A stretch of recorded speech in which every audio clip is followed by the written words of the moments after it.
Listen for all your music, radio, and podcasts. Free never sounded so good.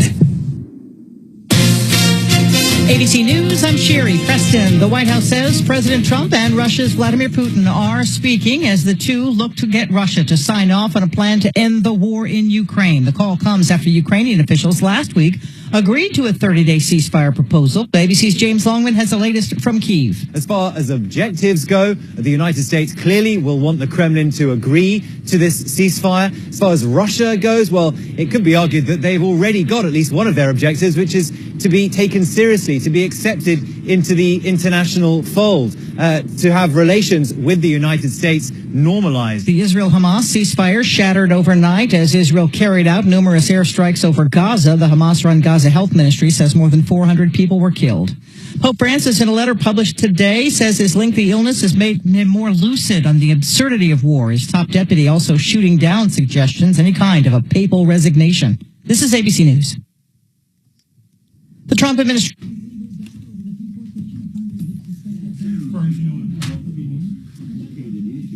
Swear to God. It's suck at my job, apparently. They're complicated. Is auto owner now the new Safeco owner place? Auto owners? Yeah, because we got kicked off of Safeco. They put us as auto owners. Oh, is that you're with them? Yeah. I mean, I don't know. They're one of them. No one is like a go-to or, Hi, is this Carolyn? It's all over the board now. It's all different. Hi, Carolyn. This is Kelly. I'm calling from the Tom Martino Troubleshooter Show. Figure out where to go with them. There's been times where it's like you just know a carrier is just great right now, and that they'll always be good. That's not how it is now.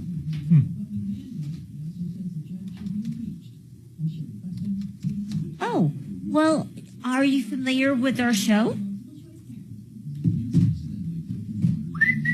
Okay, so you know that we only do on-air phone calls. I'm assuming you're running the show today, huh? Yes, Yeah. So the reason we do this, Carolyn, is... yeah. We don't know what we're doing yet. It depends what the weather's going to be like there. You're going skiing? No, we were just we got to be out of the house while the floors are getting done. Oh, gotcha. There's no way we're hanging out when there's sand and 2,000 square feet of fucking hardwood. Yeah. That you're dealing with? We'll end up dying. Then we'll have another claim. A life insurance claim? Yeah. Don't forget the doggies. What about them? I called Okay. What a the privilege. day it happened. I said, that dog died. In Well, we're only on from 10 a.m. to 2 p.m. and leaving it there. And I hear that you have an issue with Safeco. Yeah.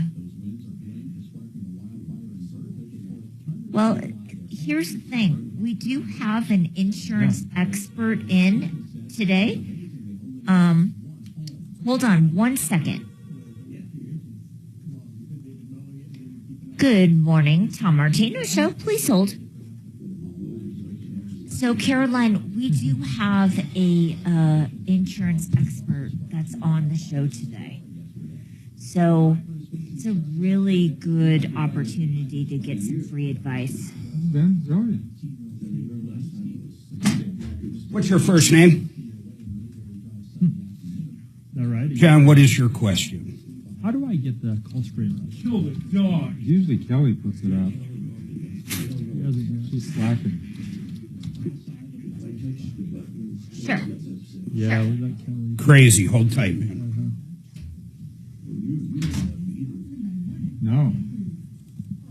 She forgot that part this morning. Hopefully Mark has it. What's that? Okay. The call screener's not up for us. Oh, We can have Kelly do it. Perfect. Okay. No problem. is it asking for a No problem. No, it's not even, just wasn't even up. So,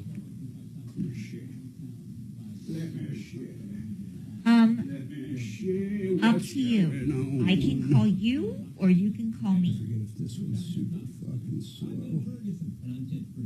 No, I think the slow ones got fixed. Yeah, one was just, I think. This one. You, Suzanne just said, I'll have Kelly get call screener. tell her I got it.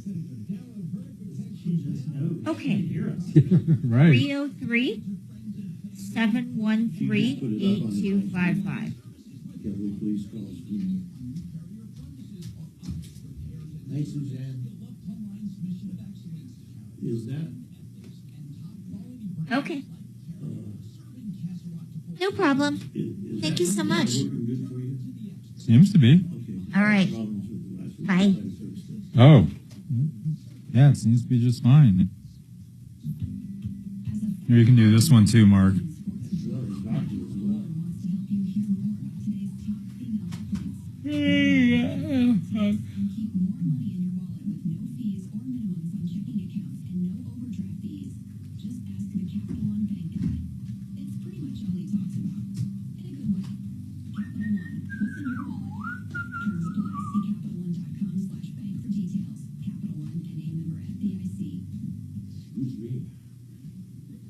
There we go.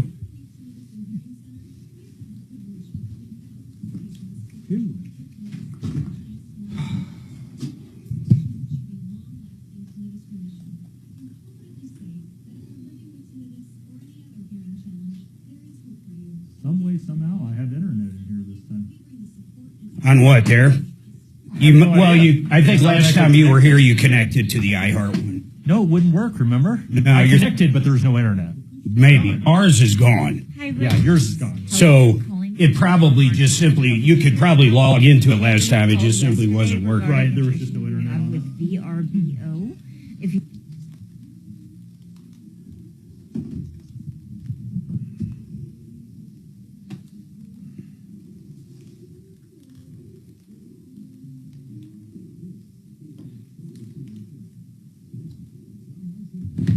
Welcome, my friends, to the only show that's we're here to solve problems, answer questions, take complaints. We are here to make your life a little bit better. You've been ripped off, maybe a bad contractor, a crappy landlord, a horrible dentist. You get the idea. That is what we deal with day in and day out. To the tune, listen to this one. So proud of this number, $300 million. Cash, merchandise exchanges, refunds directly due to this show. Simple as that. So we would love to notch some more money today. I want to hear that register. Click, click, click. Give us a call, 303-713-8255. You got any problems out there? We have a list of people at referralist.com. As you know, are just the best people out there. They help people with problems like you. They also go out and do some of our dirty work. They'll go out and make sure a contractor actually didn't do a good job. We get a lot of calls over the years where the consumer or the caller, they kind of stretch the truth a little bit. But that happens. When you have a bad experience with a company, things tend to get worse, not better. And that's what we're also here to talk about day in and day out. By the way, with me today, Brian Burns, Compass Insurance. Hey, Brian, how are you doing, man? Doing good. Thank you. You know, I was thinking about insurance in general. Man, do we all spend a lot of money on insurance. How many, I don't know if you know this number or not, but how many people don't have a claim in your average 5-year period? Oh, man. Like 90%? Oh, no. You Not think- here in Colorado. It Not isn't. here. No, I definitely not 90%. I mean, just from the influx of people and the renewals coming in, it seems like it's the abnormality where where someone doesn't have a claim. Really? Yeah, there's that many hail claims over the last. Well, not just hail, but even automotive. Yeah, automotive is probably less than. I'm speaking more from a home insurance standpoint. And simply because of hail, wind, fire. Yeah, it's almost always hail, honestly. In Colorado. In Colorado. It's like you'll see someone had a new roof put on, you'll see in 2019 or 2021 or 2000. There's just so many storms that have hit through the last 5 years. What's the most drastic change you have seen in the last 7 years? Meaning, we've had hail in Colorado forever. How come all of a sudden, though, we're getting a lot of calls, I'm not getting renewed? I don't remember 7 years ago getting that, but yet 7 years ago, one of the biggest hailstorms ever in Colorado Springs. It was like, I think, the largest at its time. Yep. It topped $1 billion, but people weren't getting canceled left and right. Why all of a sudden are we seeing companies pull out of Colorado and companies canceling? Why wasn't that happening 7 to 10 years ago? Frequency. So it's no longer having that one big storm every few Now every it's few all years. the time. You're getting, I mean, even last year there was, 4 or 5 storms that were catastrophic, not to the level of that Colorado Springs one necessarily. Yeah, but added up probably more. Yeah, and so it's the frequency issue. So now these insurance companies are saying that it's going to be very difficult in their current state to be able to make money. You were talking auto, and you were saying you were really focusing on homes, but when it hails like that, there's got to be auto claims left and right as well. Absolutely, there is. And there is a lot of hail claims on auto. Do you get penalized for that if you are, let's say you got $5,000 worth of dentless paint repair to be done after a hailstorm? If you put that in, do you get penalized for that because it was an act of nature? It's not like you caused an accident or hit somebody else or, ruined your own car driving into a brick. I mean, what does that penalize you? In Colorado, because it does differ by state, in Colorado, you cannot charge for a comprehensive loss. So even if you hit a deer? Now, you can be underwritten, like going to a new carrier. If you have multiple comprehensive losses, they might not want you. They'll just say they're not going to write it. Yeah, that's interesting, but yet you can't be penalized for it in Colorado. Right. So if it's not your fault, so besides like a deer or an animal you hit, and besides a hailstorm, I mean, pretty much that would be it, right? Well, even a collision loss that is not at fault. Well, so someone hits you, like you're parked in a store and you come out, and the front end of your car's bashed. Exactly. That would be a not at fault accident, and you're not going to be charged for it. Again, underwritten. So even if you have $1,000 deductible and you have $1,500 worth of damage to your car, why wouldn't you turn it in if you can't be punished for it on renewal? Yeah, I mean, it's $500 coming out of your pocket, no matter how you look at it.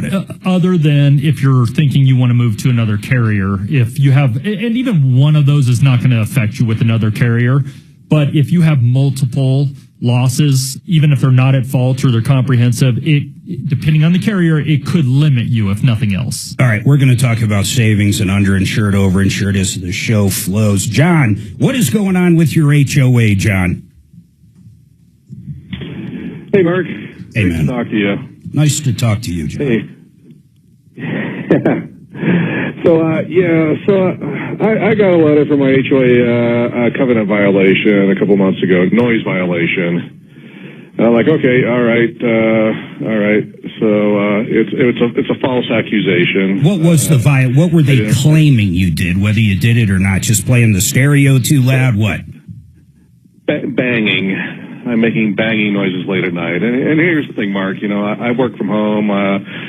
I'm an IT pro. I work from home. I'm at work at night when this supposedly happens. I'm at my computer doing my job. Well, what are they saying? What are they guessing it is? If I asked whoever complained about it, what do they think it is? Like you're taking a hammer and hitting something just randomly in the middle of the night for no reason? Yeah, that's probably what it is. Yeah. How strange is that? Are these neighbors? Do you know who made this allegation? Well, here's the thing. I didn't ask. I didn't contact the management company and ask anything. But I know who it is. It's my downstairs neighbor who I've had problems with for years. Is this a condo or a townhome? What is this? A condo, downstairs neighbor. It's a condo, Mark. Okay. It's a condo. Keep going. So yeah. So I thought, okay, all right, I'll just make an effort to be quieter, maybe do the laundry earlier or something like that, right? I'll just be a good neighbor. And then the other day I got another violation notice from our management company, same thing, banging, making banging noises at night, and now there's a fine of $200. Well, that's crazy, but there's is there a recording of it? Don't they have any kind of evidence or anything? Well, in the letter I got, it says, I violated the covenants and, I'm disrupting, the peace and quiet of the community. And, it says the neighbor has a video recording, but there's nothing about, get this, Mark, there's nothing about who said it, who the accuser is, what time, what date, what it is. Were you able to listen to the video or watch the video? No. I haven't progressed to that point, and I know I probably will not get any video. I will not get anything. I'm pretty sure the management company won't even tell me who my accuser is. Well, it's got to be the person below you. I mean, who else could it be? You said something about washing clothes a little earlier instead of later. Is it possible? I mean, like, you know, I've heard our washer go ape before. I mean, where it's making noise and things bouncing around. Could that have been it? You know, I think this is more of a neighbor dispute with me and my downstairs neighbor. Well, let's dive into that then a little further. Prior to all of this, what happened? How did this become an issue between you and the neighbor? Well, I've had a problem with this neighbor for years. I've had a problem with them with their dogs barking. I've had a problem with them coming home driving drunk. I've had to call the police on them, report them for drunk driving. The Hatfield and the McCoys in a parking lot. Yeah, I mean, this is crazy. Yeah. I get it. So where are we at now? What's the question? Well, the question is, you know, I'm at the stage here where the letter says, you know, I think, you know, I have 30 days to pay this $200, or I can request a hearing, and I know this isn't going to go well, Mark. And I also know that since this is number 2, the second time this has happened, I have a feeling that this is going to start happening on a regular basis, Mark. This is going to be where my neighbor has figured out. I had a neighbor like that. The HOA management company to, you know, fine me $200 or plus or even more because the fines go up. Well, I would definitely Tom talk about it. I would definitely ask for the hearing. Fines increasing and. I would definitely ask for the hearing. I mean, I wouldn't even think twice about it. And honestly, is their dog still barking? Is there anything that you can complain and retaliate? And I'm not saying that's the best idea, but my God, it's already elevated to the level we're talking about. It's crazy. You know what I would like to do? Hey, Kelly, let's get Brad O'Brien on. I want to ask him something that has to do with HOAs. He's our attorney for anything real estate, John. I'm going to put you on hold. Hold tight. I want to ask Brad a couple questions, but I mean, the hearing would be the first thing. 303-713-8255. I want to hear from you. We got 3 lines open. 303 Martino. 888 heating.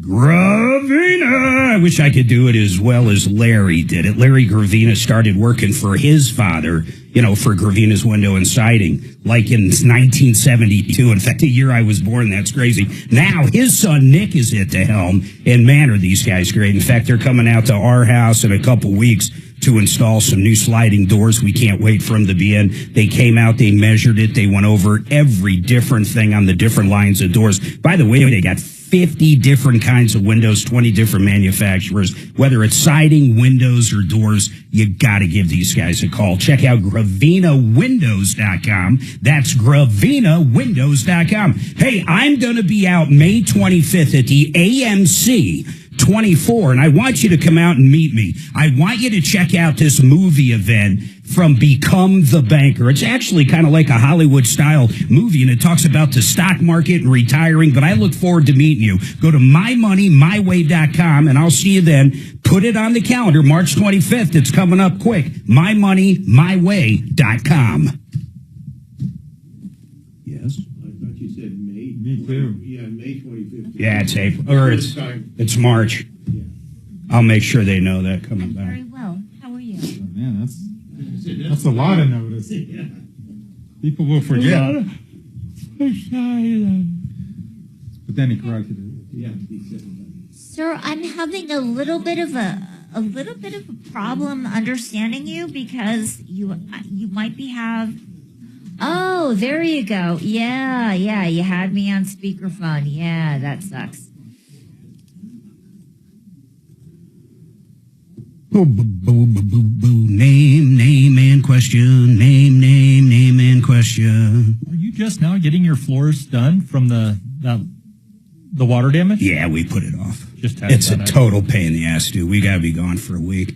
And then with everything that happened at the beginning of the year, we just been crazy. So they're going to sanding everything down. Yeah, well, they're replacing. They just sent me a picture. The wood got delivered today. So we're redoing our living room in general. So I was like, how much wood did they deliver? Look at this, man. What kind of wood? What do you have? What kind of flooring? It's 3/4 inch wood. I don't know what it is. Right. I know it's not pine. It's probably oak. That's what it looks like. It's balsa wood. We like a nice soft floor. There you go. Wow, that is a It's lot easier on the basement. Yeah. Not as noisy. Did you see both pictures, though? Oh, I just saw the one. Yeah, there's two. So there's another pile like that in a Another different stack. room. I was like, holy moly, that's a lot. And then new registers. But then the baseboard, we're going to figure out what we're going to do with the baseboard here real soon as well. We're probably just going to have it all redone. But that's kind of a pain in the butt because in our house, the baseboard goes up to every door jamb. Is it just painted? No, it's all natural stained wood. So the problem with that is trying to figure out how to match wood up. Right. That's old. Right. Yeah. It's much easier if it's painted wood. You can't really tell as much. But. Yeah. Looking forward to getting it done now. So we'll get that done. We just had that bathroom done. We've had the laundry room done. We did tile floors in there, master bathroom. A bunch of work. Yeah, the whole first floor will be pretty much, I think it'll be pretty much done once we're done. We got some stuff in the kitchen that are part of this project. Yeah. Like some kickboards that have to match and come off. And yeah. Not a lot, though. Nothing big. Yeah. And then upstairs, we already did the bathroom when we basically first moved in, or we had Mitch Floria do that. And then the basement was done not long after we bought it. Hey, Dimitri. How you doing, Dimitri? Good morning. Suzanne just got a new, what do you call it? A treadmill she loves. What is it? It's a Norditrack. Okay. And unlike a lot of treadmills, well, actually, I don't know shit about treadmills, but it goes downhill too. Oh, really? So it goes like uphill. Inverted, It's got a big old monitor like this. Free samples, free And you can, shipping, like, and you know, guaranteed to run fit. through Shop the at town in blinds.com Italy. today. All right, welcome, by the way. Dimitri just walked in. We also have Deputy Chopper, Deputy Bo. Everybody here is biting. What does that say? Chomping on the bit to help you, to solve your problems, answer your questions. We do have two lines open. I got one of our experts up at referralist.com. If you're new to the show, we have all kinds of attorneys, contractors, flooring people. You pretty much name it. We have them on referralist.com, and they're always there to help us. And this is one of them right here. In fact, Brad O'Brien has been our real estate attorney for many, many years. He comes into studio with us, and he's the go-to guy.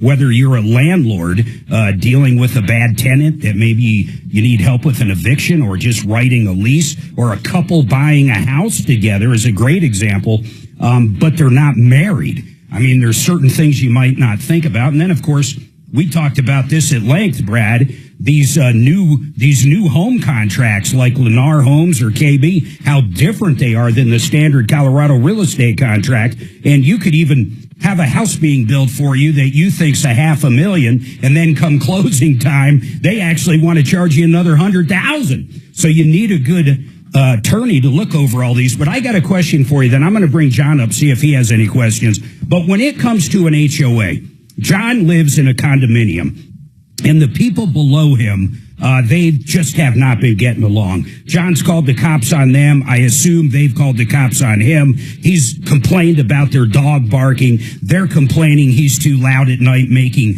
like hammering sounds. I mean, it's like the Hatfield and the McCoys, man. It doesn't sound like a good deal. I don't think it's going to be fixed. But now the HOA sent him a letter, and the first letter, John, basically was warning you that you might get a fine if you're still breaking the noise ordinance at night, right? Then you received a second letter with basically a bill for $200. Do I have that basically correct? That's exactly right, Mark. So, Brad, let me ask you something. How does that even work? In other words, if someone accuses me of something like a cop, and I realize this isn't criminal, but I generally have my my time in court. I get to state my story. And John said he could go to a hearing, but do they have to allow him if this guy's got like video evidence or audio evidence or something? I mean, how do these hearings go? How does an HOA have the power just to say, give us $200 and there's no evidence? So just give me some thoughts on that in general, Brad. Well, many residential HOAs have a no nuisance covenant that say one member or tenant cannot cause nuisance against another tenant. So it's very subjective. And you referenced a noise ordinance.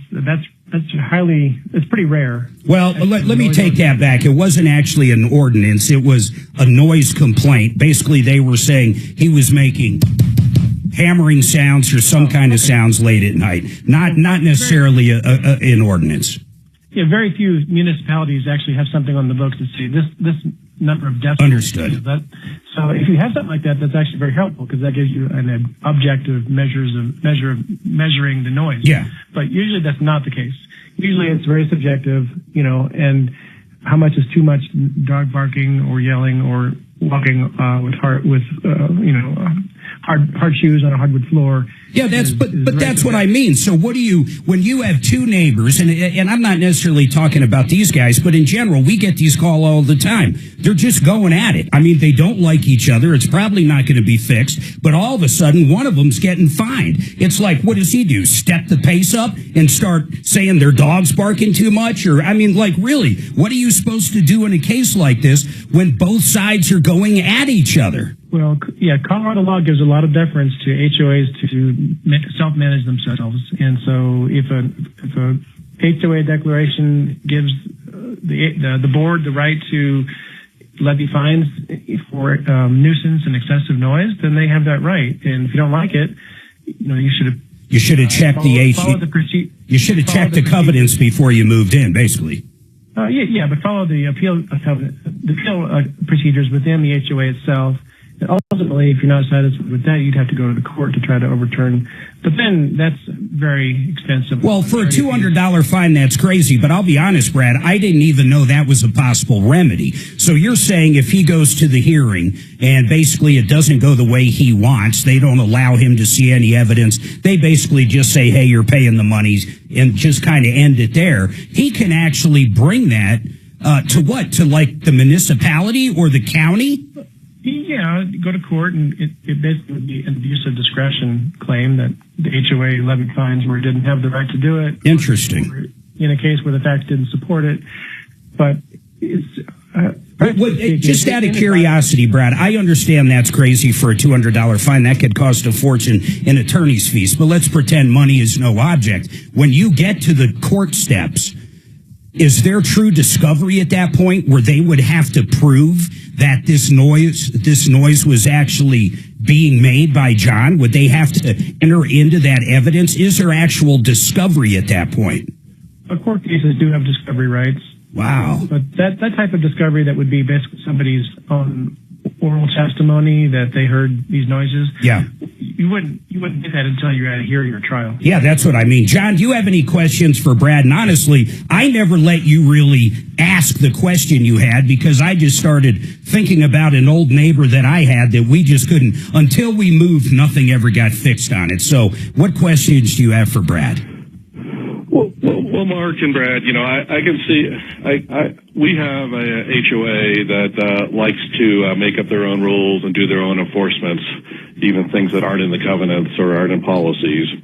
So I can see a hearing not going well for me. And then I can see this neighbor, now that they've caused me pain, I can see them starting, every month with this complaint. Well, I can see it too. I mean, or even every week. Well, I mean, I don't know. You're asking me to put my shrink hat on. I ended up moving. I'll tell you. Here, I'll give you a real quick story. This lady, and when you said your washing or drying machine, you started doing clothes a little earlier.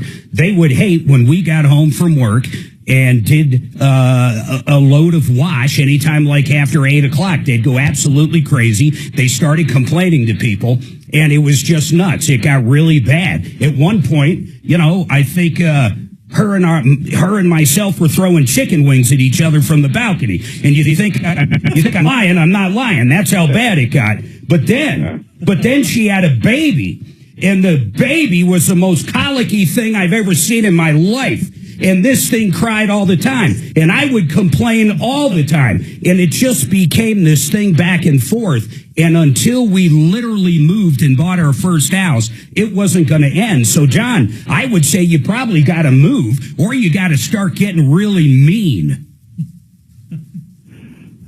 Well, here's a question for Brad. How about small claims court? What would you sue him for, Brad? Well, small claims court is a place where you go to get a little bit of money, up to $7,500. This is not something that can be resolved with money. This is something that the state Senate narrowly passed a proposal that would ask voters to increase term limits from 8 to 16 years. That would allow legislators to serve 4 terms of up to 4 years each. Term limits can only be changed through voter approval. I'm Chad Bauer. I'm being serious as hell, John. The $110 million price tag to construct the indoor turf and aquatic facility would be largely funded by the event center sales tax. The Grand Forks City Council voted to approve the opening bids for the time. Well, how about if I put? Oh, okay, let me offer this. The $110 million price tag to construct the indoor turf at an aquatic facility would be largely funded by the event center sales tax. The Grand Forks City Council voted to approve opening bids for the project, with their due in May. Sure. I love that idea. Hold on. I'm going to put you on hold. Hey, Brad O'Brien. Stuff like this is really tough, right? I mean, everybody, generally, most people in life get a bad neighbor.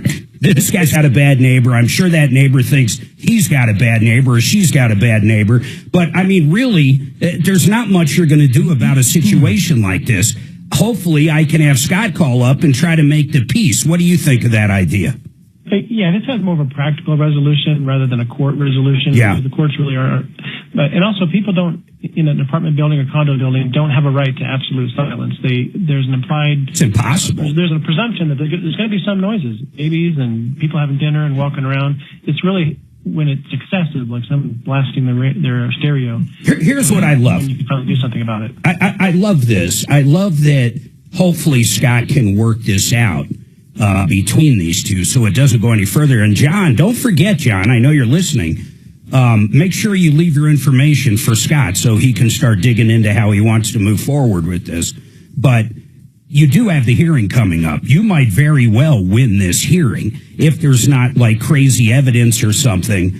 It's just crazy. And when I was at the hearing, I would tell them, I'd be like, I've seen this guy driving drunk. I've seen this. I've seen that. Although that might not be the best idea now that we're trying to work it out in a different way. But you might say, hey, this isn't our first rodeo together. We've both been this way. I'm trying to reach out to him and come to some kind of amends with him. But let's go from there. Brad O'Brien, I appreciate it as always. And I'm telling you, landlords out there in Colorado, if you have not updated your lease in a long time, even meaning 2 or 3 years, so many rules have changed, you better make sure you got something that actually is within the law. You better call up Brad. He can help you with that. 720-370-7388. Brad O'Brien, OLSlaw.com. Kenny's got an issue with a service auto shop. We're going to dive into that. Deputy Scott, go get John's information. I really, get on the mic there. You think you're going to be good at this? I want you to reach out to the neighbor and say, how do we make peace here, man? Yeah, I mean, we can definitely look into it. Sometimes the HOAs are tough. And then if you can't pull it off, I'll give it to Vinny.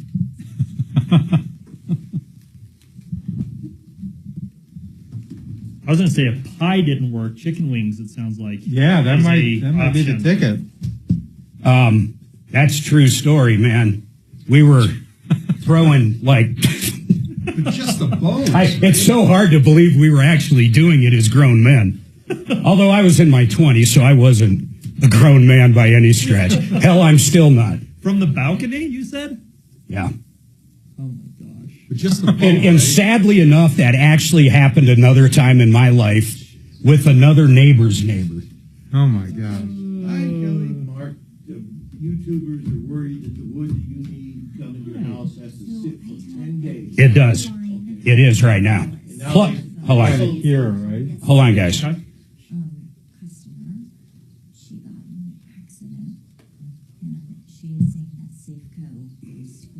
Just put her up, Kelly. Well, it's one of my customers. For the life of God, just put her up. 888. The state Senate narrowly passed a proposal that would ask voters to increase term limits from 8 to 16 years, allowing legislators to serve 4 terms of up to 4 years each. Term limits can only be changed through voter approval. I'm Chad Bauer. For next year, slap a no breakdown guarantee on it. The $110 million price tag to construct the indoor turf and aquatic facility will be largely funded by the Event Center sales tax. The Grand Forks City Council voted to approve the opening of bids for the project. They're due in May for council consideration. I'm Chad Bauer. 888heating.com.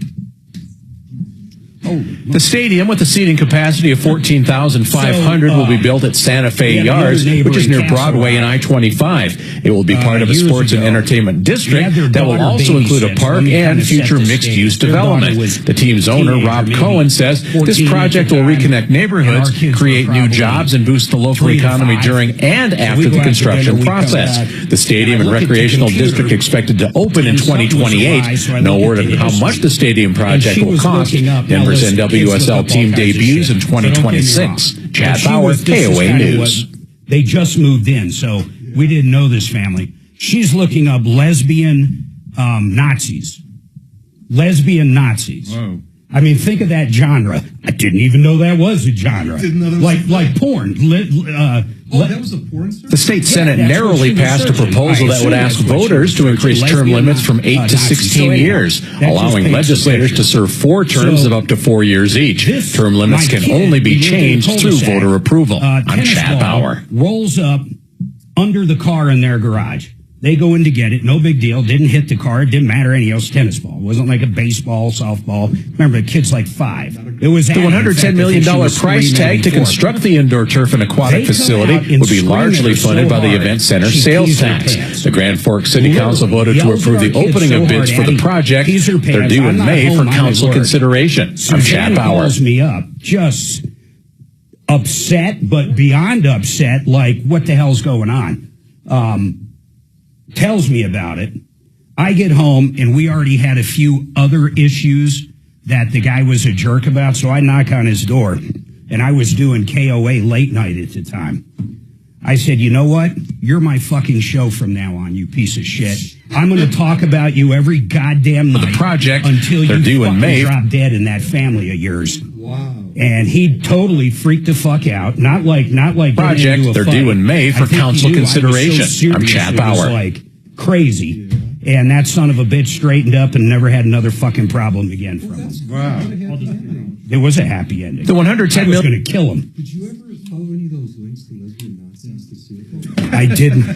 No, I did not follow the lesbian Nazi links. You could totally do a whole show about that. Thanks, Kelly. I did not. That's a missed opportunity. Kelly, name and question, please. I beg you. You think I'm kidding. Just name and question. When Tom's doing it, you can fucking write paragraphs with the... The stadium, with a seating capacity of 14,500, will be built at Santa Fe Yards, which is near Broadway and I-25. It will be part of a sports and entertainment district that will also include a park and future mixed-use development. The stadium and recreational district are expected to open in the spring of 2028. No word on how much the stadium project will cost. Denver's NWSL team debuts in 2026. Chad Bauer, KOA News. Apparently the KOA News is going over and over on YouTube. What does that mean? That means she didn't hit. Is it the Echo? The stadium, with a seating capacity of 14,500, will be built at Santa Fe Yards, which is near Broadway and I-25. It will be part of a sports and entertainment district that will also include a park and future mixed-use development. The stadium and recreational district are expected to open in the spring of 2028. No word on how much the stadium project will cost. Denver's NWSL team debuts in 2026. Chad Bauer, KOA News.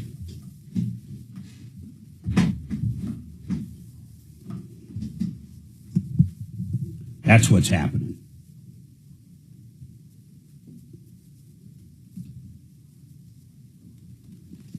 Yeah, those people still, I think they still live there too, which is crazy. Oh, really? We had another neighbor live next to them. This had nothing to do with us, but like 6, 7 cops show up in the cul-de-sac. She apparently acknowledged she was cheating on him. All right, folks, 303-713-8255. Hey, Kelly, make sure we get all John's information for Scott, please. 303-713-8255. I want to hear from you. You've been ripped off or taken advantage of. Hey, guys. Hey, Brian Burns, Compass Insurance. Did you ever have a bad neighbor like that? I was telling some bad neighbor stories during the break. Unfortunately, I have had 2 in my life. I mean, generally speaking, we've lived in a lot of homes. So, you know, where we live now, I love them. But have you actually experienced a bad neighbor? Not necessarily bad neighbor, but we lived in a condo when we first got married. It's tough. And yet people below and above you, and it's noisy. And you hear them, running around. You hear kids running around. A condo's hard because there's especially if you're under. Yeah, we were the one over with that lady, and I mean, I get it. I mean, we were big. The washing machine, and dryer makes some noise when it's on. It's just the way it is. There's nothing you can really do. And so, no, I mean, we didn't complain about it, but it was noisy. We had people above us, and it was definitely noisy. What killed me about that is when her baby was louder than my washing machine. Mm-hmm. Everybody was like, HOA was like, that's different. I'm like, there's nothing different. The noise is noise. Yeah. I mean, it's absurd to say it's different. I know there's people out there going, it is. No, it's not. It's not different. I want your old neighbor One's to call more us. annoying. The child screaming is more annoying. You ever been on a plane with a screaming kid? Yes. It's annoying as hell. The parents. It's like, my God. Hey, Kenny, what is going on with you? Hey, Kenny. Yes, Kenny? sir. Mark, how you doing? I'm doing good, man. How are you doing? Great, sir. You sound like you're 500 feet away from me. Shannon, I don't know if you can bring him up a little, but I can barely hear him.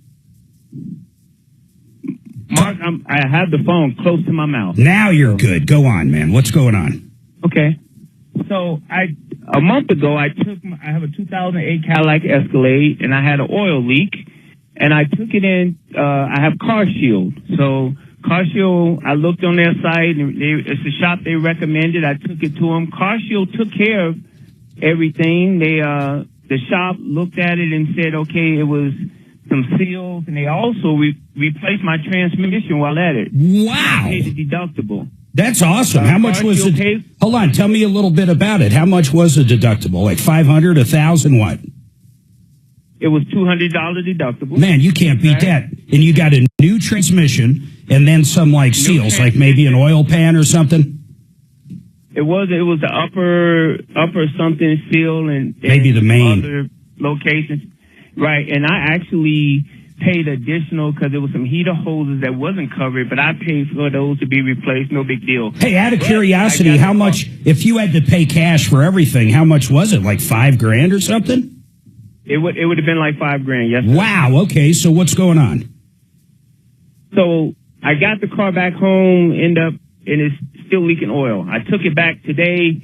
They called me and said, hey, we need to replace 2 more gaskets. Car Shield is covering those gaskets, but they want to charge me additional deductible. I don't think it's right because I think they should have called it the first time. Well, wait. Kenny, let me ask you something. Is it something different? Well, it's an oil leak. No, it doesn't matter. A car, listen, I'm not, my goal in life's not to argue with you, but I'm trying to figure something out. You're good. It was something different, yes. It's completely different, right? It's a different seal, a different gasket that's leaking oil. Yes, sir. Okay. Yes, sir. Then it's going to be a different deductible. Whether the shop should have caught it the first time really doesn't matter. If anything, you would blame the shop.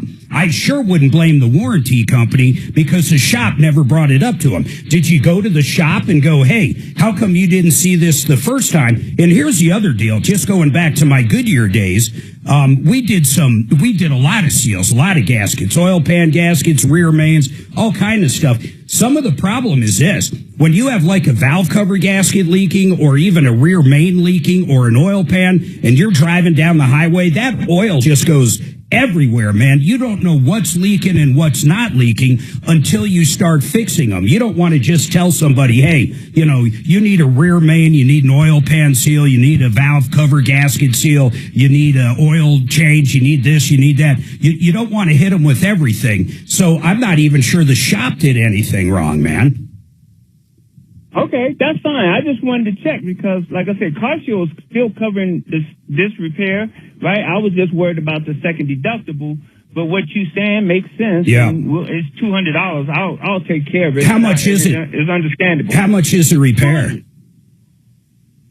The new repair, they're replacing the oil pan gasket and the rear main seal. Oh wow. Well, Wait a minute. Wait, I do have a question then. Did you not tell me the transmission was replaced? Yes. Well, wait a second. That rear main, I want to verify something. Hold on. Can you get Kevin Calkin, or actually Jeff Vick would be perfect for this because he owns a transmission shop.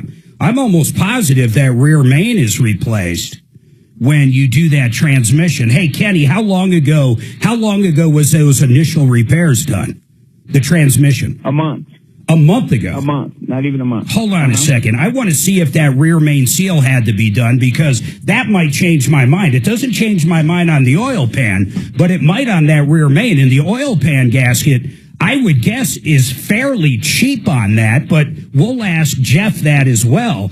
But that rear main is probably the expensive part. Hold tight. Let's take a break. 303-713-8255. We've got a couple lines open. I want to hear from you. 303 Martino.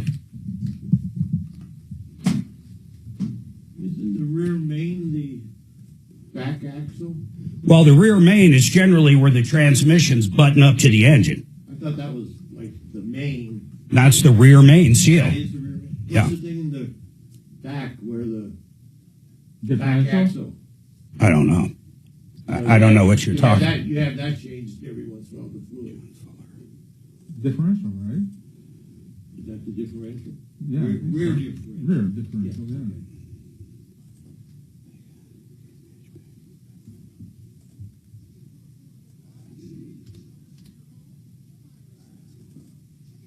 That Facial Auto has pretty good reviews, so.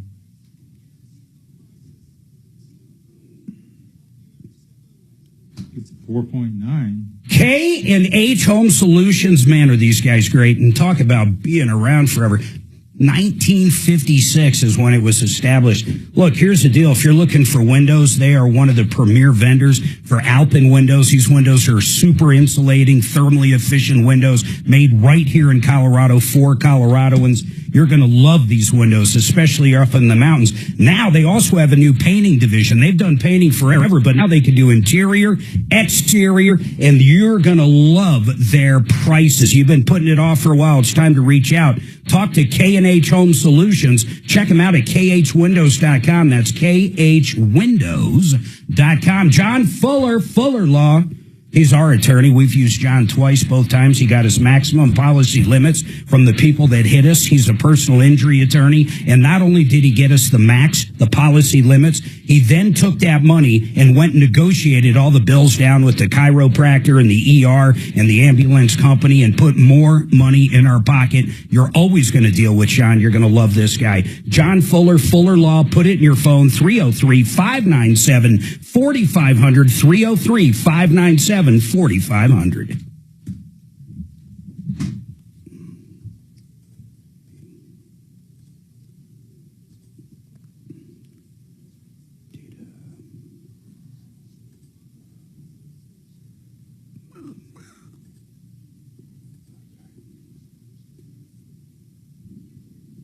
Where is this at? Oh, Las Vegas. What are you up to, Dimitri? Oh, man, just all the regular awesome shit, just working on my business and helping you guys out over here and feeding the squirrels on sunny summer afternoons like this. God, if you fed our squirrels, we'd have more than 1 million of them. Oh, they're so sweet, Mark. They enrich your life so much. I feed mine bread every day. They go apeshit if our cat's out on the balcony. Oh, yeah, they bark at the cats. They bark, and it's loud and annoying. Yeah. No, it's cute. They're such sweeties. And then, do the cats try to chase them? nah, they just stay on the balcony. No. Our cat is not that crazy. Good.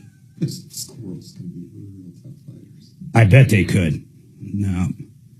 They've, somehow they snagged birds on that patio, though. I'll walk out, and I don't know how they get them. They might just sit under one of the chairs and wait for them to land on the railing, but I have definitely had a couple.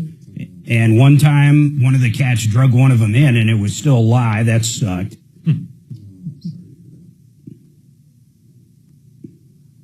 Had a nasty raccoon one time I had to get rid of. Like a dead raccoon? No, live. In the house? No, in the barn. It was terrorizing the beagle.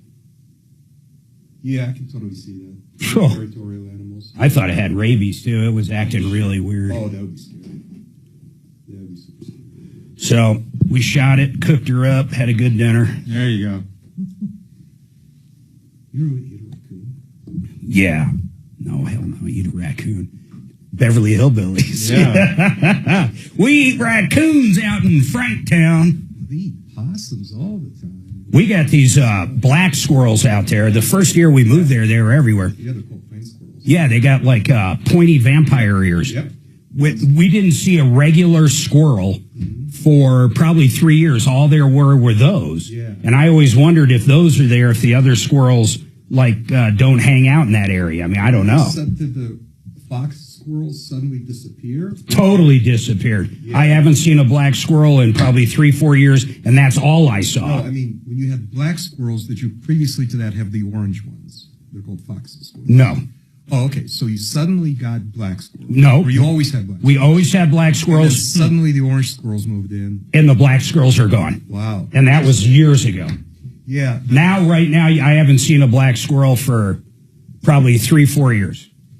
Yeah. But I see regular squirrels everywhere. Yeah, I think somebody brought in, they're called fox squirrels. Somebody brought them in.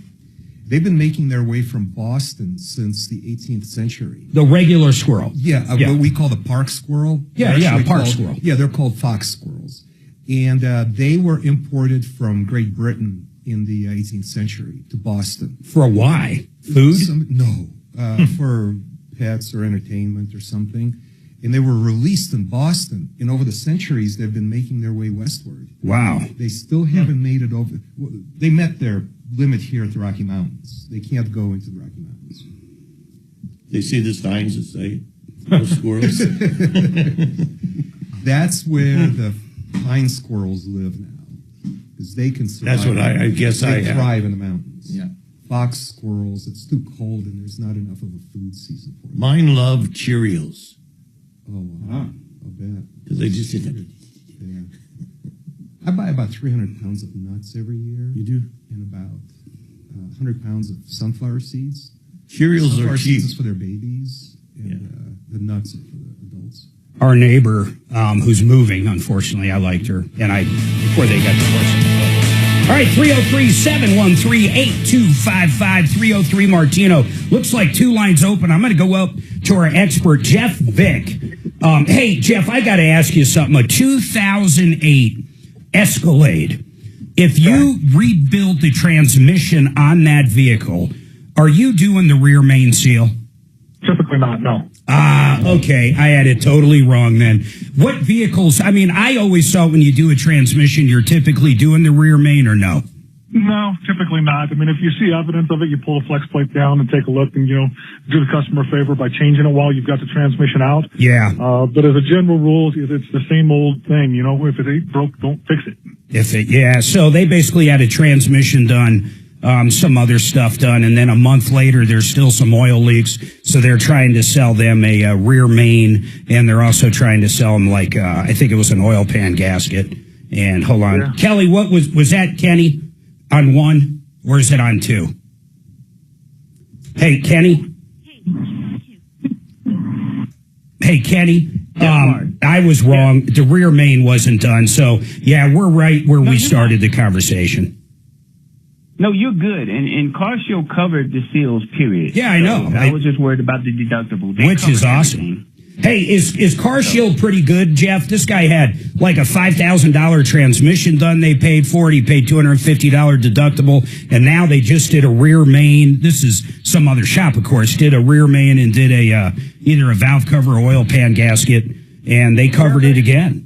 Yeah, they have a short period after you purchase the car where they'll stand behind it and do a lot of repairs. I mean, they also obviously have the option to undo the deal, but typically they'll just go forward with the repairs. They like their reputation. They want to keep it that way. Yeah, that's good, man. It looks like you found one of the good ones, because a lot of the calls we get, Kenny, are they don't cover anything. So I've got to at least give kudos to CarShield. That's a good deal. You got about $7,000 or $6,000 worth of stuff done for $500, man. Yeah, I appreciate your time. Thank you, guys. I appreciate it. 303-713-8255. Jeff Vick, Kimmer Transmission. Here's the bottom line. This guy will save you a ton, and I mean a ton of money if you're new to transmission. And he rebuilds them right there. He'll give you all the different options. Just a great guy. A lot of times you might think you need a transmission. You bring it over to Kimmer Transmissions and Jeff and find out you didn't need it, which is probably the coolest thing out there. 303-713-8255. So, Dimitri, guess who Trump's talking to right now? Guys, do you know? Does anybody know? Is it Big Vlad? He's talking to Vladimir. I wonder how that, can you imagine that conversation? And I assume all this stuff's recorded. Yeah, it would be great if they could replay some of that. But, now that you mention it, does he speak English? I don't know. I don't know either. But yeah, I've never heard of a conversation that's been recorded between heads of state make its way into the media or on the internet, even on the internet. Oh my God, there was one with Trump in his first administration. And they said it was a horrible call. And then finally, when they played it for everybody, they said it was a perfect call. In fact, that's what it was known for. Trump would say it was a perfect call. But the Democrats were saying it was like... they used that as a basis to impeach him the first time. And that was the contents of that call were misrepresented and leaked by that... Boy, who was that really pudgy colonel who is from the Ukraine? And he released it? Yeah, he's the one that leaked it. And said it was a bad call. Yeah. But when they finally listened... Vidman. Remember Vidman? I don't. Vidman. I don't. Yeah, he leaked it to the media. So it was another dastardly trick, basically. Oh, yeah, absolutely. So the call turned out to be good, though. Yeah, it was between Trump and Zelensky. Oh, really? Yeah, and it was. It had something to do with a potential investigation of the Hunter Biden involvement. He came back with his tail between his legs there. Yeah, he sure did. I mean, what other choice did he have, though? Yeah, not much. We've talked about this off air, and I don't want to get into this big Ukraine policy, but a lot of the area Russia took back, those people speak Russian. They basically consider themselves Russian and want to be Russian. I mean, would you acknowledge that? Yeah, that's my understanding of it. I mean, there is that. Mine too. It's not like I live there. Yeah, I spent some summers over there, and it certainly was. It seemed in like Ukraine or Russia? Yeah, Ukraine. We had a summer home. I did not know that. Ukraine. Yeah. Where? What region or where? I don't remember. There are thousands of little villages there. Got it. Yeah, I mean literally. So you were a little tight. Yeah. And I wouldn't even recognize the name of that village, but it was in the woods, and it was a beautiful green place full of lakes and rivers and animals. And they have so many natural resources. It looks like basically a gold mine over there. Yeah. I mean, they have the lithium or whatever it is for batteries and stuff to make chips. And I mean, it's tons of energy, tons of forest. And I think that's probably the main reason Russia wanted it. I mean, I'm not sure about that, but... Yeah, well, that whole part of the world is called the breadbasket of Europe. Yeah. Right? I mean, it's one of the most agriculturally valuable lands in the world. All right, people, 303-713-8255. You've been ripped off or taken advantage of. This is the Troubleshooter Network.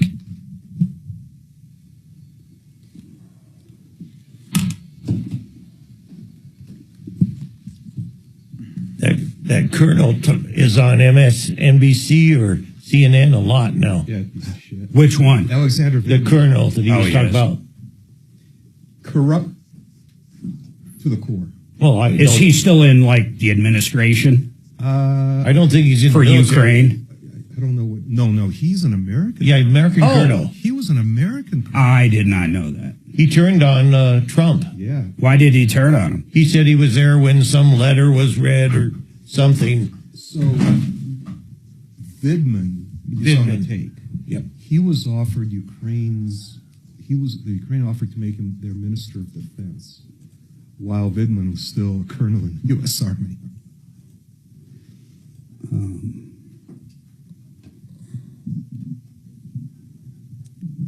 If I remember right, he has a twin or not? Yeah. He's got a twin? He's got a twin who's just elected to Congress.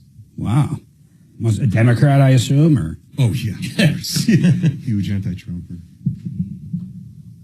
It'll be curious how that call goes. This is cool, too, man, this space capsule undocking. Can you imagine being up there 9 months? 5 o'clock, it's supposed to be back here. On Earth? Yeah. About 5 minutes to 5.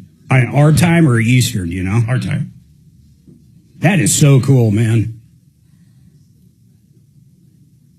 There's some comrade up there, too, I think, one of the Russians. What? Sorry, I was following a case here via email. No, one of the... there's a Russian on the space. At least Yeah. one Russian on the space station, yeah. Yeah, I think there generally is. Yeah. Dmitri. He's the guy that's always standing like this in a red shirt. Oh, they wear red shirts. Yeah. There is a guy standing like this in a red shirt. Yeah, that's it. Okay. I mean, he has That guy. no personality whatsoever, you know. I guess it's not required for cosmonauts. And he looks like I could be up there for as old as he looks, you know. That's a pretty old crowd over there. What do you mean? Like those people are not in their 30s. Oh, the astronauts? They're like 40s, 50s. There's one young gal I saw. Yeah, I did too. And look at their weight. They're not. Yeah, I'm really surprised to see that. Yeah. Some of those guys are kind of... Especially the Russian, you know. Yeah, he's had a little bit too many potatoes. Well, you're not getting a ton of exercise up there, right? Well, this is when they went another out. reason. You're not getting a ton of food either, you know. True. It's just another reason to be in perfect shape by the Yeah. time you go there. I know it. You a would- long time to be up there. You would think they would cut the female's hair a little bit. Or get her some moose. Yeah, I don't understand why they have such long hair. I mean, the men have to have short, you know. you think they have to? I don't think so. Well, I mean, they do, though. They definitely do. Yeah. Did you see the I got to videos get a of freaking haircut. gangsters that got deported from the U.S. Yes, to I love that. Salvador? Oh, yeah. Holy That prison shit. is crazy, man. Dude, they look so under control in that prison. Yeah. I've never seen anything like it. Yeah. Our prison's like, we have drug problems, gang problems. Yeah. That prison has no problems. Zero problems. Zero problems. The only place that has that many cops like they do is New York City. I mean, compared to that prison, there was a ton of Army cops. That prison is controlling unbelievable. people. Have you seen those videos, Brian? Yes. They are Yeah. crazy. Yeah, it And looks those guys like- listen. Yeah. Well, they have no choice. Well, but there's an overwhelming show of force. There's like 10 guards per Yeah. prisoner. So Yeah. they wouldn't even... And they all wear masks so no one knows who they are, like families. Yeah. Yeah, you don't do what you're told, they'll kick the shit out of you. The idea wouldn't even occur to you when you're faced with such overwhelming, odds. 40,000 prisoners Yeah. in that prison. Yeah. And they're all perfect.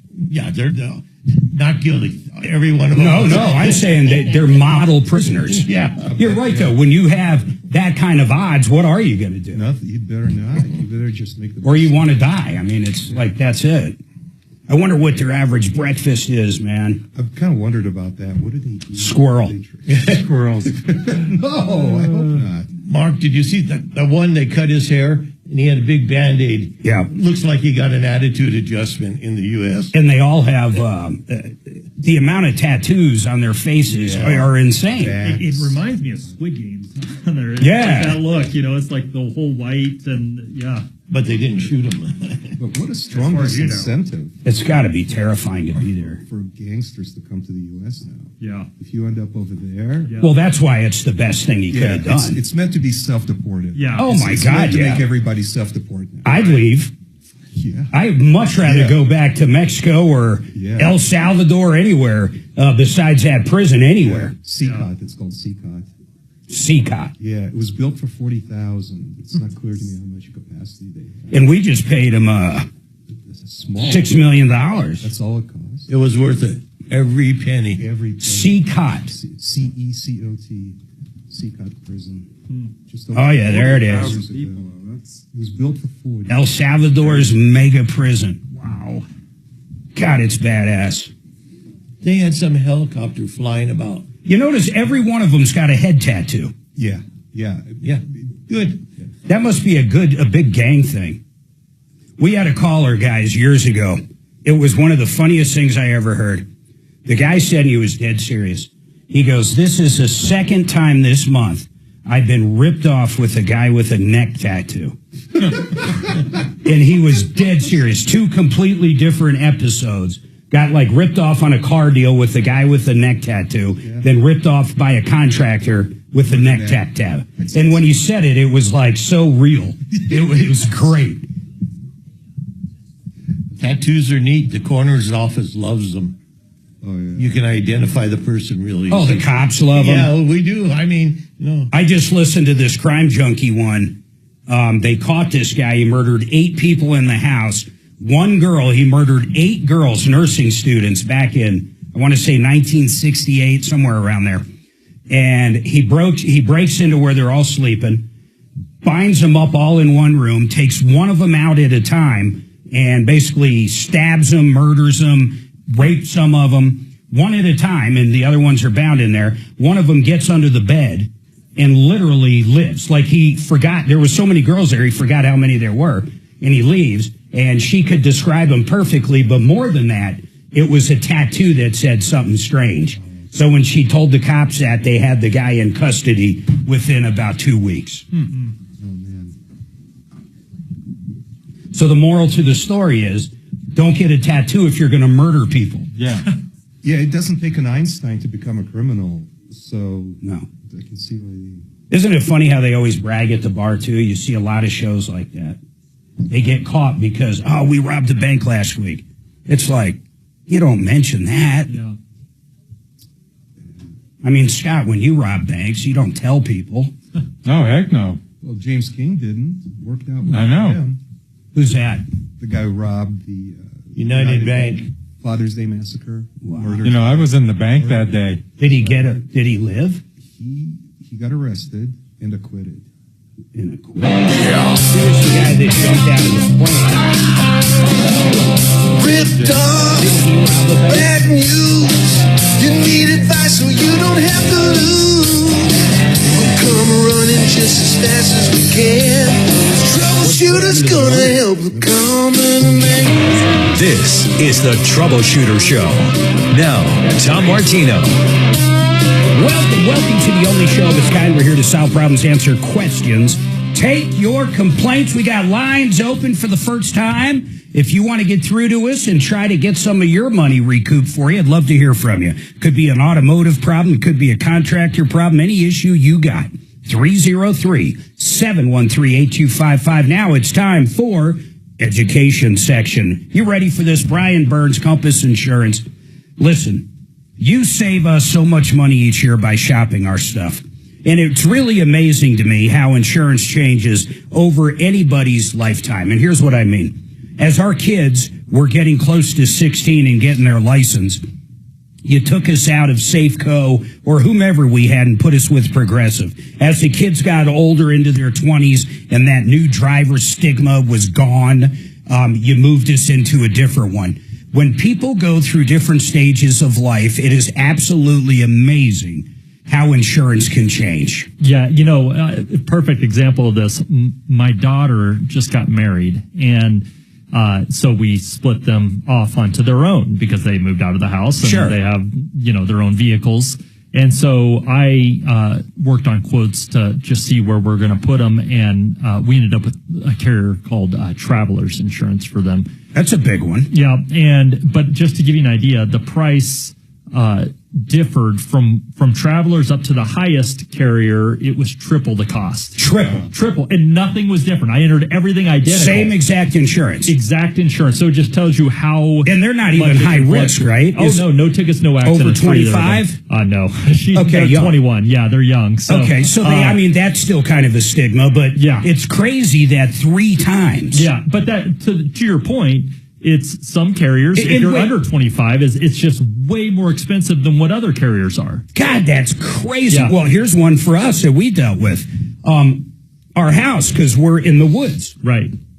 Some companies won't touch us. Yep. Period. Won't touch us. Some companies, like I think it was State Farm, that gave us a bid last year.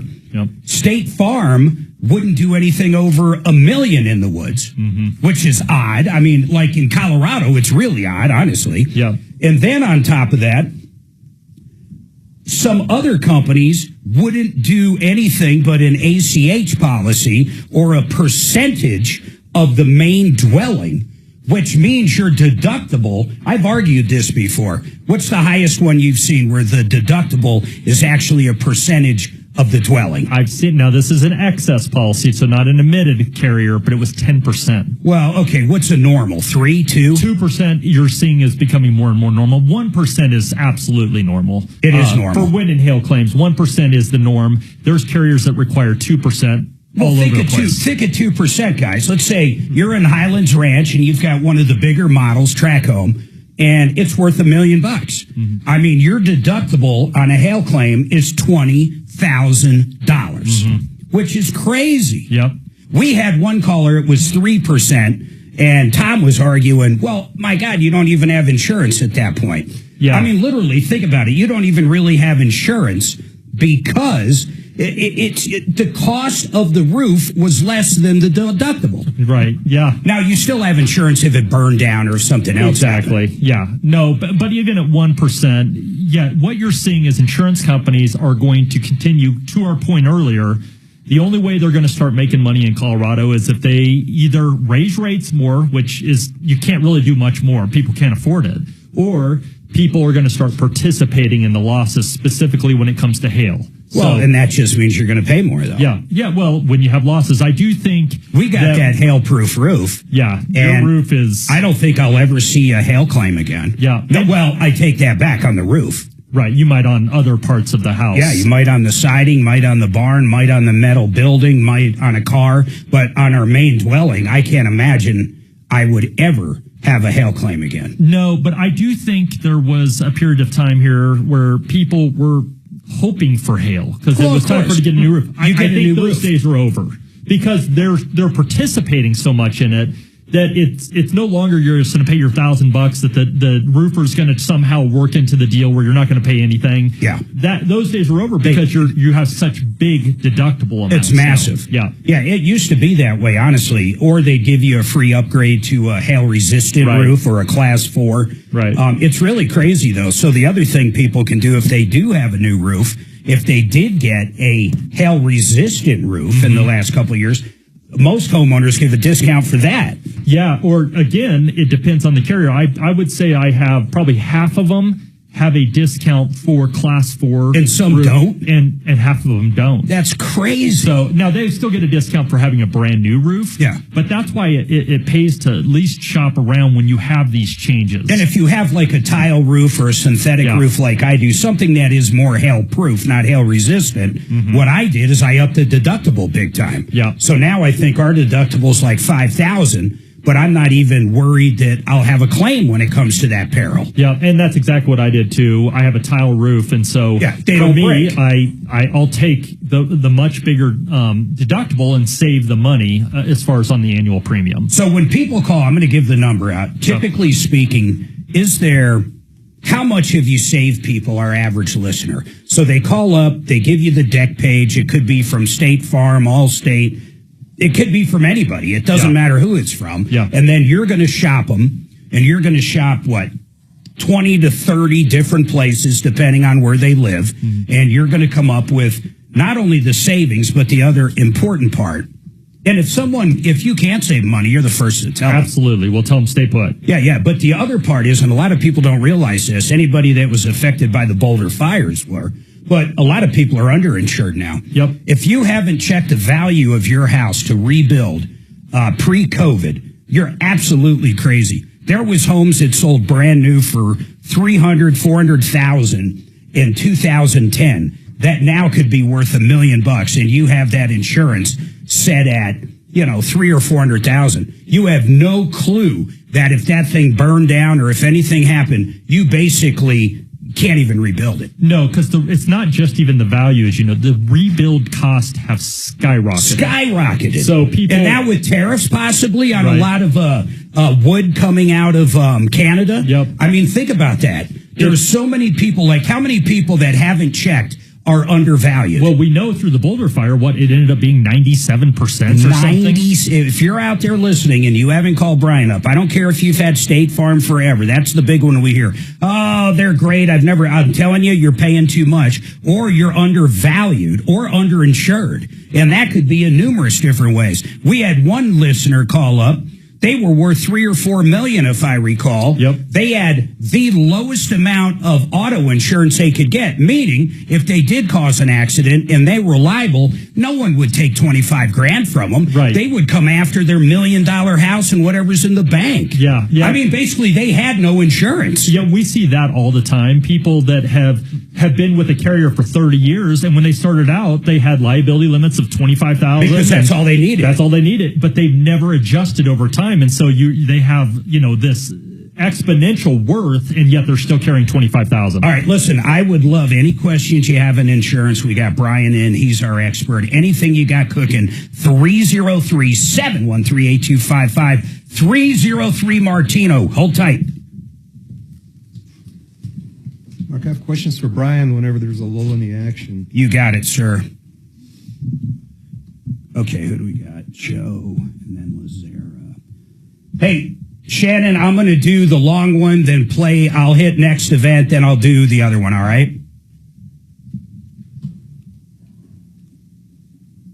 Nah, that's all right. And then don't forget, I put it on my calendar, but next Tuesday, I believe, or Wednesday, what was it? Thank you.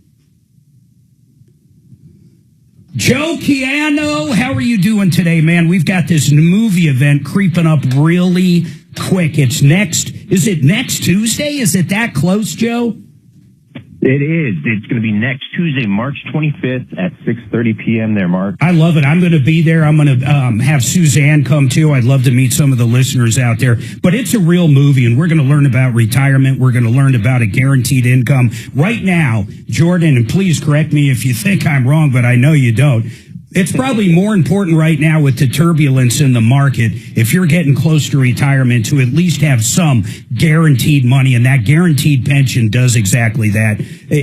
I'm not saying you put all your eggs into one basket. You'd have to be crazy to do it. But if you don't have some guaranteed money coming in every month when you retire, think of how crazy that would be if all your money was in the stock market right now. You're so right about that. With all the tariffs and all the uneasiness in the market, it's only going to have different impacts on anybody. But if you're near retirement, this is the time to secure your money. Come to the event, completely free, complimentary. It's going to be 6:30 p.m. next Tuesday, the Baby Boomer Dilemma at AMC 24 in Highlands Ranch. And you guys are buying the concessions and all that, but honestly, when you guys do these movie events, you can actually ask questions afterward. But the movie itself, they're going to talk about Social Security. I mean, it's a good, I don't want to say it's a Hollywood blockbuster, but it's a damn good movie. It makes you think about Social Security. It makes you think about retirement. It'll have you at least come up with questions you never thought of, and you might be dealing with this stuff. I mean, really, it's a good movie. That is true. And that is what people are going to be able to learn, ask those questions, and just find out how they can protect themselves, not only from possible short Social Security cuts that might happen in the future, but also just securing that income. So all right, listen, folks, sign up. I'd love to meet you there. 303-779-6600, or even easier, just go to mymoneymyway.com. That's mymoneymyway.com. Sign up right there. It's a movie theater. It's limited seating. mymoneymyway.com.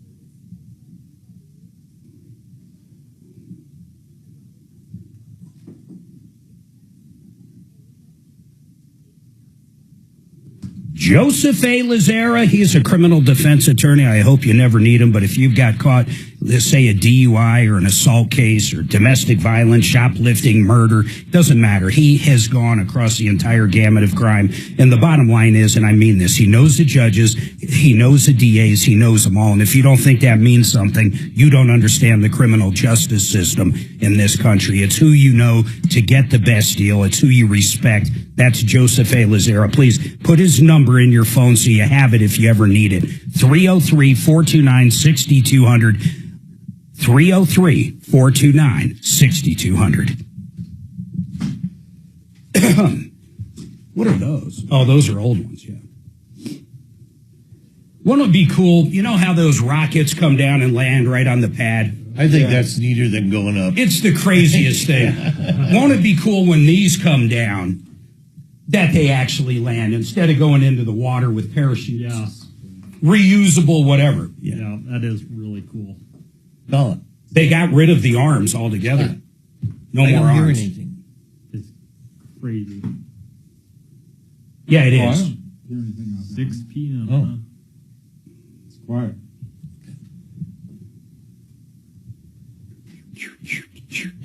The YouTube keeps going black.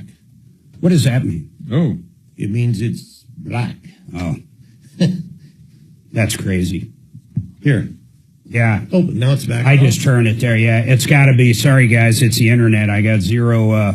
There's nothing I can do about it.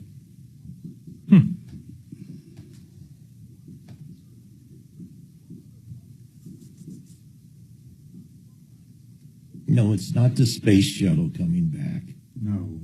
Did someone ask that? It's a space capsule. The space shuttle. Yeah. And they haven't been that successful at times.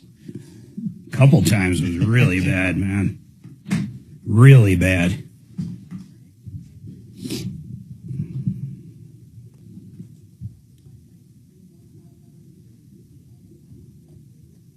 Really bad. Do you know anything, Mark? Because you got the knowledge, or right about that stuff they spray on the roofs that they advertise You're all saying the if there's time. a fire, that kind of spray, or which one are you referring It's to? supposed to keep the roof flexible and. That's according to Jay Briggs. Yeah. All right, 303-713-8255, 303 Martino. We'd love to hear from you. Any questions, complaints? I've got 3 deputies here ready to sink their teeth into whatever problems we got. 303 Martino. Now, I want to go back to Brian Burns. If you have not done the insurance health check, I want you to call these guys up. They're answering the phone right now.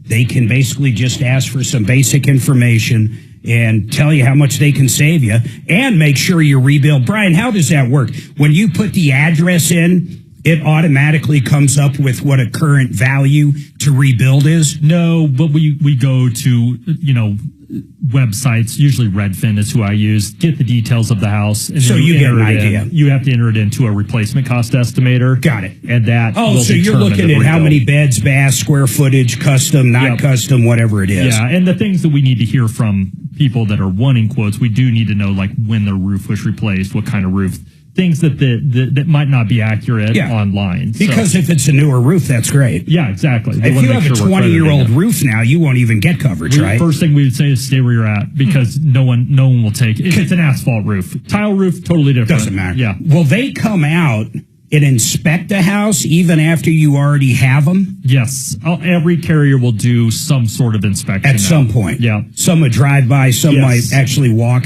It depends on the value. If it's over a certain value, then they'll have to actually make an appointment with the insured. Oh, because they and want to they'll come inside too. Yeah. But usually it's just a drive by. Yeah, we've had I think it was 2 years ago, Safeco came out, and I don't remember that we switched. I think we had Safeco prior, and they came out more or less. They did the inside of the house, but they did the outside was more important because of the trees. They wanted to make sure we didn't have any brush and other stuff. I think it was like 20 or 25 feet from the structure, whatever it is. Yeah, and then they have a certain amount that has to be trimmed up off the ground, and there's all sorts of mitigation. All kinds of mitigation. Stuff, yeah. So it gets a little crazy. How about people that live like legitimately in the mountains? I mean, there's some people probably just can't get coverage, right? Yeah. Well, we were talking, I know yesterday, for people that weren't listening, they have the Colorado Fair Plan coming because there are. Yeah, but that looked like the worst. You said it only went up to. So what he's talking about, Colorado Fair Plan. If you simply can't get coverage, and I'm not talking you don't like the coverage you can get because it's expensive. I'm saying if you can't get coverage. Right. I was reading on their website 3 denial letters. Is that really all it needs, or they're saying at least that? You have to have, from an agent that's trying to get the quote from Colorado Fair Plan, you have to have 3 declines from a standard market and 1 decline from an excess. Give us an idea of an excess company. Like Lloyd's of London would be one. So a carrier why would they turn down anybody? Or they don't? No, they will. There's still companies that will decline. I thought they only insured insurance companies. No, that's reinsurance, but that's separate. There's reinsurance companies out there. Would they insure my house? Yeah. I mean, I could go excess with your house, but it'd be more expensive. So there's no reason to. If you can get a standard market, a company that is admitted through Colorado, it's always a better option. I guess I'm not understanding the breakdown. So what's the difference between a standard and an excessive? When you said Lloyd's of London, that kind of screwed with me because I thought they're one of the largest insurance companies in the world. If they're not standard, I don't know what is. Standard meaning admitted in Colorado. So Lloyd's of London doesn't go through Colorado Insurance Commissioner to be appointed through the state. So they're not part of, so how can they sell insurance here? Because they can, you have to first of all have the 3 declines from a standard market to even be eligible to go excess. And that's because of our insurance board, though. Yeah, so you can't just go there, nor would you want to, because the policy forms are not regulated by the insurance commissioner here. So they can do what they want. So they can write their own policy form. They can have crazy high deductibles that the insurance commissioner wouldn't approve for your carriers that are admitted here. But if you have 3 denials from, let's just say, State Farm, Allstate, and Safeco, whatever. Yeah. So there's 3 standards. Yep. Then you can go to that excessive market. Yeah. Excess market. Yep. And that includes Lloyd's of London. Yeah. Is it Lloyd's or Lloyd's? Lloyd's. And who else is in that market? Oh, I mean, tons of carriers you wouldn't know. Great like American. Chubb, or are they no, standard? Chubb standard. Yeah. Now they might have an excess market if their admitted market doesn't qualify. But do you think insurance would drop if they did not have to go through the insurance board here? In other words, if you didn't have to have 3 declines just to go to the excess market, do you think more companies would come in and actually drive insurance down?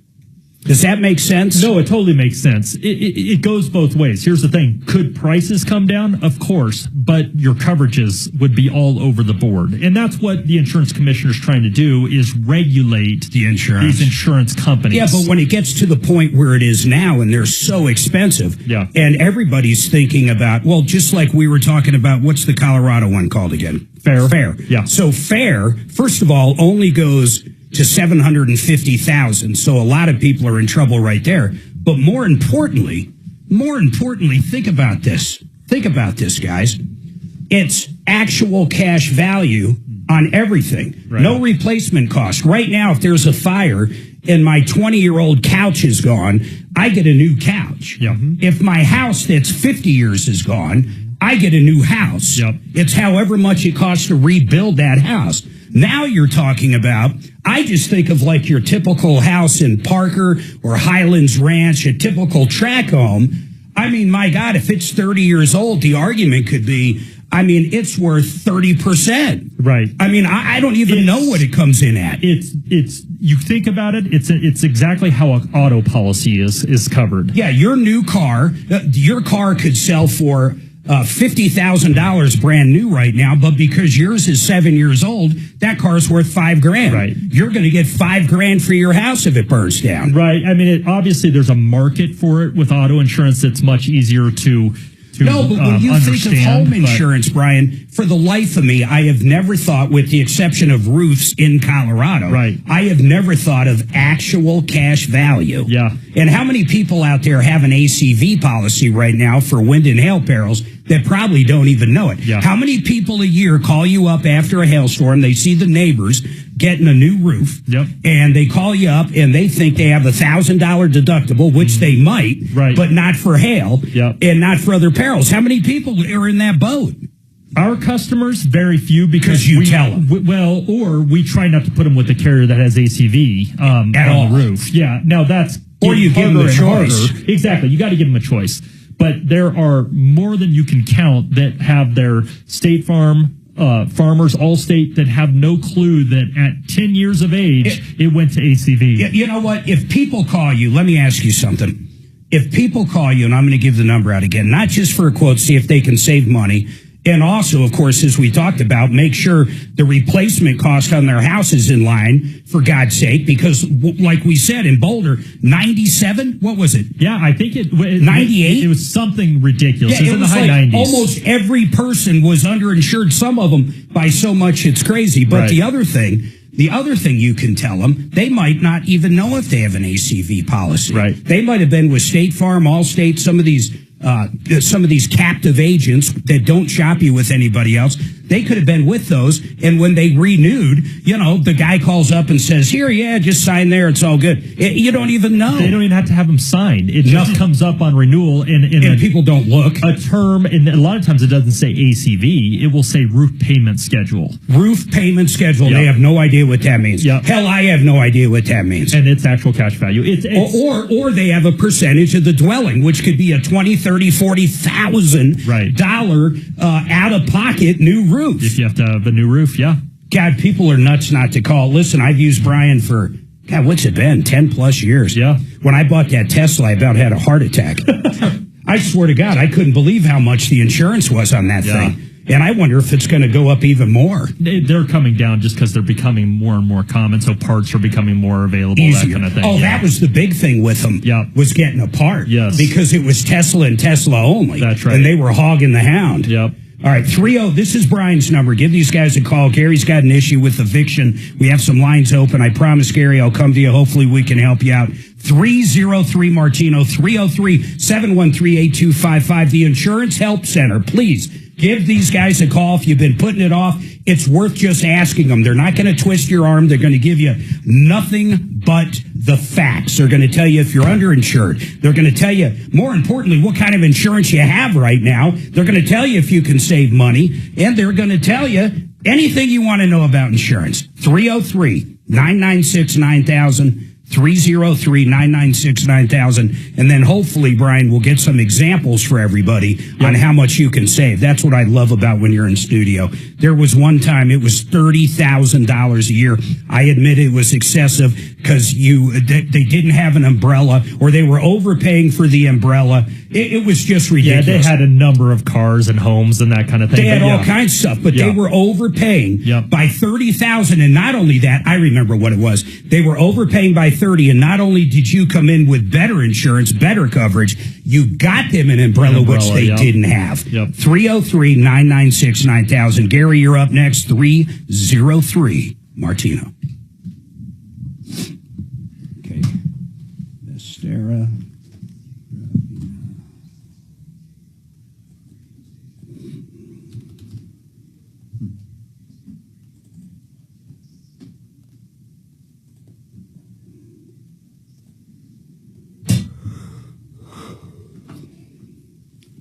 Perry's Pizza's got a 9-inch pizza today for $3.14. I saw that. It's Pie Day 2.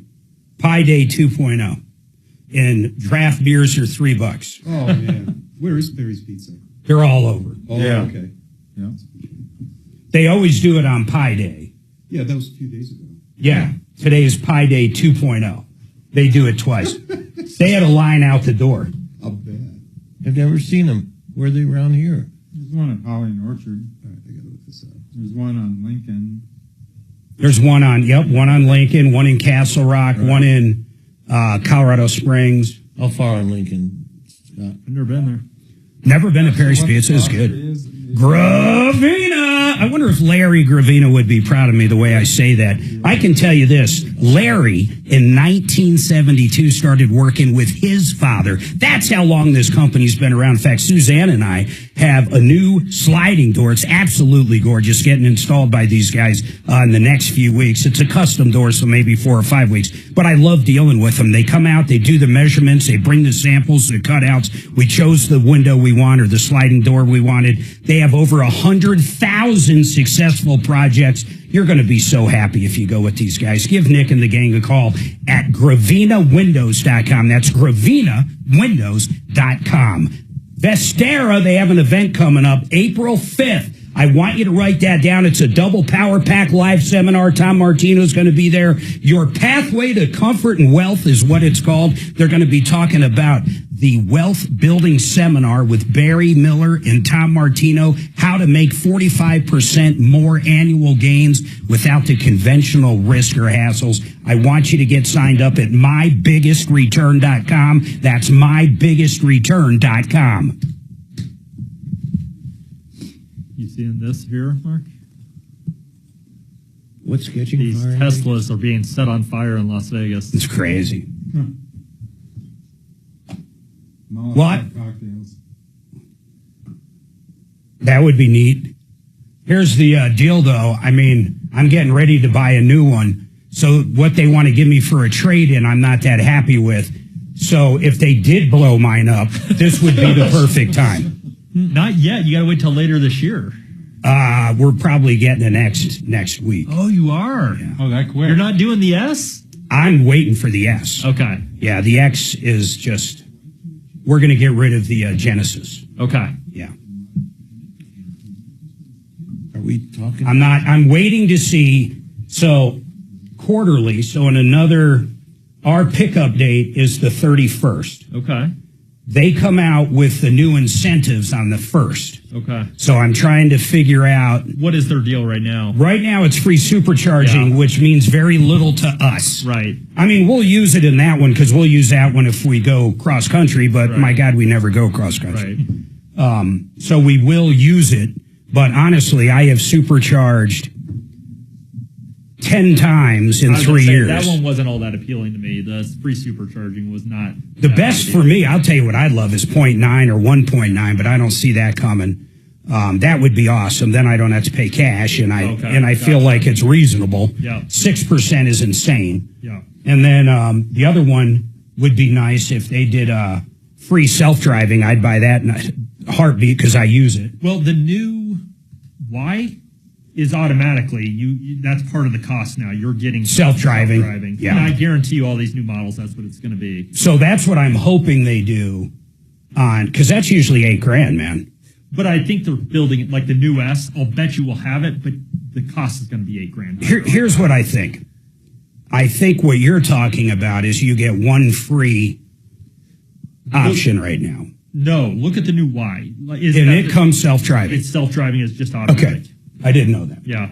And it's no longer where the color charge is different based off what color, if a paint you get, it's just you can pick any paint color.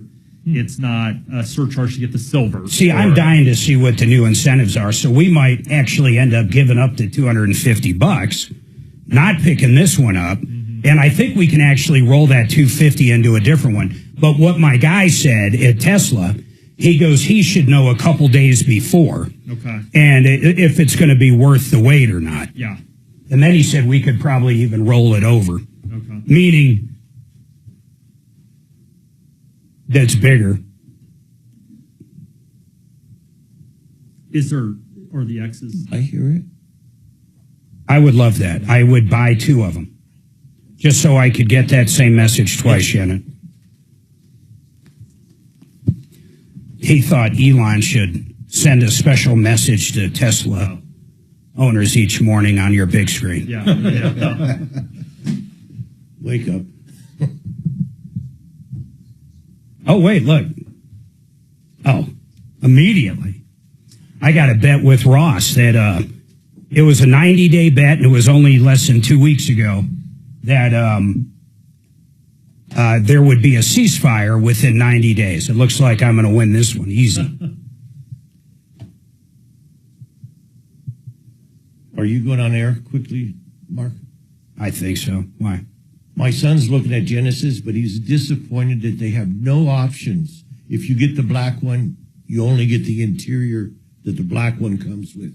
You can't get any options. Ours is gorgeous. We've got the nice Genesis. It's a twin turbo. It's like 360, 400 horse. Seats massage you. It's got everything in the world. All right, 303-713-8255. I had two people ask me for the insurance help center number, 303-996-9000. By the way, this hour brought to you by Paul the Waterman. Man, the best for less. They have a system right now under $4,000. Listen to this. Not only do you get rid of forever chemicals, and this is in the whole house, not point of use. I don't care what faucet you use in the house, you're not going to have that plastic in there, which is incredible because it's everywhere. Look up forever chemicals if you don't believe me. It's nuts. On top of that, it's going to get rid of chlorine. And then on top of that, it's going to soften your water. It's going to do everything. Then he's going to throw in a reverse osmosis for your kitchen sink. So you get a point of use, reverse osmosis, and then the entire system for the house that does everything else we talked about. Less than $4,000. The competition is like $8, $9, $10,000. Call them out. They'll test the water for free. They're great people. Waterpros.net. That's waterpros.net. Now, let's see what's going on with this poor guy. Hey, Gary, what's going on, man? It says you have an issue with eviction. Are you getting evicted or are you trying to evict somebody? No, I was evicted. You were evicted. Well, it might be a little late to call. It all started on August 23rd of last year. What happened?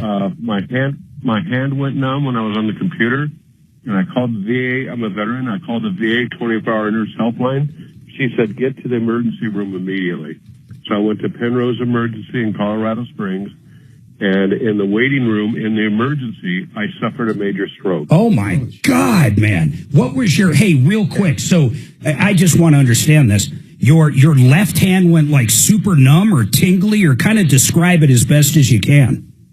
My right hand went numb. I couldn't feel the mouse. I couldn't feel the mouse anymore, and I picked up the TV remote control, and I couldn't feel that. So I called the 24-hour nurse helpline. I got that part. Did your other hand, I'm saying this just for everybody listening to know the signs of a major stroke. So your left hand at this point, though, you can feel stuff? Yes. That's amazing. So that was really the only sign, was that right hand going super numb, or was there other signs? None. The nurse told me to get to the emergency room immediately, and I did. God. And I'm sitting in the waiting room. And a male nurse walks into the waiting room, looks at me, and points at me and starts yelling, "Stroke, stroke, stroke." And I pass out. And that's, wow, what do you remember? Like when you woke up, how long is it? Where are you at? I woke up the next morning in intensive care. They operated on me. They did some sort of suction on my brain and removed clots. And I couldn't walk and I couldn't talk for a couple of months. Was it in the main artery? Where was the clot? Did they ever tell you? No, they never really figured out. They're pretty sure it was coming from the heart. Oh, my God. It's just terrifying. Something breaks loose. Some piece of plaque breaks loose, and all of a sudden, you're having a stroke. You are so freaking lucky you got to that hospital. You might not be alive, brother. That's true. And what's funny is, not funny. When I left the intensive care 6 days later, the doctor pulled me aside and said, "You did not have one stroke." I said, "What did I have?" He said, "You had 4 strokes. We did an MRI when you were passed out." He said, "We did an MRI when you were out cold, and we found 4 strokes." What do they do afterwards? We're going to get to your eviction problem, but I'm just fascinated by this. What is the follow-up? In other words, do you go in for screening? Do they put you on some kind of medication so basically the plaque breaks down, or what, or anything at all? What do they do? They increased my blood pressure medication to a stronger dosage, and they increased my cholesterol medication to a very strong dosage. That's about all they can do. We just got, Just a side note, it terrified the hell out of me, guys. Suzanne and I went in. We spent $179 to have this artery scan, this full. It was more than that. It was like 3 different things. And you just sit there. Have you done this, Brian? No. They put this like, I don't even know what it's called. I guess it's like, it's not an x-ray machine. What do they put on a baby, a pregnant woman's belly? Oh, it looks like that. It's kind of like Vaseline.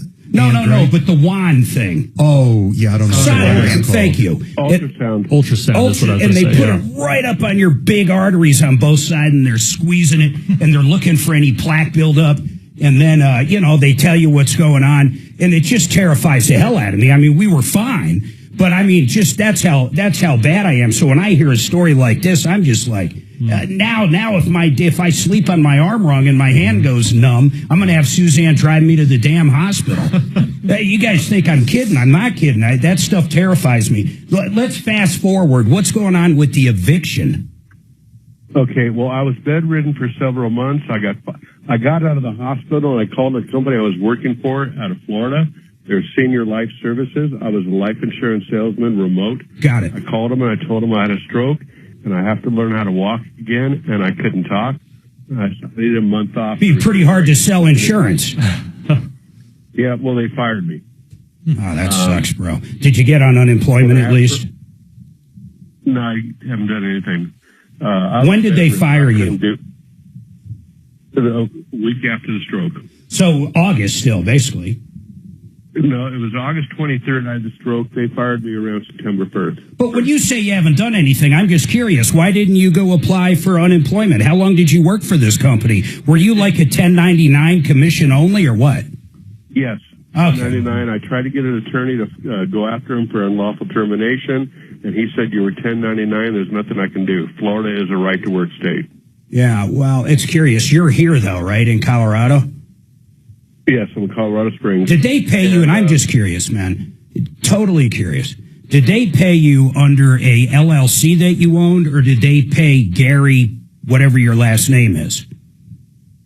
My name. That's very curious. Did you even try to file for unemployment, Gary? No, because I wasn't able to walk or talk. Yeah, I got you. All right, let me do this. I'm fascinated by this, and I'm really hoping we can help you out, but I got to take this break. I promise I'll come back to you first. 2 open lines, 303-713-8255. We want to hear from you. Does anybody want anything from the coffee room? I'd love some water. Water, please. Chopper? Doc? I'm good, thanks. Are you getting ready to go on? I'm okay. In just a second. That's just crazy.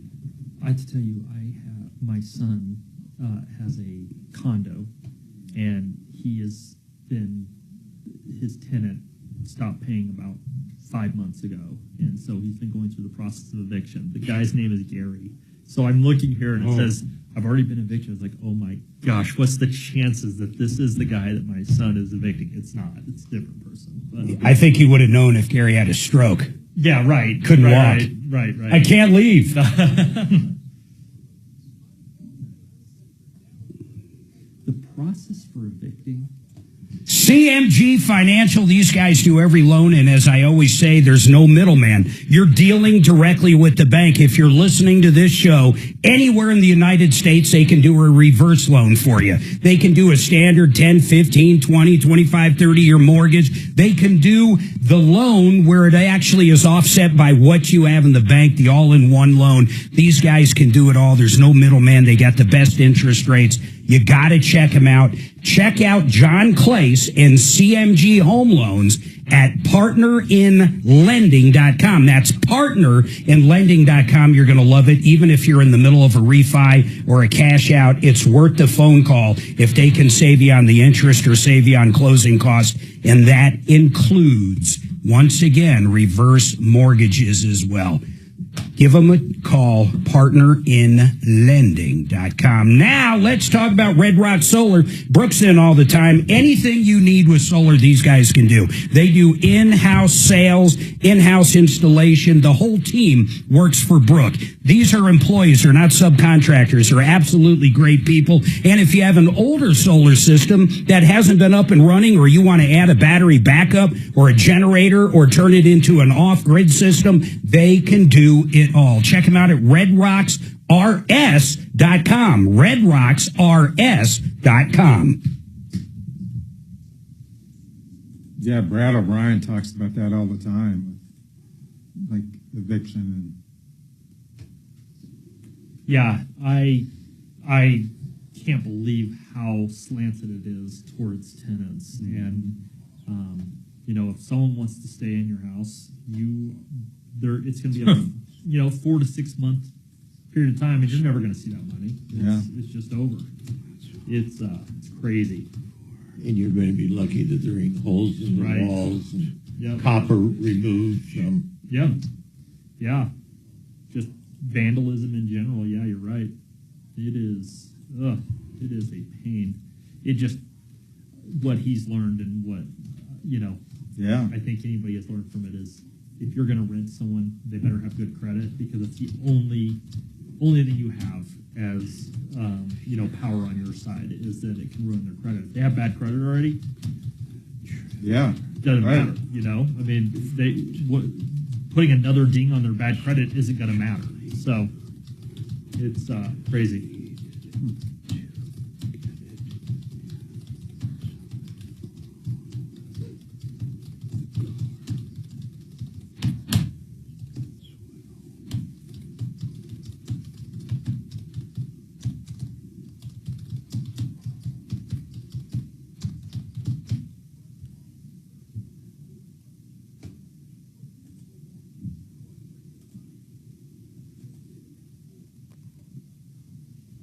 It's a shrub.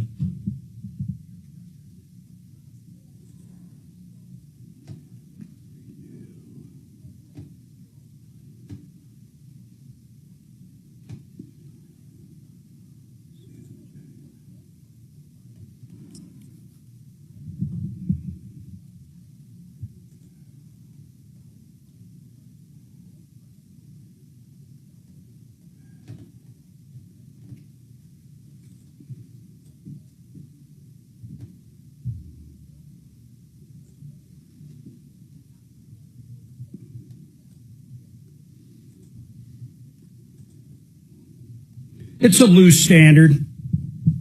What's the biggest claim any of your clients have had? Probably full, like boulder fires.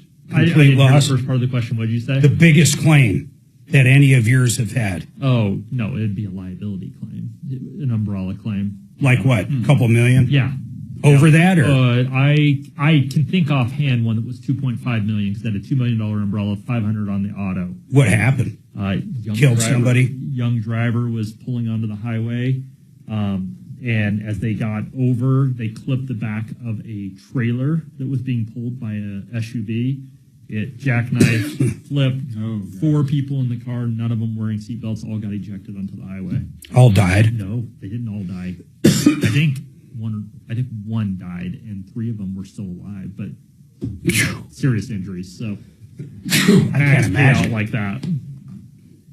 That's just no brainer. Yeah. Oh my God. I had another interesting one where a guy got sued because he sued, but then it was a countersuit.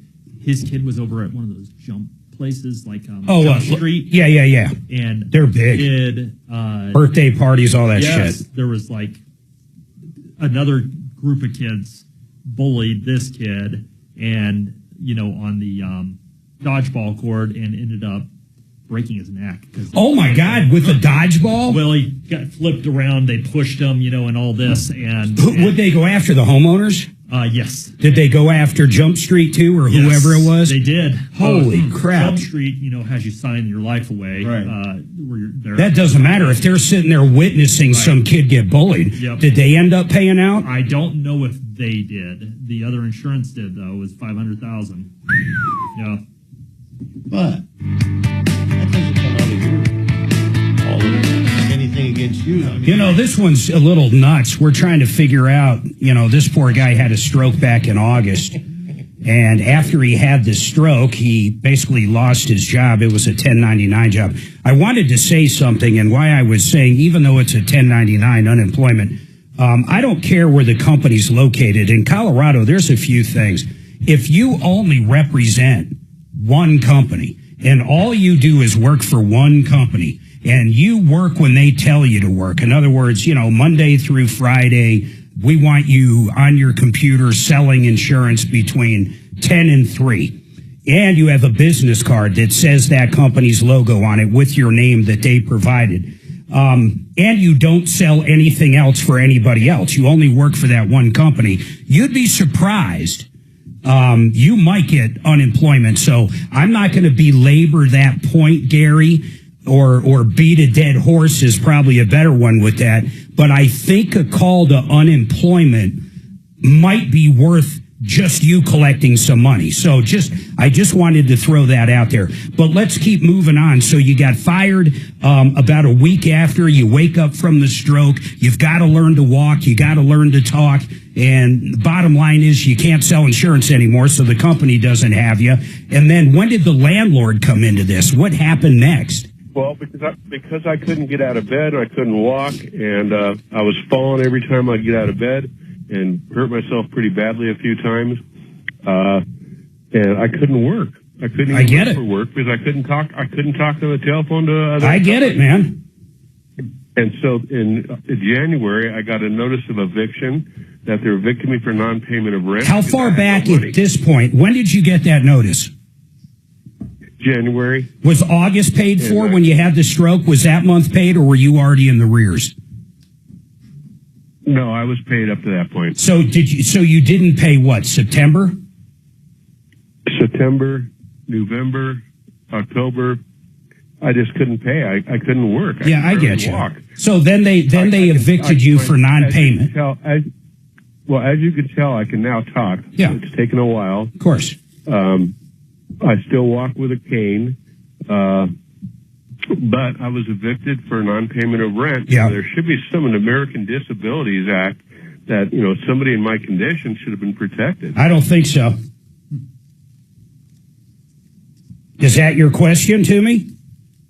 Yes. Yeah, I don't think so. For failure to pay rent for 3-4 months, I mean, that's it. I mean, they're going to evict you. And honestly, I hate to say this. I feel for you big time, man. I feel for anybody in that case. But, the landlord has to get paid. For all we know, he's got a mortgage on that property or anything. Yeah, Brian. What about rent assistance? Did you go that route? Yeah, that's possible. I tried with the VA and came up with nothing. Yeah. Yeah, he's in such bad shape at the time. But there is no law that I know of that is going to protect you after that amount of time. Well, right now I'm in VA emergency housing, which really sucks.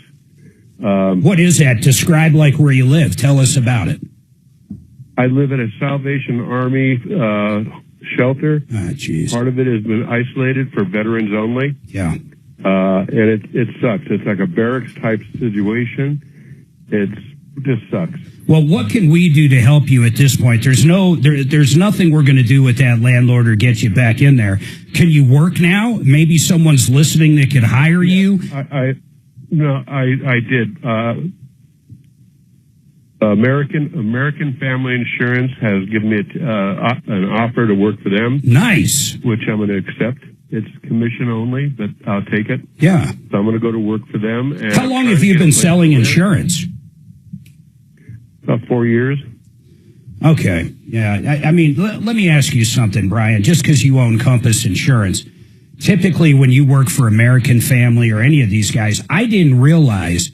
So American Family, they'll hold you hostage, right? They only sell American Family? It's a captive company, yeah. So, and most of their agents are generally 1099. Is that normal? Yeah, absolutely. That's how it was. I worked at Allstate before I started this 25 years ago, yeah. So could you work for other people as well? No. The captive contract, you can only work for them, but they still don't consider you an employee. You're not W-2'd. It is definitely a 1099. I wonder You're if an there's independent contractor. I wonder if there's a loophole for that, just because of the insurance board or the commission. I have never heard, when you worked for the other company, who was it, American Family, Gary?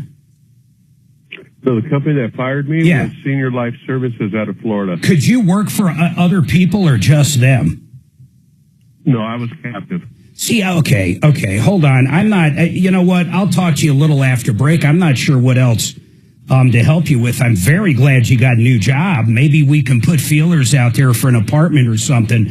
But 303-713-8255 and give the Insurance Help Center a call. 303-996-9000. We've got a couple hours to go. I want to hear from you. 303 Martino.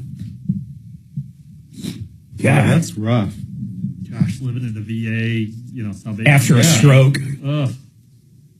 Now I feel for the guy. Hey, at least he's got a job lined up. Well, I was curious. So American Family, surely not as a captive agent for them, like his own agency? No. He's working for some dude. I have no idea how it works. He said he's going to be working for them. I don't know what that means. Yeah, I wonder. Do they have people that cold call just around that work directly for him, not an agency? Not that I know of. I mean, they would have positions for... Because there's people at Progressive that sell insurance directly for Progressive. Well, but if they're employed by Progressive, they're not cold calling. But yeah, I mean, they have, you're right, they have a whole division of people that in-house, the direct marketing type of stuff. And I wonder if, I don't know, I have not heard where I can have a 1099 that cannot work for anybody else but me. Right. So it must be something in the insurance industry only. But if you say that, how is he getting fired if he's a 1099? What do you mean fired? You're not an employee. Well, they don't want his services anymore. That's what he means. But, I mean, if he has a book of business, does he not have ownership of it? I have no idea how that works. Yeah. I mean, at Allstate, I had ownership of the book. So they couldn't fire me. They could terminate my agency, but I still they have to pay me for that, I guess is my point. I want to see, can an insurance salesman in Colorado be a 1099? Yeah, it says it must meet special legal criteria to be considered independent and non-employee. Here's a breakdown of factors to consider. And there's nothing there. Literally, it's a big nothing. Talking about something big. Yeah. Okay, here's Colorado Department of Labor. Workers are presumed to be employees unless proven otherwise. So you're automatically an employee. Mm-hmm. To prove someone is an independent contractor, non-employee, the worker must be free from direction and control in the performance of the work. This is a problem that Allstate was having. Their agents aligned to try to sue Allstate because of some of this definition. Mm-hmm. Because you don't truly have they are controlling you. They're controlling your time. They're controlling your office in a sense. They tell you where you have to be. I mean, I think he should call up unemployment and just tell them and see what they say. I mean, it says have an independent business doing that specific kind of work. So, I mean, that's where I go. I don't pay anybody directly.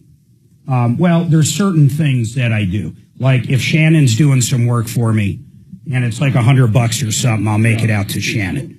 But he may also be eligible for that Family Leave Act, that Colorado Family Leave Act. If he's an employee, he would be. I think it's also for business owners. See if it is. Hey, I'm sending you something right now, Mark. This is the rental assistance I was talking to him about. Yeah. This is the Colorado Emergency Rental Assistance Division of Housing. This is what the guy that my son was evicting. This is who he went to try to get rental assistance. Well, let's bring it up to the guy. Yeah. Let's well, do I it just on said air. so you would have it too, but because it's not a VA deal, and it doesn't provide coverage going forward, but it will pay for the back rent, so it might put off the eviction. But is he already out completely? He's gone. Yeah, He's in right. that VA. So it might not have any pertinence. So the Family Act, if he opted into it and paid a premium, he'd be eligible for coverage right now. Agree to pay premium. Oh, listen to this. Listen to this. Here's one of the exemptions. Domestic workers, nannies and au pairs, under 40 hours a week. Real estate brokers / agents with contract working solely on commissions. There you go. There you go. So they do. Isn't that wild? But the Family Act, you're right. But the Does that cover 1099? I haven't gotten that far. And it does require, I think, employment of 12 months prior. But that's not, once again, it's not employment. Well, if he was employed with whatever that company he was talking about for 12 months, I'm saying Family Act. Oh, but it was in Florida. Does that matter? That I don't think so. He's a Colorado. So he needs to have opted into it. Well, Those can who you are opt self-employed. Well, if you're self-employed, you're not in it unless you opt into it. So if you opt in, then you're paying your employee and your employer share. Okay. It would be like opting in or out of workman's comp if you're the owner. Yeah, I gotcha. I haven't done a spitball forever. Hold still. There's your water. Oh, thanks, man. Boy, that poor guy. That does suck, though.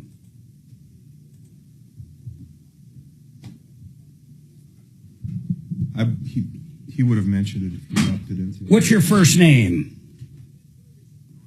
George, what's your question or comment?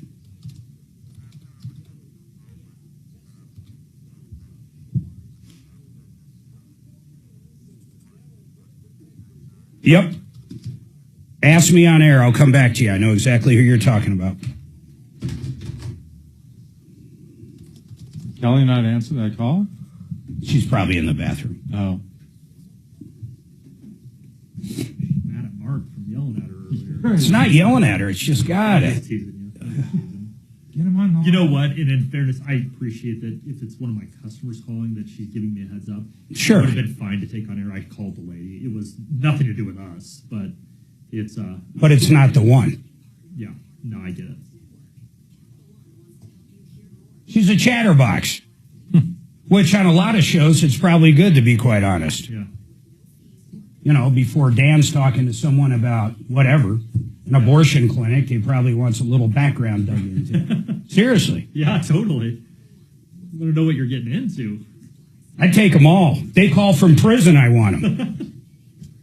Especially if they I got a problem with my commissary. I wanted chicken noodle ramen, and they gave me beef. I wish they would call from that prison we were talking about, at the CCOT. I would look. Pickup line. Oh, I have been waiting for a pickup line, yes. Dan Kaplis, afternoons at 4 on 630 KHOW.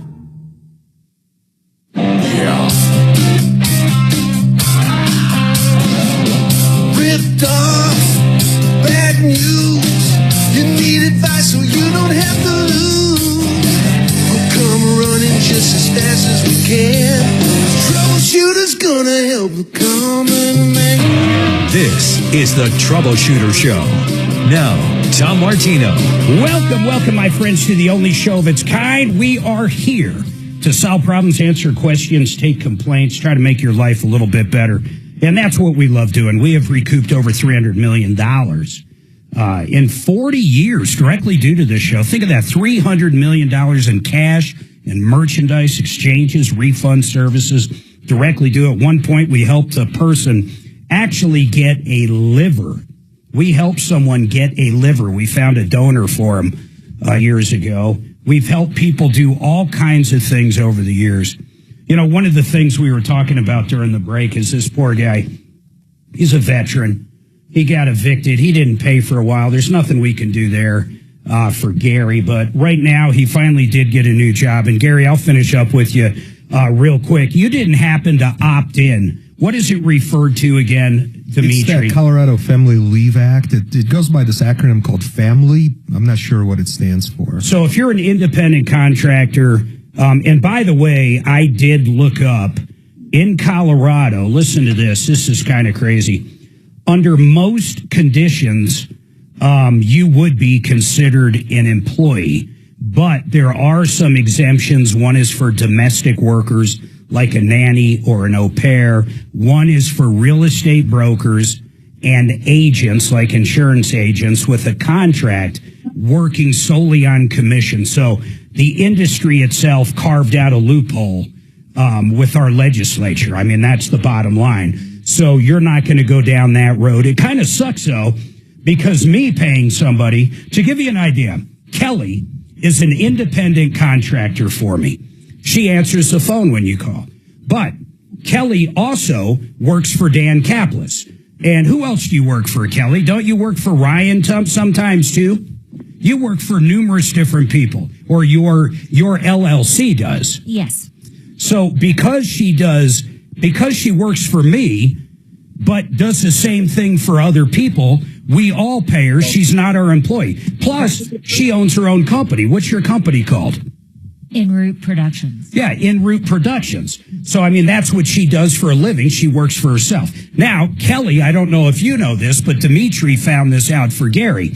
You can either opt in or opt out. No, you don't have to opt out. You're automatically out unless you choose to opt in. So you have to opt in. You have to for opt the in. Family Leave Act. Yeah, if you're self-employed. Like Did you know that, Kelly? Yes. Did you opt in or no? I have not opted in because my kids are... It wouldn't matter. It would not matter. Because they're old enough where literally it wouldn't matter. Correct. But you know, the interesting part about this family is it also covers you if you need to take time off. Oh, that's interesting. So that's why I looked it up on behalf of our caller. Yeah, so Gary, you don't happen to know if you opted into the Family Leave Act, did you? Because that might be another source of money. Mark, there's a time on that of 1 year, I think. So you got to opt in for the following year. Yeah, you have to be with someone for a year. Oh, how long were you with that other company, Gary? Gary? I think I hear him talking, but I don't hear him. Well, I mean, we'll kind of leave it at that, but I'm just going to drop him. For people listening, though, if you own your own business, you can opt into it. And what does it cover, Dimitri, basically? So you're saying not only if you had a kid or if you were adopting a child or anything along those lines, if you actually had a stroke, it would most likely cover you? Yeah, it covers you against stuff like that. It also, I actually have a friend who just started this Family Leave Act a couple of days ago because this person was having some stress issues. It's a young single female. Now, was it an individual, like her own company, or she worked for somebody? She was an employee of someone. So while she's on it, how much does she get? I don't know. I wonder if it's like 70%. It is a formula, and it's not universal. Because I've had employees that have been on this for either health-related issues. So you have to have it now for your employees. Yeah, every employee. See, when I had employees, I mean, we're going back to 2015. This wasn't a thing. Yeah, no, it's newer. Yeah, it just started like a year or two ago, didn't so it? Even if you don't, back in the day, I had like 48 employees. If I went over 50, to give you an idea, I had to have certain health coverage for them under Obamacare. But under 50, I didn't. Is it the same way now, or it doesn't matter if you have 1 or 50? In Colorado, it's just automatic. It's automatic. You're doing this, yeah, and I think it's 3 months. I think is what it is of payment. Yeah. How much they get paid? So she got approved for 9 weeks. Now, I didn't ask how much, but I did kind of quickly glance at their website.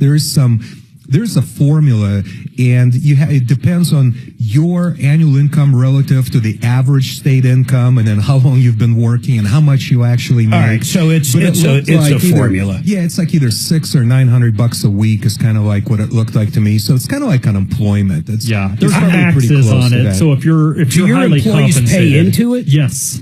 They do. I don't so, like, think it's a dragging choice. your paycheck from iHeart, you pay into family leave. That is correct. And how much do you know how much you pay in? I honestly don't, but I think it's like a 0.5% or something like that, as well as iHeart kicks in that other 0.5%. Have you used it? Like, when you had the grandbaby, would you be allowed to use it? Yeah, I think I would be able to, but you didn't. I did not. No.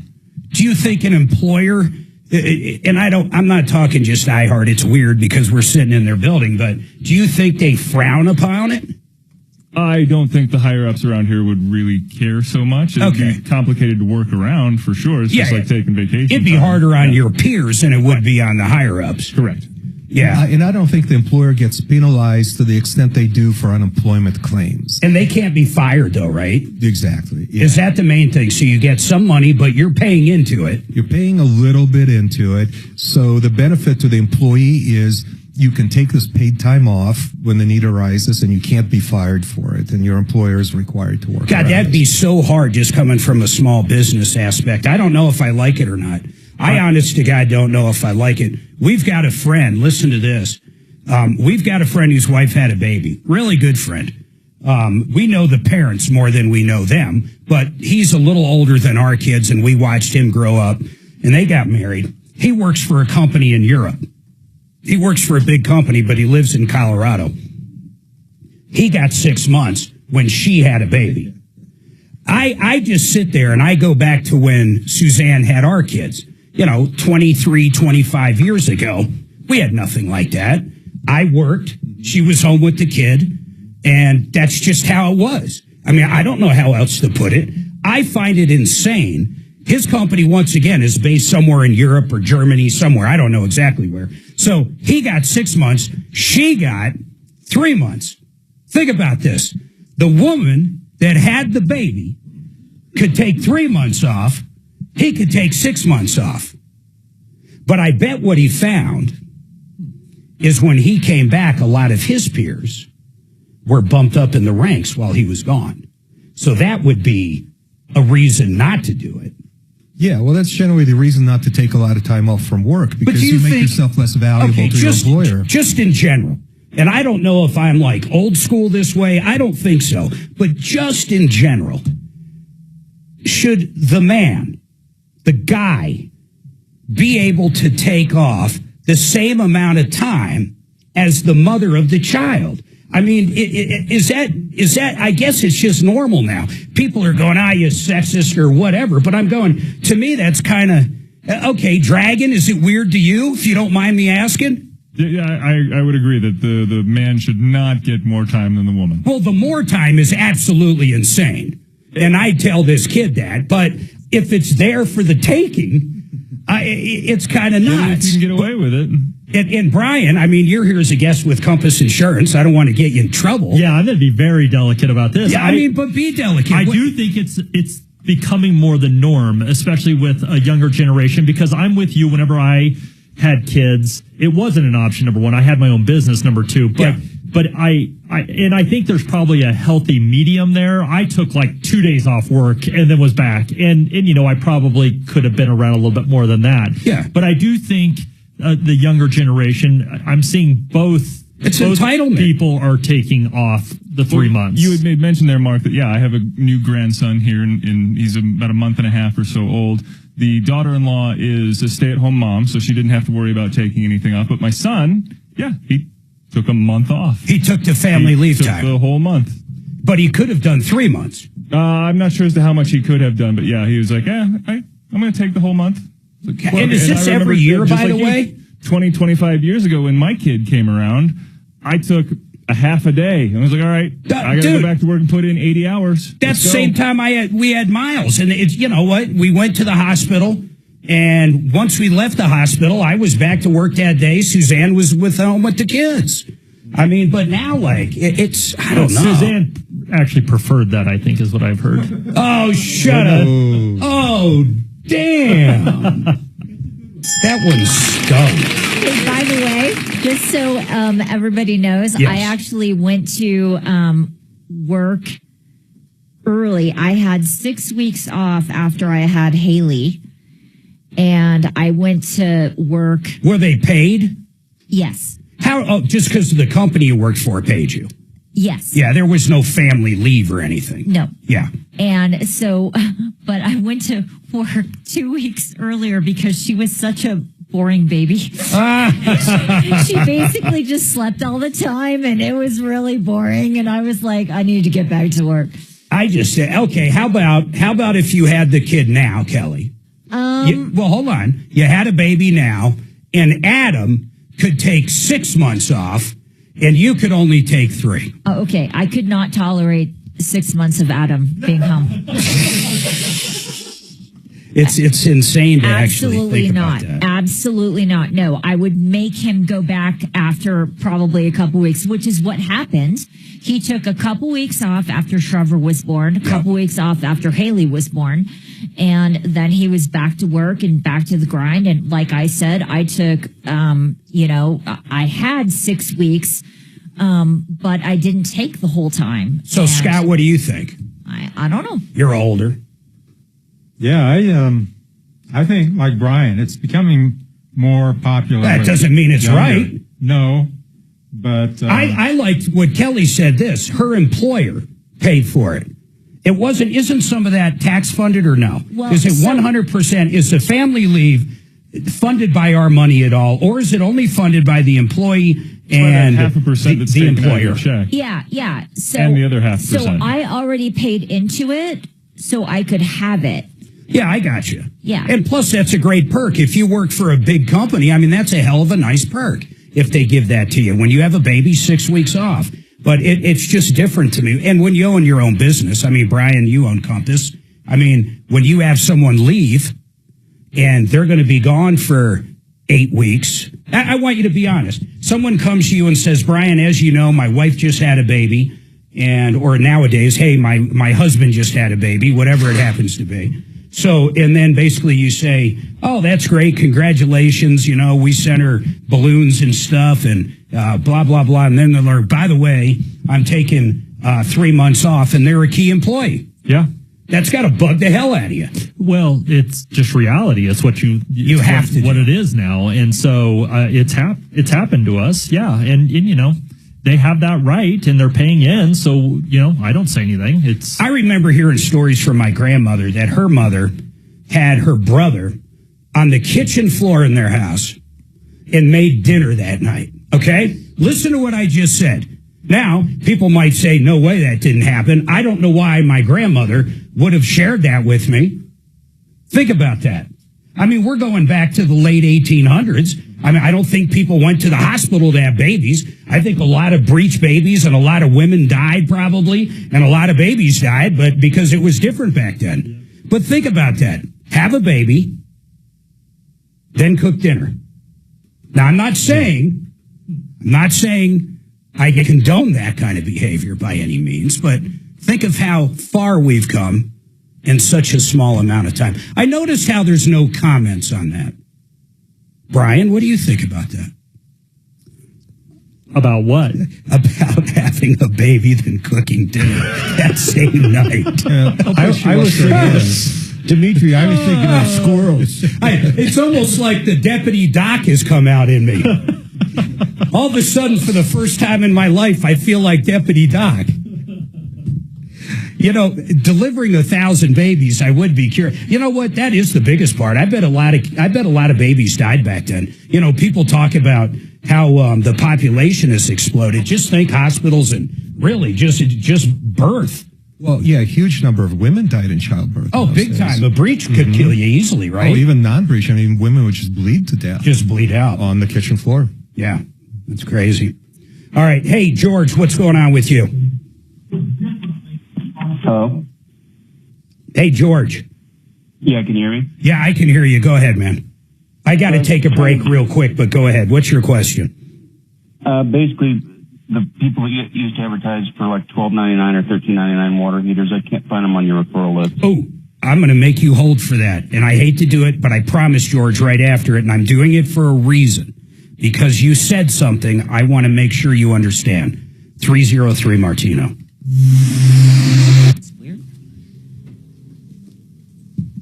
What do you want? Euro? No, Europlumbing. He's going to get to it next. What's that? Okay. Europlumbing. Yep. That's who it is. But he said we used to advertise. We still do advertise for them. They're on the referral list. I really want to see if any taxes go to the family. That's what I was trying to look up. Can't find it.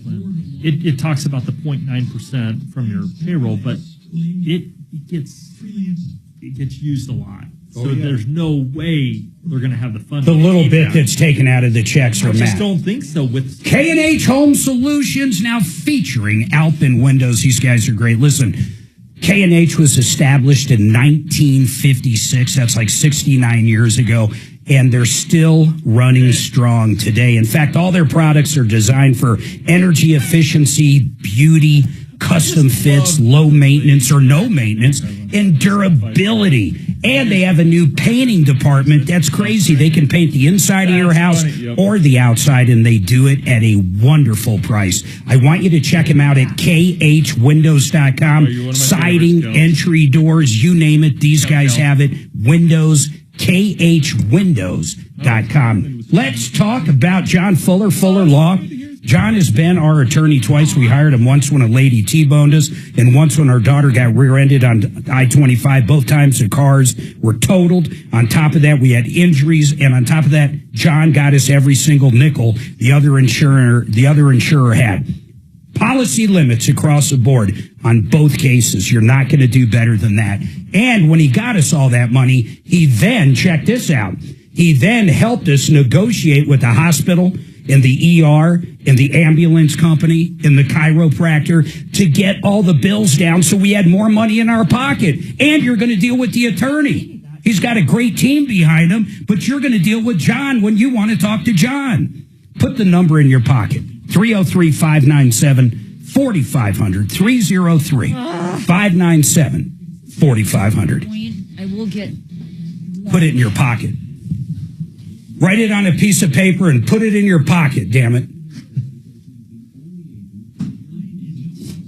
Do we have any examples, Brian? Yep, I have a couple. There's an $1,100 weekly max payout. And that's if you've been there a long time. It says with the lowest earners receiving so again, it's a sliding scale based off of how much they're making. The lowest wage people can make up to 90% of their weekly wage. Let's see. Do taxpayer dollars fund? What's it called? Family. F-A-M-I-L-L-I. It's an acronym. Yes, all of our money goes Family. into a pool that goes to what? the state.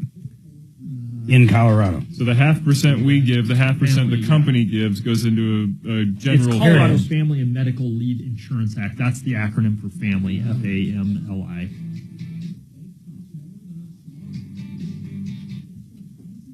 Is that different than the federal FMLA? Is there a federal? Well, FLMA or FMLA came about in 1993. Okay. Good point. Because I wasn't in charge of it at the PD then. And it's mainly, I mean, city, state, and fed people, they use it all the time. Yeah. I'm just curious if it gets abused and there's not enough money, what happens? That's what I would love to know. What's that? That family. It's got to come from tax money. It doesn't say that though, but if it says it's funded by the 0.9%, 0.45 from the employee, 0.45 from the employee. Yeah, it's already run out. But you're saying there's way more claims. Yes, in my office I have 30 employees. Right? I've had. Wait, go ahead, Dragon. Yeah, that's correct. The more people are claiming on it than we have funds for. So where's the money come from? It ran out last year within the first 2 months. It ran out last year in 2 months. Yes. So they don't get anything. From? I don't know where the money comes from after that. I'm sure just. Do you have some expert on this that would be interesting to hear? I don't know who an expert would be on this. An insurance guy. Not for this. Where did you read that? It was actually a story middle of last year that the funds were gone. Did people still get money though? I think so. Yeah. So it I had have to. employees on it right now. Yeah, but he's saying it ran out last year. Each year it gets more money. Oh. from the state. But he said it ran out in 2 months. I don't know the answer to that because I haven't heard that. I don't know. See, mine was always state. Because it's not like Brian is paying the employee, the state's paying the employee, right? Right. So that money is coming from, it's got to be tax money somehow or another. They're funding something around. The fund that we all paid into for a year prior to it taking effect, that was Have not a baby enough. and That tell me how all you ran feel, out. says Savvy. Yeah, the thing I was just reading. Trust was me, if I saying could that have a baby, I would have got fixed. they started collecting. There the is money no way like I'd give birth. 3 or 4 years ago. Correct, yeah. They collected I don't even all like of being 23. constipated, It wasn't let alone available giving until birth. 24. Okay, so they And got then- their coffers full, started doing it, but you're saying it ran out. It ran out like before March. I would love to know how it works. Nothing I'm reading tells you anything.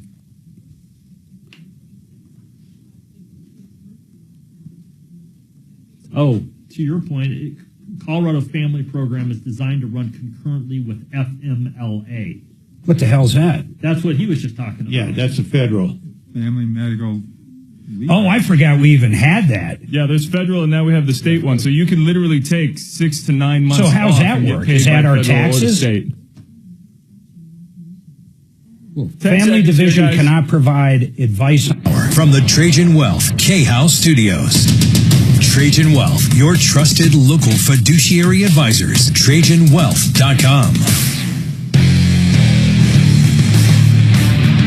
All right, 303-713-8255. Hey, Frank Duran, the real estate man, if you listen to the show, he's the nicest guy out there.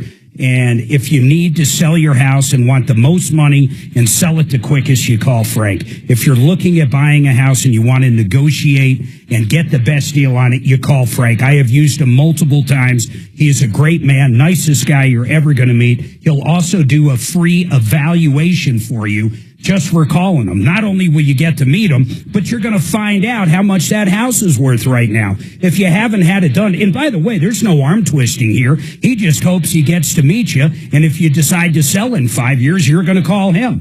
You're going to love it. A free evaluation, including the comps and everything. Check him out at frankduranhomes.com. In fact, usually when you call up, Frank answers, frankduranhomes.com. Now, I promised I was going back to you, George. You said a company we used to advertise for that sold water heaters for $13.99. It's Euro Plumbing. And the only thing I wanted to correct you on is we still advertise for them. We don't do a ton of radio for them right now, but they're still on our referral list. If you went to our referral list, you would have found them right there. I'm really having a hard time with your referral list, just like putting in like water heater, for instance, on a search or anything like that. I'm going to try it right now. Hold on. I just want to see if they even come up. Hold on. We just had some other stuff. I'll tell you, you talk about a work in progress. Every time I fix something or have our people on the background fix something on it, it appears as something breaks, which is just mind-blowing to me. I fix one aspect of the search, then all of a sudden I have another aspect with it. And what did you search? Water heater?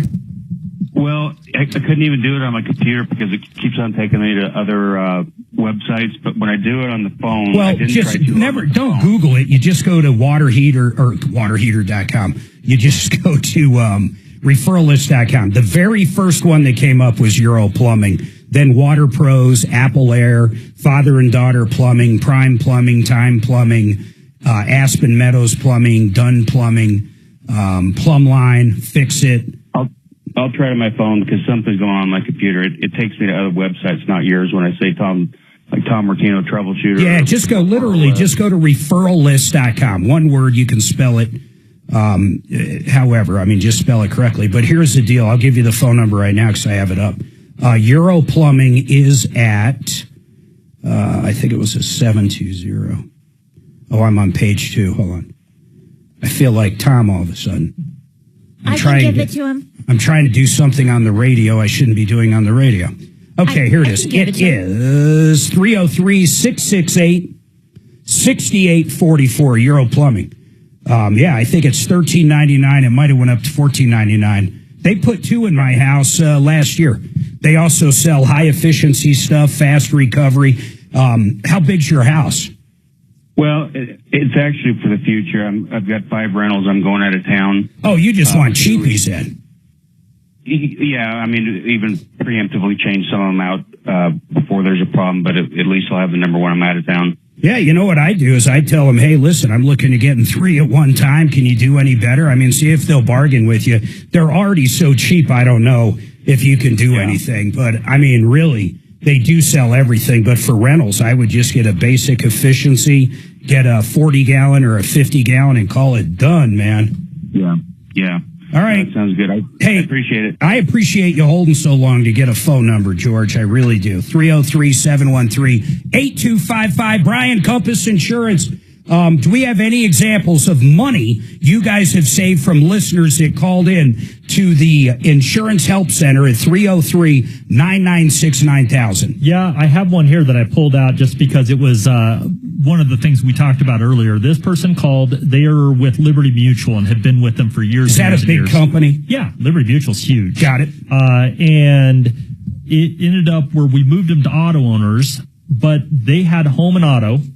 They had minimum liability. They only had, what is minimum on it? So their liability limit on the auto insurance was $25,000 per person. Yeah. $50,000 per accident, $15,000 for property damage. That means whatever they hit, another car that they hit, the most their insurance would pay is $15,000. My God, you couldn't buy my door for $15,000. Well, yeah, there's no cars out there that are worth that anymore. There is nothing you can get fixed at a body shop for $15,000. Right. So what happens in a case like that? I'll tell you what happens.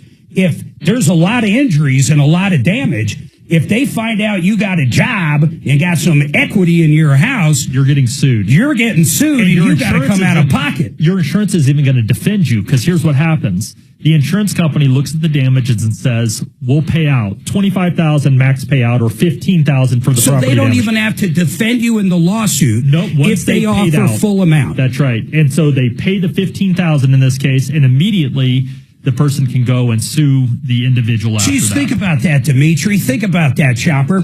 You run into somebody. I can think of a handful of cars like a 1979 Granada. You might not do $15,000 worth of damage. But if you run into anything that's made in the last 10 years, it's going to be over $15,000. I'd sue them. If you ran into me and did $50,000 worth of damage to my car or totaled it, and all you had was $15,000, and especially if I had injuries, I'd call up John Fuller, and I'll tell you right now, if John knew you had assets, he wouldn't take $25,000. He'd come after you. Oh, of course. And by the way, there are a lot of insurance agents out there who don't explain that to people just because they want to be the cheapest option. Yeah, they want to be the general. That sounds like the definition of malpractice within that industry. Yeah, and this one in particular, I think, had been with Liberty Mutual and that's more of a direct type So if of it policy. was 20 years ago, maybe that was enough? It was maybe enough, but you don't have an agent with the Liberty Mutual in this case. This was directly with the carrier, so you're kind of responsible to be checking up on your own insurance. What kind of homeowners did they have? Did they have ACV through? No, they did have a percentage deductible, but that was the other part of this. How much was the percentage, you know? It was 1%. Okay, so what's the house worth roughly? It was $600,000. So they have a $6,000 deductible. Right, which is not out of range. Yeah, you said that's normal. But what ended up happening with auto owners... Normal nowadays. Nowadays, it's normal. Auto owners, they moved them and got an umbrella, so they now have $1.5 million of liability. Which means they also went up to $250,000, $500. That's what I mean. So they went from $25,50 yep. to $250,000, $500. Right. And then they have an umbrella that picks up from there for how much? For another $1 million. So now they have, instead of $25,000 in coverage, they have $1.5 million. Exactly. And did you save them money? A couple thousand is what this agent wrote in. Wait a minute. So you also saved, so they have the coverage. I can't even factor that percentage. I mean, what the hell is that? 25,000 to 1.5 million is a buttload percentage. Right, a lot more. a lot more. Yeah. So 4 times 10 is 40, 20, 60 times the coverage. Right. 60 times the coverage, and you saved them $2,000. That's right. And how about what kind same of deductible now? 1%. That's the minimum with this carrier. So it's still 6,000 deductible. Was the house in line as far as evaluation? Well, they had 25% extended replacement costs, meaning that if the house burned down, they'll go over the dwelling limit by 25%. So they go $700,000. Right now, it's 50% more. So that's even more coverage there. Coverage there too. More liability, more home coverage. Yep. Better coverage. Yeah. And less money. And saving them a couple thousand. See, people don't believe. Hey, listen, we have Brian in for a reason. This is a consumer show. I swear to God, folks, if you've heard it before, just call them up. In fact, what other states? Our podcast is heard everywhere, Brian. I know you do because you do Miles stuff in Nebraska. Yeah. And you do Wyoming because you do Addy stuff. Yep. So where else? You know, obviously, it's primarily Colorado. Of course, but our second biggest state is Arizona. Why is that? Because we have a lot of people that have second homes there, so it's just a natural. It just works that way. Yeah, we get a ton of business for Arizona. So you got Arizona, Wyoming, Nebraska, of course, Colorado. Yeah, Utah. We're licensed in. We're licensed in Texas. How about New Mexico? We're licensed in New Mexico. So listen, anybody out there listening, and they're going to be the first ones to tell you if they can't save you money. Right. I swear to God. In fact, last year, Brian knows this, I shopped Farmers in State Farm because mine came up so much higher simply because we live in the woods. It's the way it is. And I tried the other ones, and I simply couldn't get better coverage. I simply couldn't get it. No. You still had the best coverage, no matter how I look at it. 303-996-9000. We got some lines open, by the way. I'd love to hear from you. 303 Martino.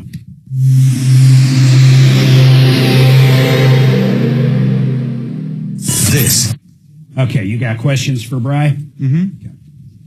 And I thought for sure there'd be comments about this family thing, the Family Act, like employers taking off, the employees taking off. I thought for sure people would be wanting to give their thoughts on that.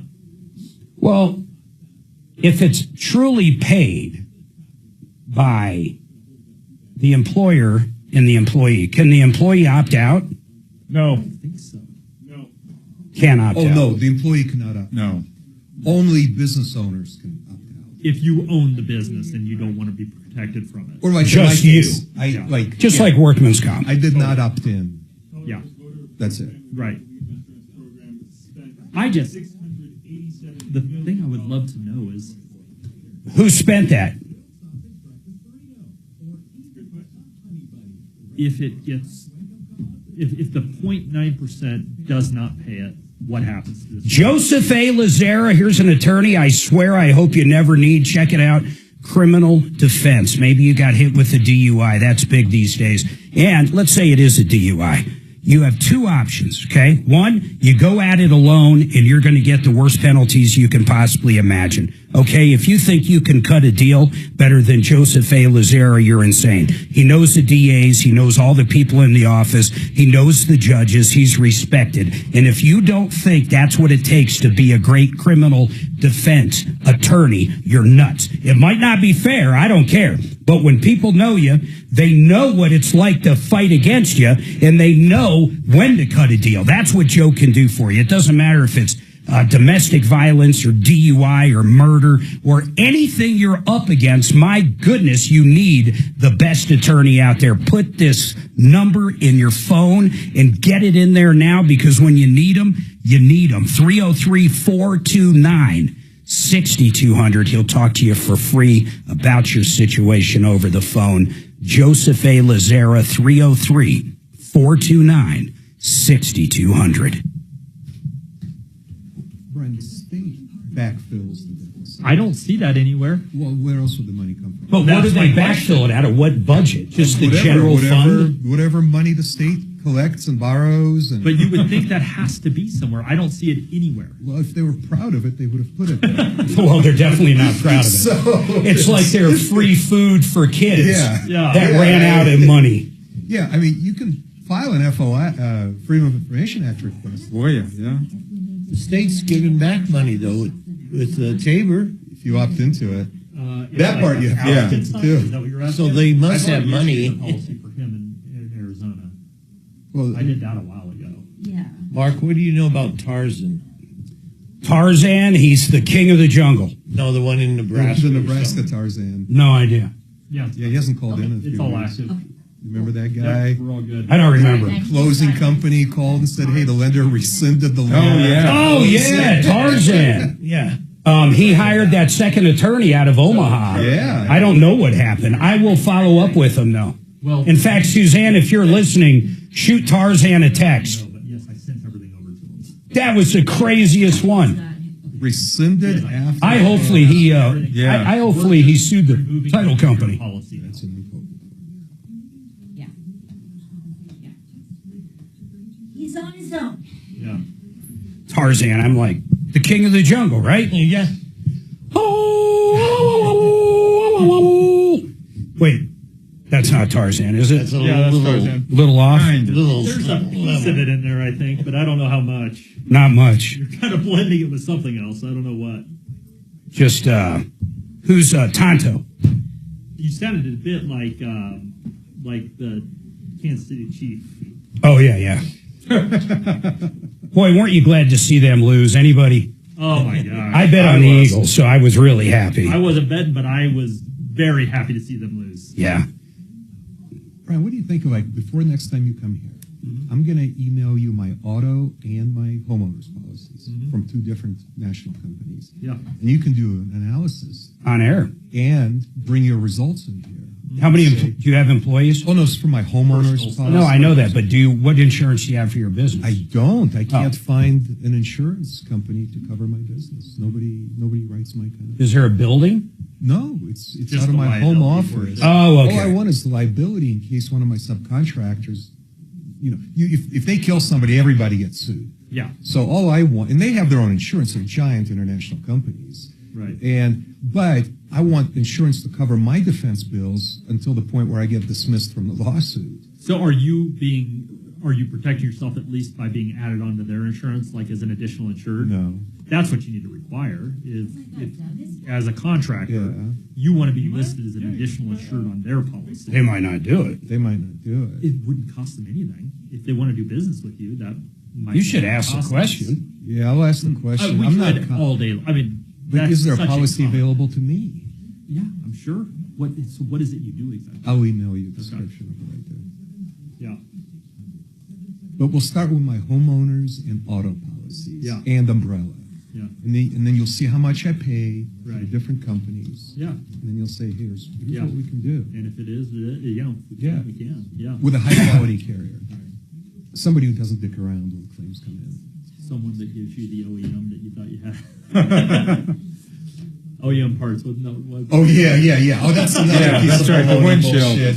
I was like, she told me it's covered, and then you pointed out correctly it's not. Should read the policy. I finally read the policy. Yeah. Like the agent was full of baloney.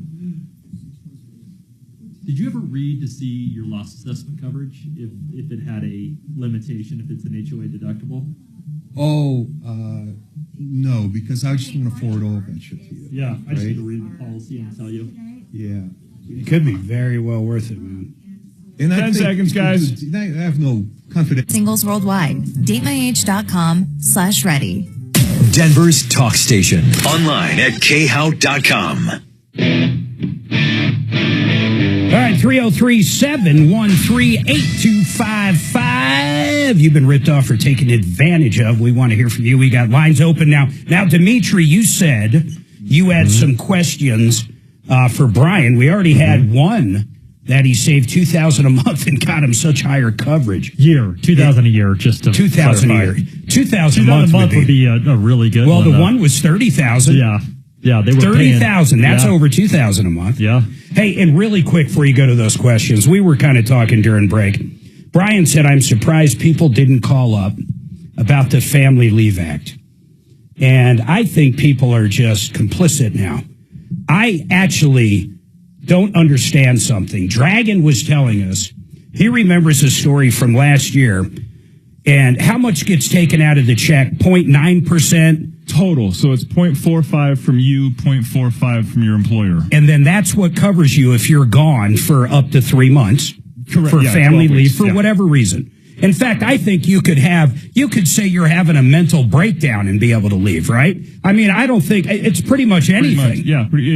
Even if your spouse or kid gets sick, you can take the time off. Yes. So, and you get paid for 3 months. Your company can't fire you for that amount of time. Now, you don't get paid everything, and someone looked up the maximum was like $1,100 a week. Yeah, and it was, the lower waged people, you can make up to 90% of your income, but no more than that $1,100. But Dragon said they went broke. I'm pretty sure they went broke after a couple of months. Last year.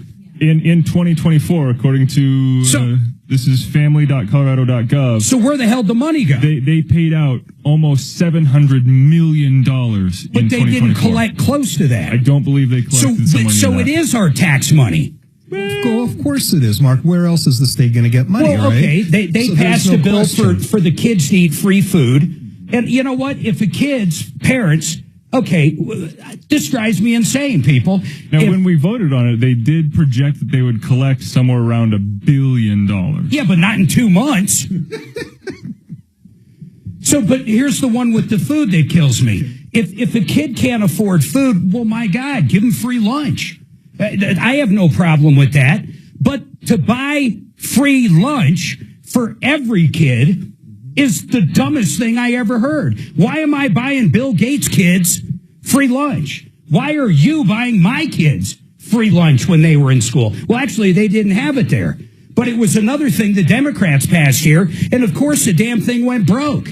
And now the kids that should be getting free lunch are probably not going to be getting free lunch because they're just stupid here. Think about that. Why would a rich kid get free lunch? Yeah, well, there isn't really much to think about. I mean, there is no logical connection between There's zero logical. Free lunch for poor kids, which I understand and support, but free lunch for everybody really doesn't seem to make much sense. What is the justification? Okay, the only justification I can come up with is, do I owe you a 45 or no? No. I do owe you a 45? Oh, Lord have mercy. Listen, here's the only justification I can come up with. One, they don't want the kids that are getting the free lunch to be made fun of or feel funny about getting a free lunch. Yeah, I totally understand that. Like, it could be stigmatizing. So just have everyone scan their student ID. That's what they do. Everyone should get scanned. That's what my kids did. You couldn't tell. Now, back in the day when I went, the free lunch kids had a punch card. Everybody knew who the free lunch kids were, because guess what? We didn't have computers running the lunch line. We literally had the old lunch lady that was mean as all get out, and the free lunch people had punch cards. That's how our cafeteria, and guess what? The popular kids sat at one table. Yeah, it was all back in the day. I get it, it's different now. But nowadays, my kids, we'd have to load up a lunch card with cash. And everybody used the same payment method. It's not like the free lunch kids, you could tell, everybody had the exact same card. So I throw that argument of a stigmatizing. See, you said it like I was going to say it, Brian. Mark, you're forgetting stigmatizing. Mark, you're also forgetting that they also provide breakfast. Yeah, I know, for everybody. Oh, there's also after-school dinner programs, too. And if the kids need it, God bless them, they should have it. No, I totally agree. But now that technology exists to keep the poor kids from getting stigmatized with a free lunch, they should employ that technology and provide the free lunch to them and charge your kids 1.5 times the regular price. Well, wait a minute. You just stop there. I was following you up till that last part. That last part I disagreed. No, I don't mind helping people eat that simply can't eat, especially kids. But, that's a whole nother conversation. Like, are the parents actually working, or are they drug addicts, or where are we there? Because maybe the kids need new parents.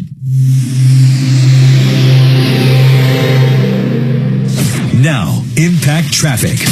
This report is sponsored by Verdict with Ted Cruz. Clear driving through the Denver Metro for the most part. As we get closer to the 1 o'clock hour, I-25 northbound, some slower traffic through downtown. Nothing too out of the ordinary there. Seeing speeds in the 40s and 50s between 6th and Colfax. 6th Avenue eastbound, some stop and go in the off-ramp to I-25 southbound. I-70 east and westbound, it's easy driving to DIA. If you've got a traffic tip with us this afternoon, dial pound 250 on your phone and say the keyword traffic. I'm Mark Swan with traffic. I'm Ben Ferguson. And I'm Ted Cruz. One-on-one exclusive at the White House with Elon Musk. This commercial I'm going to do. It's hard to believe it's real. Got it. Okay, what's your name, sir? Somebody do turkey. Yes. Dave? D-A-V-E? You're so shocked. Okay, listen, recoveryourhair.com, the founder, Nick Turner, he flew over to Turkey. And by the way, Turkey is emerging as a capital of medical tourism. Well, what's that mean? That means if you want a hair implant, here it could be $30,000. If you go to Turkey, you can get it done for $7,000. Same level of service. Same aftercare, same everything. But check this out. This guy, Nick Turner, that actually flew over there and had a great experience, got a full head of hair. But he wants to help you now do the same thing. You fly to Turkey, you get your hair done by Dr.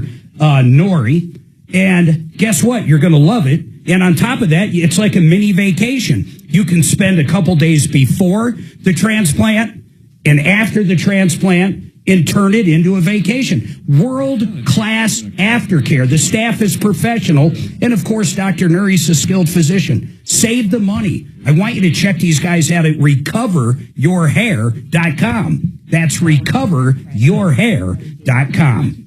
Sheridan Auto Tech, Uncle Kevin, whether you need someone to do the oil changes and the cooling system flushes, we're going to have hot weather soon. Get that air conditioner recharged, find the leaks. You name it, tire rotations, brake jobs, alternators, starters, you name it, Kevin does it. He's a great guy. He can also do an entire engine, a used one, a rebuilt one, a transmission, any kind of car out there. SheridanAutotech.com, 3-year, 36,000-mile warranty on everything they touch. 3-year, 36,000-mile nationwide warranty. Better than most dealers. Check them out at SheridanAutotech.com. SheridanAutotech.com. Red Rocks Roof and Solar. Brooke can find the money. She can find the grant money. She can find the tax credits. They do commercial systems, off-grid systems. They do battery backups if you have an existing system, or if you want to build something off-grid with a generator, they can do that. They can give you a price, and they generally beat anybody out there on new systems. They can repair an old system because you bought from a company that's most likely out of business. And everybody there works there. In other words, they have their own sales force, their own installation people. They even have their own repair people. Check them out at Red Rocks Roof and Solar, redrocksrs.com, redrocksrs.com. My God. So I talk about this anytime. Have you heard that spot before? No, going to Turkey. And what is so weird for me is I wouldn't go to Turkey to meet my fucking long-lost child. I just wouldn't go to Turkey. I'd go to Turkey. I wouldn't go to awesome. Turkey. No way. I heard if you get thrown in the pen there, you're cooked, man. You're cooked. You'll never see the light of day. They say the same thing in Mexico. I don't go to Mexico anymore. Yeah. I mean, I might go to... Cancun? No. Cabo? I might go to Cabo. Well, you fly into Cancun. No, Cabo, you fly into Cabo. Straight into Cabo? Cancun is a million miles from Cabo. You wouldn't make it there. You would die driving. You would. There's no way. If an American drove from Cancun to Cabo, you would die somewhere on the way. You would either get kidnapped, killed, or raped. Oh, all three. Or all three. Guaranteed. In whatever order that comes what in. order? Yeah. I'd rather get raped last, I guess. Yeah. After I'm dead. Yeah. So they kidnap me, they kill me, then they rape me. And then they put it on the internet. Yeah. Yeah, it's probably like 2,000-3,000 miles. I was just looking to see how far. You're going to be astounded. If you accidentally flew into Cancun and had a hotel in Cabo. Let's see how far Cabo is. I bet it's 3,000 miles. How is Cabo, San Lucas. There's a couple Cabos. To Cancun. Yeah, I know. That's the problem. There's other Cabos all over the place. Here you go. You ready? 3,429 kilometers. So 2,100 miles. Yeah, it's a 49-hour drive. And you go right through Mexico City, where you will be kidnapped, raped, and sold. They will sell your lungs. They will sell your kidneys. They'll harvest your organs. Yeah. They'll send you home with no liver. Playa del Carmen. That's what I was thinking about. You might as well go to. You might as well go to Guantanamo Bay on vacation. Or better yet, what's the prison we were talking about? Whatever it was. Seco? It's not the good old days where you could go to Cancun and like everything's cool, man. I'm telling you. I was at Riviera Maya last year. It was fantastic. We had a great time in Cabo last year. It was fantastic. Brian, that's about to change when they bomb the hotels. Yeah. Americans will. You're going to be $1 billion price tag on them. You're going to be. Yeah, it's going to be crazy. I read something. Israel killed the leader of Hamas. I find that hard to believe. Say it again. Again. What? Israel killed the leader of Hamas today again. Again, that's fine. Yeah, again. Yeah, that's the eighth one. Next man up. That's one job you probably don't want at this point. They're going to have a recruitment problem coming up. Hey, when Biden was in office, it was okay. Yeah, right. None of them get family medical. In Case My Phil on the Joe Pag Show. Tonight from 6 to 9 on 630 KHOW. All right, folks, 303-713-8255. Dave, issue with the DUI car accident. Dave, listen, we're going to be going to the long break, but I'm going to take plenty of time with you if we got to get an attorney on to help you. In fact, I'll ask you real quick. I got about 20 seconds. Give me in a nutshell what the issue is. How you doing, Mark? My wife was involved in a hit and run accident, and the guy, they took him to detox, and the car was totaled. So your car was totaled. The other guy was drunk and taken to detox, right? Right. All right, hold tight. We're going to dive into it. Hopefully the guy at least had insurance, but we're going to find out after the break. Look, we got another hour to go. I want to hear from you. Any comments you have, any problems you have, 303 Martino. Don't forget that number works on and off the air. Tell your neighbors, tell your friends. We love helping. We love talking to people. And you can email us at help@troubleshooter.com. 303 Martino. See you on the other side of this break.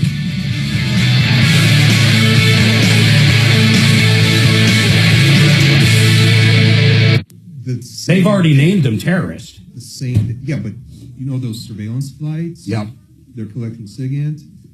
It's so that they know where to launch the missiles. Oh, they're going to blow them up. Oh, there's going to be nothing left of these fuckers. And there's going to be... And the only thing they really have that's specific, I mean, drugs are the entire country. And it's tied into their everybody. Of course. But the only thing they have that's true is tourism. That's the only real thing they have. So once they blow Cancun and Cabo, and I don't think people go to Guatemala anymore, but wherever they go. Mm-hmm. Yeah, it's going to be open season on Americans the same day. And there'll be shots over here fired. Oh, yeah. They're going to be... So my prediction is they're going to come and spray like fentanyl on produce. Can you imagine that? Oh, my gosh. Yeah. They have enough of it. Yeah. All they have to do is drop it in water supplies. Well, that's hard to get to. You're assuming they're alive. Have you seen the chain link fence around it in the mountain? It ain't that hard. It ain't that hard to get. There's one right up here. Going from Yogurt over here, I passed that damn. Oh yeah, I know. By the high school. Yeah, right next to the high school. And I've always looked at that fence and go, "Holy shit!" Right. One slingshot in the middle of the night, no one hears it. Bloop. It would be better to throw radioactive materials into the water supply, though, because that can't be diluted enough to make it safe. And that would contaminate all the pipes. The entire water system will be totally useless for hundreds of years if you throw radioactive materials. That's why I'm unwell. That's another good reason to be unwell. I got to deal with my own shit in my septic, and I deal with my own water. Now, are you allowed to have a septic field anymore? Not anymore. They're called a cesspool. Okay. Suzanne's uncle in Missouri literally had one. The house was probably built in the late 90s. So in some areas around the country, I believe you can still have an above-ground cesspool. But generally speaking, not like in Colorado. But we didn't have above ground. It was like a bunch of rocks covered by dirt, right? And the sewage goes into the rocks, and then it goes leach through pipes. Leach field. Leach field. I still have that. Allowed for new construction? Absolutely, you have. We have a leach field, but the only reason you'd know it's there is the grass is greener right there. Yeah. So a engineered system now those pipes leading out to it underground just do a better job. There's no pooling of water anywhere. Yeah, there was never. Yeah, okay. So a cesspool is an above ground shit tank. Yeah, it's a pond where all your shit goes. Yeah, I don't want that. Well, not many people do. You throw some soap in it. Get it cleaned up a little. Get a nice water filter. Someone eggs your house, you throw them in it. They can't be gravity anymore. They have to have a pumping system when you sell. Because I still have gravity. Ours is all pumps. Yeah. So we got 2 big tanks, one and then the other for solids, and then all the liquid basically floats up to a certain thing and then hits those pipes and goes out to the into the leach field. Into the leach field. Okay, that's what. Yeah, Like but we don't ours? have like anything around it. You can just tell in the summer where the green grass is. Well, you can tell in the winter too. But Yeah, that's true. Yeah, mine stays a little green during the winter. So where ours is in the winter gets no sunlight. Well, never gets sunlight. So we will have snow there still for another month. So you don't even see. I mean, right now, literally, we still have like the size of the front parking lot is covered in snow. Yeah, but then our front yard, you won't see any snow. And that's even from common sense. That's what 100-foot trees will do to your backyard. I mean, there's simply nothing. Yeah. I try to get Suzanne to go out and shovel it, but it's like pulling teeth. Now, my great-grandmother would have been out there right after she gave birth shoveling. Between that and dinner. Well, after dinner. After dinner, she'd be shoveling. Without his tractor.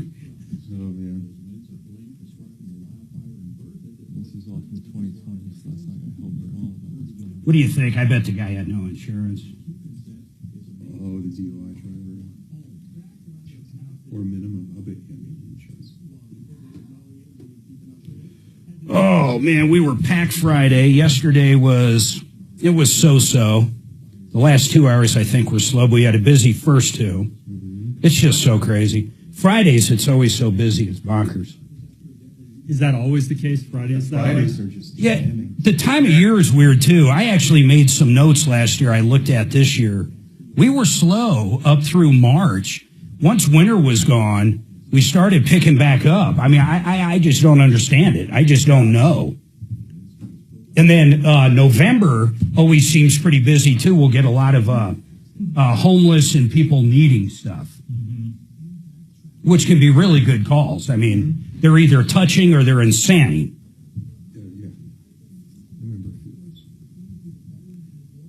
Tuesdays seem to always be slow for us. Lately it has. It's Yeah. definitely been slow today. Yeah. Yeah, it's kind of weird. It's just what it is. Ooh, who's at Allegiant? So did you guys know that, this is crazy to me. Beyonce is now a country singer. Wow. Did you know that? Yeah, she won a country award. Yeah, she wanted that award or something. So she's going to Allegiant. My Howie always sends me stuff I want to buy a box or Illusion.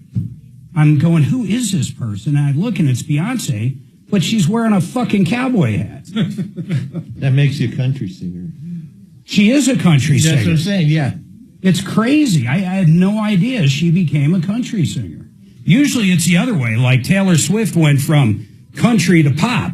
I've never heard of anybody going the other way. Well, Post Malone. Was he country then? He is now. He's country. See, I don't know anything about country, him. or I was just in Nashville last week for a work thing. Jelly Roll is now, he's got his own honky tonk there. We're going to Nashville to see Metallica soon. That'll be cool. It's going to be so cool. That'll be cool. We're going to have 14 of us in the box. That's going to be fun. Allegiant, let me see what they're giving this time. 12 tickets, 8 seats, 4 bar stool, 4 parking. So you got 12 tickets, but 4 of them are going to be at the bar. You ever been in a suite and they have the bar behind the seats that go down, or seen them walking in the Pep Center? So you get 12 tickets, but there's only 8 real seats. It includes food and beverage, $6,500. That's cheap. For the whole box, you're saying? For exactly what I read, 12 tickets. Now, that particular suite is a corner. It's away from the action. How does that work? You get 12 tickets for 8 seats? Yeah, but you got 4 barstool seats. Oh, okay. No, they literally get a seat, but it's at the bar behind the chairs. Yeah. You get 4 parking passes, 12 tickets, MGM Rewards West VIP access, which is nice, and it includes food. Ripped off, bad news. You need advice so you don't have to lose. We'll come running just as fast as we can. Troubleshooter's gonna help the common man. This is the Troubleshooter Show. Now, Tom Martino. Welcome, my friends, to the only show of its kind. We're here to solve problems, answer questions, take complaints. Education is very important. We've been talking insurance today, and I mean it, folks. If you've been listening to the show, it is so important you check that insurance for so many different reasons. Brian Burns has been with us. He went over a couple examples, and I just want to go over one real quick. Then we're going to go back with Dave. But the people called up. They had assets. They have a house. They only had $25,000 in liability coverage, and they didn't have an umbrella. Basically, if they hit somebody and they were at fault, they would probably get sued and lose everything they have. And seriously, Brian, it's crazy. Oh, yeah. And now you guys have quoted out they're going to have better insurance. They're going to have liability going up to $1.5 million. Right. And they're going to have better coverage on their house because it'll go 50% over if it's a total loss instead of 25% extended coverage. Yep. And you saved them $2,000 a year. $2,000 a year. Yep. It's crazy. People, if you don't do it, you're nuts. He's going to shop 30 companies for you. Call them up now, 303-996-9000. I get so many calls from people that save so much money, but more importantly, it's the people that are underinsured I feel bad for, because if anything ever happens, and the people that have actual cash value on their roof that think if there's a hailstorm, they're only going to be a couple thousand out of pocket, when in reality, they could be paying for the entire roof. Like literally. Or people that the replacement cost of their house, $500,000 to $800,000, has a 2% deductible on a roof. So your deductible could be $20,000. Right. Yeah. And the actual cash value portion is where it really gets them, because people have a roof that's 20 years old.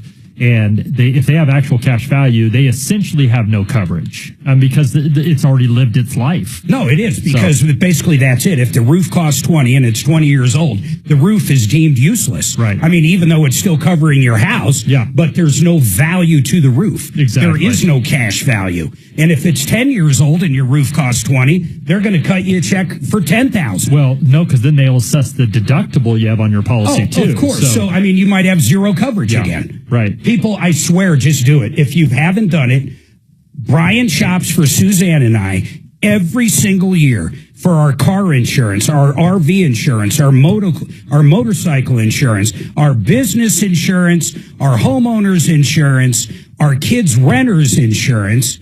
My God, do I spend a lot of money on insurance. Boy, that's depressing just thinking about it. That's part of our life, though. If something ever happens and you don't have the coverage, your entire life changes. Yeah, especially those liability losses. I mean, that you just aren't accounting for. A good attorney will come after you. Yeah, and the umbrella you found for us, I think it's a $2 million umbrella, and it actually extends our, I do have this right, our uninsured driver insurance. Uninsured motorist extends. Uninsured motorist is so important. Mm-hmm. And people, I'm going to tell you something. If you don't have it, you're absolutely crazy. And I'm going to talk to people that are out there, the average person, where the family's making $100,000 or less in Colorado. It's so important. You get hit by Joe Blow, and Joe Blow's only got $25,000 of insurance that's going to pay for basically your broken leg, your ability to work, your life-changing brain injury you now have, and you think you're going to live off $25,000, you're absolutely insane. Your life just changed forever, and you have $25,000 to live off of. That's where that coverage comes in. That coverage is not for anybody else. It's not for your liability. It's for you and your family. If someone hits you with no insurance or the minimal or anything, that's where it kicks in. And we have $2.5 million of that coverage with the umbrella. Yeah, well, you have $1 million because you can only get in excess of $1 million on the umbrella. But got it. But the point is, I can't tell you how common it is to see people, especially like if they're with Geico, where they've done their own insurance, and they pick out the cheapest. Well, they go $250,000, let's say, on liability, so they're protecting other people or but lawsuits, not themselves. But then they have $25,000 for uninsured motorists. Oh my God, that's stupid. Yeah, think about that. You're willing to pay out and protect other people up to $250,000, right, but you only have $25,000 if you get hit by somebody with no license and no insurance, or even crappy insurance. Right. If they have the general, let me tell you, if someone hits you, Dimitri, and they pull out a card that is proof of insurance and it says a general on it. Now, look, I'm being a little overboard here, but my guess is they have the state minimum. I would say there's a high probability that they have the state minimum. I bet on it all day long. Yeah. And I'd win all day long. Mm-hmm. Hey, so Dave, talk about insurance. Your wife was hit by a drunk guy, hit your car. Does your wife have injuries? Yeah, I got Roma's Law on it, and I have that insurance you're talking about. We're covered. Okay. And they're going to put up the car. But the guy hit and run. Yeah. Right in his house. And he came back an hour later. And he was drunk, high, and all that. And well, what kind of moron? Hold on. First of all, it's a hit and run. But what kind of moron would come back to the scene drunk as hell? I mean, why? Well, he lived right in front of the house. That right in front of his house is coming out of his driveway head on and T-bone my wife. Oh, my God. Did she have injuries? Yes. So let me ask you something. Did she go to the hospital? Yeah, first night. Did you hire an attorney? I got Roma's Law. I don't even know. Oh, Romos. He's the guy. He's got like a Ramos. That's why I didn't recognize it. He's like a doctor and an attorney or something. Wow. Okay, so what's your question for us, Dave? Well, I was hearing you having a conversation about get a lawyer and go out there because it's his mom's car. Yeah. I want to see if I'll be spinning the wheels, see if the mom has it. They didn't put no insurance on the car. I mean, they didn't cop and get the report. They just give him a detox. And he said, Dave, this is exactly what we were just talking about. So I'm going to ask you, do you have underinsured coverage, and how much is it for? I got $200,000 policy. Well, see, you're not answering the question though. What is it called, Brian? UM and what? UIM. So uninsured motorists. This is for her damages, her injuries is what we're talking about. So if this guy hits you and he had no insurance, and you're saying he had no insurance, right? I don't know. The cops didn't put on the report. Well, okay. Well, let's hope they do have insurance. But even if they don't, if you guys have UIM, you're going to be covered from your own insurance company for what he did. Right. I done that. I have another car, too. I had a Corvette, and I was hit. Okay. 25 grand. And I had injuries. I got 2 slip discs in my neck. Got it. So I had to go out to my insurance company, and they paid out $140 grand. Nice. Perfect. That's exactly what this insurance is for. If I file another claim against them, won't that be 2 claims that cancel me? No, because those are not at fault claims. Uninsured motorist claims are not chargeable. They absolutely can't. I'm going to tell you something else, Dave. I'm glad you hired an attorney, because some people think because I'm dealing with my own insurance company, I don't need an attorney. You're crazy to think that. You hire an attorney just like you did, even though part of it's probably going to be on your own insurance company. But like Brian said, and we talked about it first hour, for all the new listeners now, listen to this. In the state of Colorado, if you put in a claim and you're not at fault, maybe you ran into a deer, maybe it hailed, maybe what else, Brian? If it's not your fault, someone ran into you and took off. Right. Anything like that. If it's not your fault, then they cannot penalize you for it. Exactly. Yeah. In other words, if you're getting your renewal rate your rate's not going to go up because of this, nor are they going to. And that's a statute, right? Yeah, I know Colorado, you can't charge for not at fault. Yeah, you simply can't. Yeah. They're not allowed to. Right. So they can't cancel you, Dave. Do you got any other questions? No, like I said, and I swapped the insurance company, and I got my first accident, my Corvette. Then I went back to Progressive. They took me back, but now I'm paying like $600-700 a month. Yeah. So this accident happened. Now I'm going to go up again, or no? Again, this accident, it's not at fault, so your rate you won't be penalized on your rate because of it. You will not be at all. 303-713-8255. We got a couple lines open. 303 Martino. Christy, you're next. He was asking the same questions in 12 different ways. Yeah. I don't think these are right. They look the same. You're correct. I got logged out. What do we got? You'd be paying $600 or $700 Got it. a month for auto insurance. Discount bath. He could have multiple cars. He could have.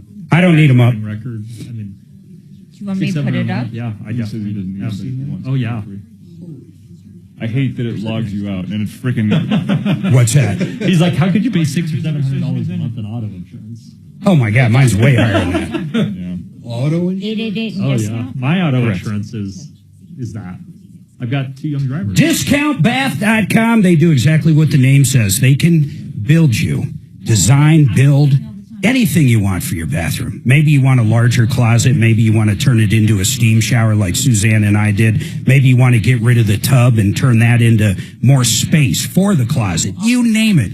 These guys can design it, and they can build it, and they do it at a discount price. And if you just have an old tub you want to turn into like a low threshold shower so you don't trip getting in, they can do that at a discount price. It doesn't matter if it's a fix and flip or a $10 million home in Aspen. These guys do beautiful work at a discount price. Check them out at discountbath.com. Chris and the gang are great. They'll come out to your house. They'll talk different ideas. They can talk colors. They can talk materials, different options. They'll go over everything, give you multiple bids depending on what you want done. Please check them out. Discountbath.com. 888heating.com. I love Garrett and the gang. A lot of the people I talk about, I've used Garrett numerous times.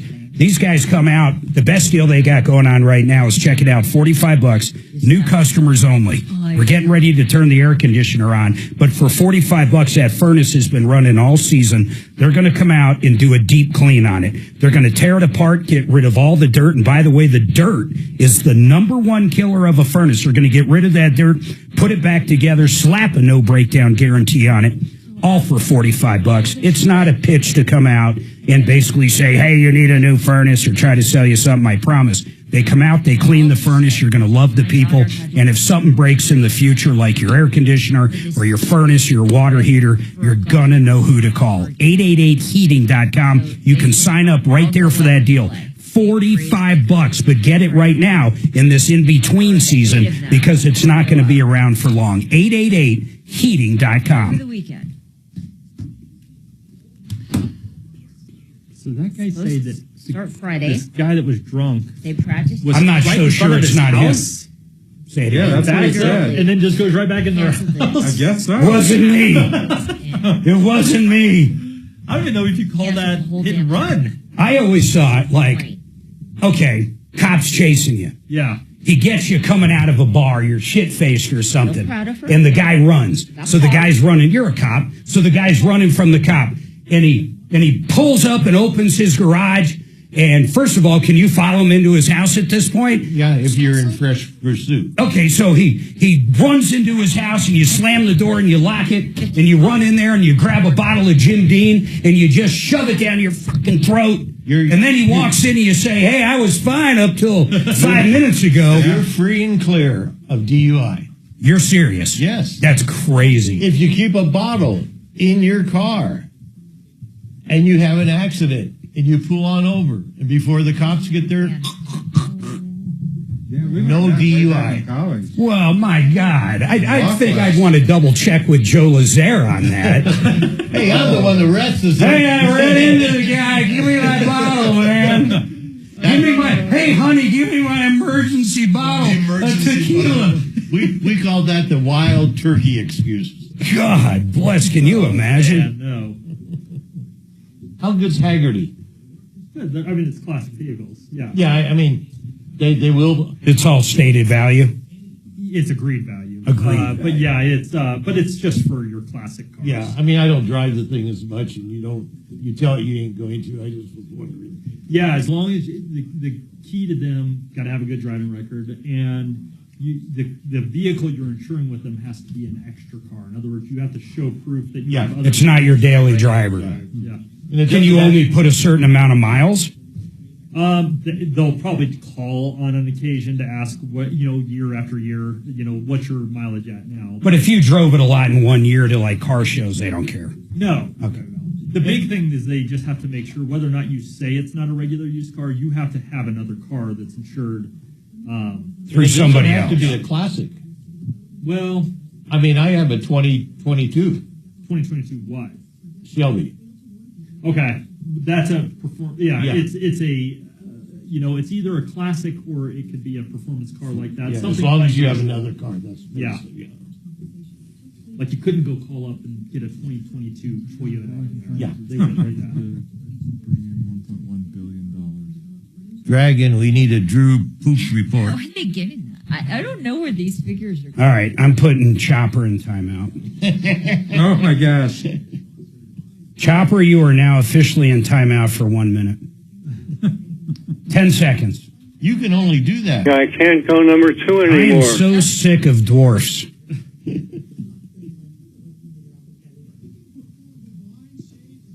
How about all the wackos today? We haven't had any. No.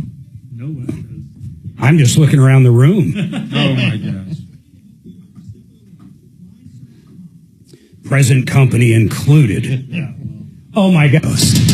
Trajan Wealth, your trusted local fiduciary advisors. TrajanWealth.com. Denver's talk station, 630 KHOW.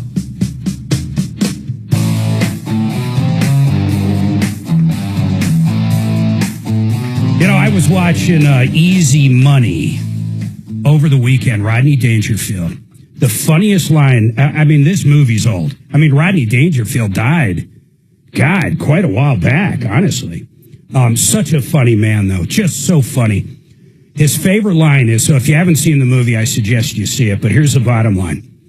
His mother-in-law dies, and in the will says you get a buttload of money, millions of dollars, but you can't drink, gamble, womanize, smoke cigarettes or drugs for 1 year. So he's got to be perfectly clean for 1 year, then he gets millions of dollars. And his first question out of his mouth after they say that, he goes, and they say, you can't drink liquor. He goes, yeah, but beer doesn't count, right?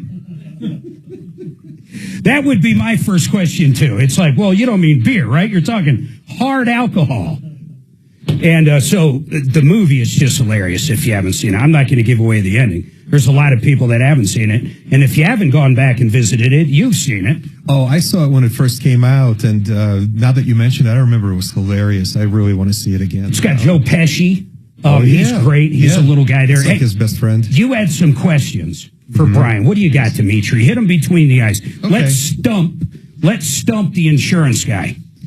Brian, my homeowner's policy covers the interior contents of my personal possessions for their replacement value. Mm-hmm. So if the house, God forbid, burns down, how do I go about proving that I had, 18 pair of pants? Or a Rembrandt. Yeah, and a Rembrandt. And how do they know I didn't just sneak in 6 Rolexes? You sure it wasn't 8? Yeah. How does something like that work? There are limitations for things like jewelry that are not covered underneath that personal property limit, or they're limited to, let's say, $1,000 or something. Right. Same thing with cash. And Same I was thing being with facetious no, about I the understand. Rolexes No. part, but all my regular stuff, the furniture, the clothes, The new TV. computer, if I get a TV or something. I always tell people, my recommendation is just use your phone, go around your quick video home. Just to it's not just to prove it for the insurance company, but I say when you lose everything, it's really hard to remember what you had in a lot of areas. You're trying to remember, but if you have a video and you just went through losing everything, and so you're not remembering. Oh, I did have this vase, this lamp, this whatever it might be. To add on to that question, if we just redid our master bathroom. So prior to doing that, I mean, it was, let's just call it builder grade. So if someone remodels their kitchen and, you know, they go way over the original, so it's no longer builder grade, it's custom cabinets and granite and blah, blah, blah. Like, how do you prove that to the insurance company? Well, first off, you need to be having a conversation with your insurance company to make sure they're updating the dwelling limit. Well, thank God I just did. Everybody mark that down. I just told him. Mark has done it, but I never would have thought that. That's true. Yeah. So if you're doing things like upgrading a kitchen, because as you know, whenever you upgrade a kitchen, you could go from something that would have cost $100,000 to replace to $500,000. I mean, you know, you can really make that big a difference. So part of the language of an insurance policy, especially for that extended replacement cost, is that you have to be up to date with your home value. Do I literally just tell you? Yeah, you'd say, hey, I'm updating my... Because we've done, like literally, we've done every bathroom in the house, and we've done the living room, not the living room, the laundry room. And as of right now, I even showed you that picture. We're adding hardwood to a bunch of other areas of the house. Right. And you know, just to distinguish, if you were just refinishing your hardwood or replacing the hardwood. No, we're talking adding. No, adding, and that's where you have to kind of communicate if it's going to increase the cost of reconstruction. That's one thing. But sometimes people will call, and they're really not making it, you know, they're not changing the value of it other than they're replacing with new things. That you don't really have to do anything with because you're already doing replacement costs. How about a new furnace? Let's say you add an 80% and you go crazy and buy the Mac Daddy furnace. Do you got to report that or no? You wouldn't have to go that granular. It's really, I mean, the big things to remember, Big like upgrades. if you're having your basement finished and it wasn't finished before, that's important you communicate that because with a replacement cost estimate, you have to update your dwelling limit so that you can keep that extended replacement cost. Or like when we built the RV garage. Yeah. I mean, that's a whole structure. Well, and if it's an RV garage or a separate structure from your home, you absolutely need to talk because the insurance policy only covers you for 10% of other structures. And you went over that with us. I remember that. So we actually added the coverage on. Thanks, Brian. So a video is sufficient proof. And then I would just say, look, see, I'm walking through the closet. That's actually like 32 shirts. Yeah, they're Would not they going to take my word for that. They're not unless. And they're all Armani. Yeah, that's where things start getting. Can be fraudulent activity if you start claiming that everything you have is top of the line, yet there's no proof of you buying any of that. That's where questions come into play. So if people try to abuse it, you'll start seeing that that's where an insurance company is really going to. In my case, they would say, Mr. Major, every shirt in there we've seen at Costco. Or they just show a quick video of every shirt that he's got. Like literally, Mr. Major, you're wearing that same Hurley shirt today. No, so that's a great question, though, Dimitri. What else? Well, you know, I thought it would be really fun to hear about some of the scams that you heard about. Ooh, has one of your clients ever been caught? And maybe not necessarily one of your clients if you have some confidentiality issues, but it'd be really interesting to hear about how some people try to scam their insurance companies. Yeah, like what's the big one? Just lying about the Armani suits or something? Yeah, I mean, you'll have. I've had someone that called and said they were adding a car. And the next day made a claim for the entire car being stolen. So they are, oh my God. So basically they already wrecked it, then put insurance on it. Yeah. And then they're saying it was stolen and yet there's no police report. No, that's gone. The car's gone. So they're trying to collect on the value of a new car. Did they collect? Well, it went underneath, this particular case, it got, insurance, investigated. And they found that it was all fraudulent. It was all. What's the guy's name? Marc Mager with a C though. MARC. So, are you saying there was no car? No, he had fictitious paperwork that he had purchased this vehicle. Whoa. It was a private purchase. Fake. It was all fake. That's elaborate. Yeah. Think of how elaborate and honestly how stupid it is. Yeah. Did he literally add it in a day later? It was within a week. That's crazy. That it happened, yeah. I would guess if you ever added something within a week, they would investigate a little. Yeah, they're going to look into it. And when you can't prove, I mean, you have some paperwork, but it's a private seller. Yeah. It was like, pretty quick that they started investigating. It's like this. when the husband disappears and the wife just bought life insurance on Friday and he happened to disappear at the lake on Wednesday. I mean, it's going to raise some eyebrows on that $2 million life insurance policy. Right. Brian, what about alternative housing? So let's say, to continue with this example, the place burns down. Yep. And, I mean, it might be a couple of years until it's rebuilt. What is the insurance company supposed to do in terms of paying for where I get to live, what's standard, what is my living standard? Like, are they going to move me into the tiniest, cheapest Motel 6? Yeah, is it going to be Motel 6 or can I get a nice house? Well, it has to be like value. So if you're going to, but there is a limitation on your policy too that you would have to look, especially on a condo or an HO6 policy. Yeah. It's a dollar amount that you have to add in there. And so you might have very little coverage. Like, give us an idea of one. Like, what do I have? Do you know? Well, yours is on a home policy, it's usually a... like $1,000 a day? No. It's usually a 24-month actual loss sustained. So you don't have a limitation, in other words. Some policies have a 10% so they would of the dwelling technically, limit. if my house burned down for 2 years, I could move into a house like mine while my house was being rebuilt. Well, I'm not looking at your policy, but yeah, that could be, you might have a 10% of your dwelling limit. It might be a dollar amount. Got it. So let's say you have a $1 million house, you're going to have 10% of it, to be able to pay for your loss of use. But on a condo or an HO6 policy, you actually will see that a lot of times it doesn't have as much coverage as you think you might have. So you got to look at what that dollar amount is. But they give us an idea though, like maybe only 10 grand. No, I was going to say I saw one of these within the last couple weeks where someone's condo policy came in and they had like $5,000 of loss of use, and that's it. So if something happens, the most they're going to pay is $5,000. Think about that. So your neighbor on top of you. Yeah. It leaks and destroys your unit. Oh, yeah. And, I mean, you could literally only be looking at $5,000 to stay somewhere. Yeah. All right. Well, you and I are going to go over my policies with a fine-tooth comb because I would like to get an on-the-air critique. I have no confidentiality requirements, so just don't tell people where I live. But, yeah, I would love to. So next time you're here, prior to that, I'll provide you with my auto and home policies. Let's talk business real quick. You found us... Troubleshooter Network. I got to take a break after this, but this was crazy. When you think of workman's comp, almost anybody listening, we've heard of Pinnacle.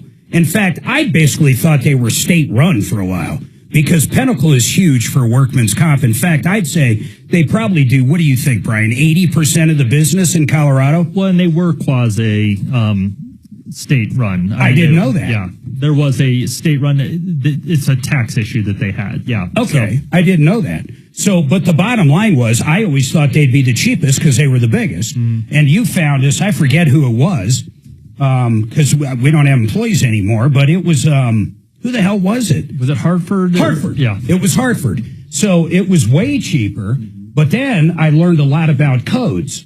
And what I mean by that is, if you have an office building and employees that are whatever, salespeople, and they stay in the office, your workman's comp has a certain code to that industry.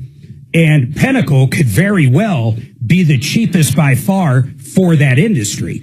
But then if you go over to something like my Goodyear stores back in the day, or my computer stores back in the day, Hartford might be cheaper than Pinnacle. Right. So it's really code driven. Yeah, it Professional is. Versus like a blue collar type thing.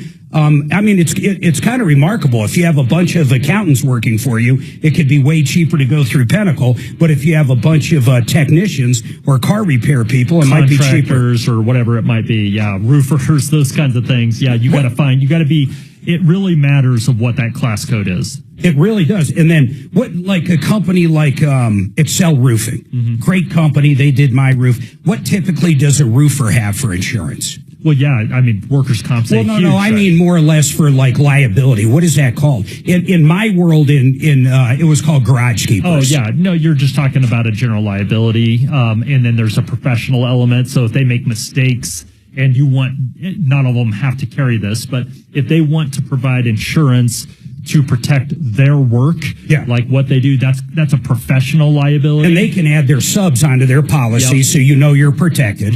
So if someone does come, we're going to have hail season here, and I know like Excel gives every customer everything. Anybody at that house is insured 100% if you're dealing with Excel Roofing. But if you're not dealing with them and it's Joe Blow knocking on your door after a hailstorm, what should people ask for? Like, prove to me you have coverage, but you also want to make sure the subs have coverage. So what do you ask for? But hold on, we're going to take this break first.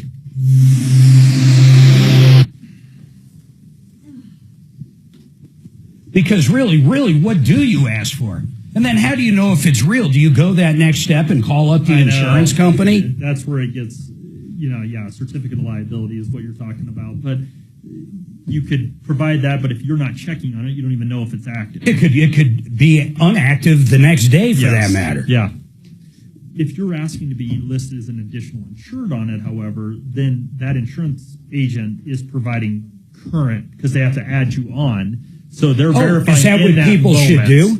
If it would be very uncommon for someone to be able to be an additional insured as a customer. If you're what I was talking about with him, he's a business to business type relationship. Got it. So, retirement. I'm gonna do CMG first. 2025 Honda CR-V hybrid update.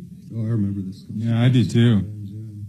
Okay, I got to tell you about a direct lender, no middlemen. I'm not kidding around. It's CMG Bank.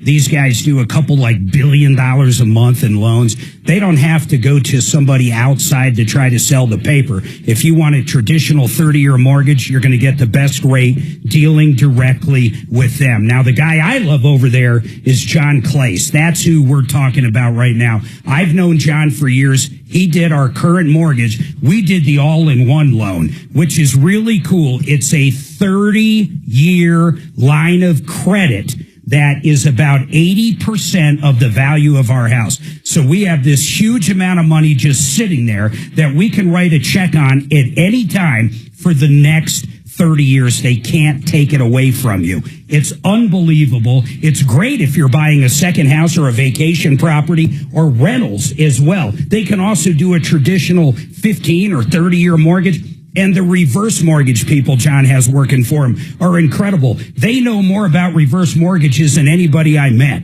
They know everything up and down. It doesn't matter. But the most important part, the pricing. When you look at reverse mortgages, people might not know this.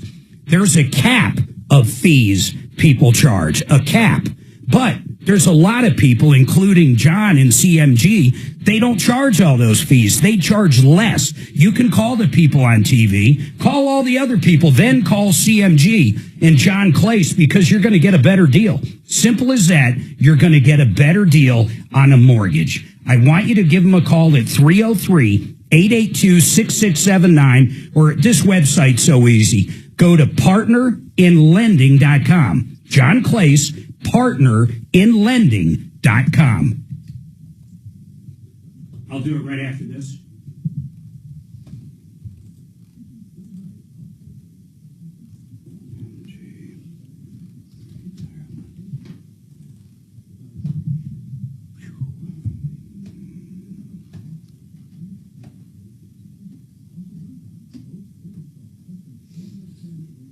So,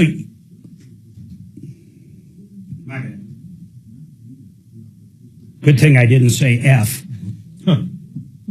I've only done that once during a break. When you were on air? Live. It was great. As I'm leaving, Dave Logan is coming in laughing at me. He goes, "Wow, heard you."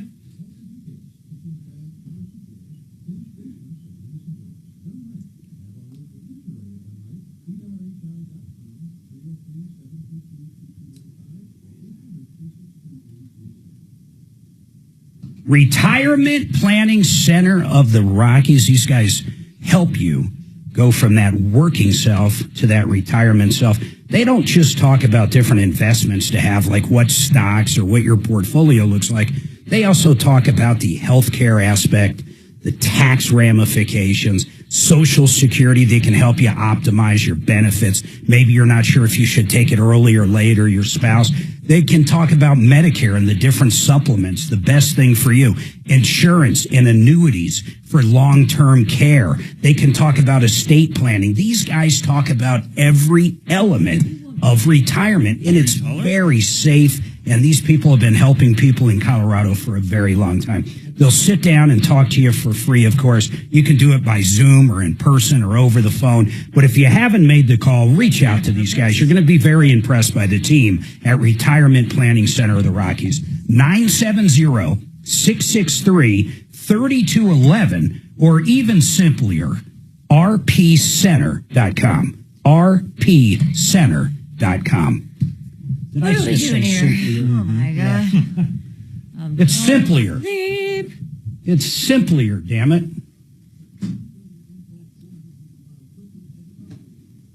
We were waiting for Istanbul. Istanbul. You got it now. Istanbul. Yes, I'm going to fly there. Vacation. Remember that song by Suicidal Tendencies? Nope. Yeah, it's like a mini vacation. Well, I Let's didn't see. ask you anyway. Are turkey I was just jails nice? Doing what Kelly does, just talk. Gotcha.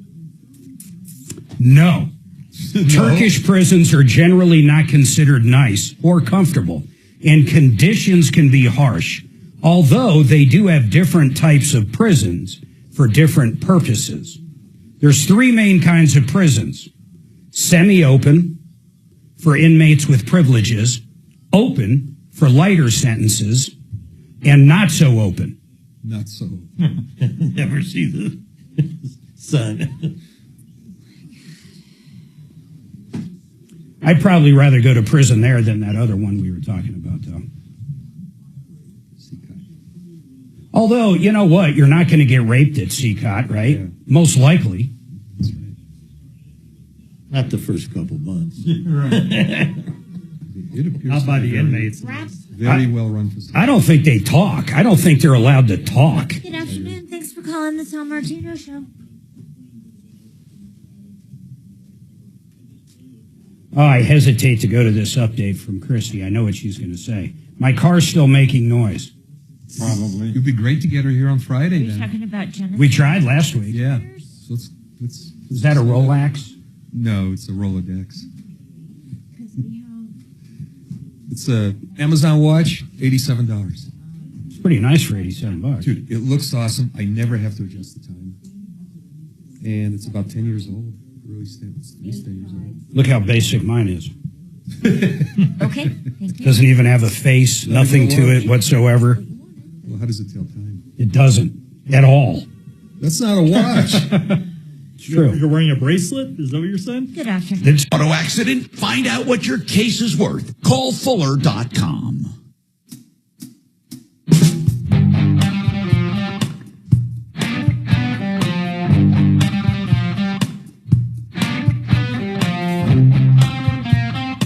All right, 303-713-8255. Christy, I hesitate to go to you. You've called a few times. You bought a brand new Honda CR-V, and it was making noise. The air conditioner was broke. The guys at Honest Accurate, for a very good note, actually called up the dealer and explained to him what was wrong with the AC, and the dealer finally found the problem. Why they couldn't find it to begin with is beyond me, but they got that fixed. Then That's great. It's still making noises. You're going to tell me it's still making noises, aren't you? Yes, sir. I wanted to take a fresh listen to it, and it took about, all of 5 minutes to decide. Yes, if Dimitri is still willing, I'd love to have him take a listen, and if he's willing to maybe test drive another copy of my car. Are you going to come by this Friday on car day? Yes, sir. All right. Well, let's just get it set up. Simple as that. Let's get it set up. Hold on. Kelly will give you all the details, and I'm not going to belabor that one. Are you going to be able to go test drive another one? Yeah, absolutely. I'll start with Christy's car, and we'll see how that goes. And Christy, I assume you have a safe driving record, and your car doesn't smell funny or anything? Yeah. Yes, sir. It's all good. And if you tell me that you think the car is normal, even though I drove another one that I thought made no noises, I will probably, proceed one direction. And if you What tell me- direction? Noise canceling headphones? Where would you go from there? Let's say he really does think it's all normal. I know it drives you crazy, so what would you do? I am going to have to do something with it. I'll either try to get someone to swap it out for a gas engine, or, not in my car, but maybe a trade.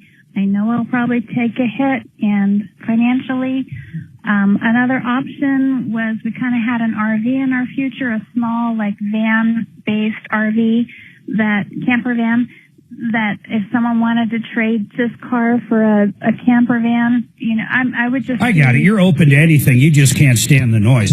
Now she has that problem where noises drive her crazy.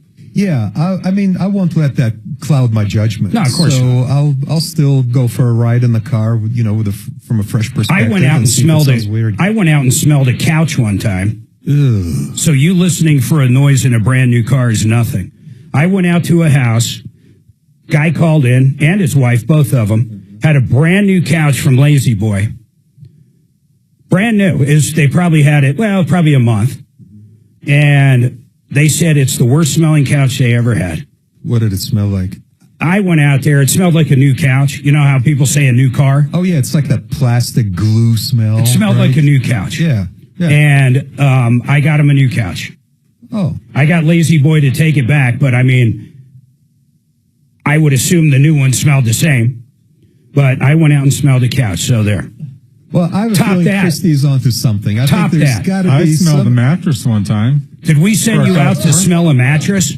It was a Lazy Boy thing, I think. Was it a Lazy Boy? We sent you out to smell a mattress. Yes. Okay, more after this.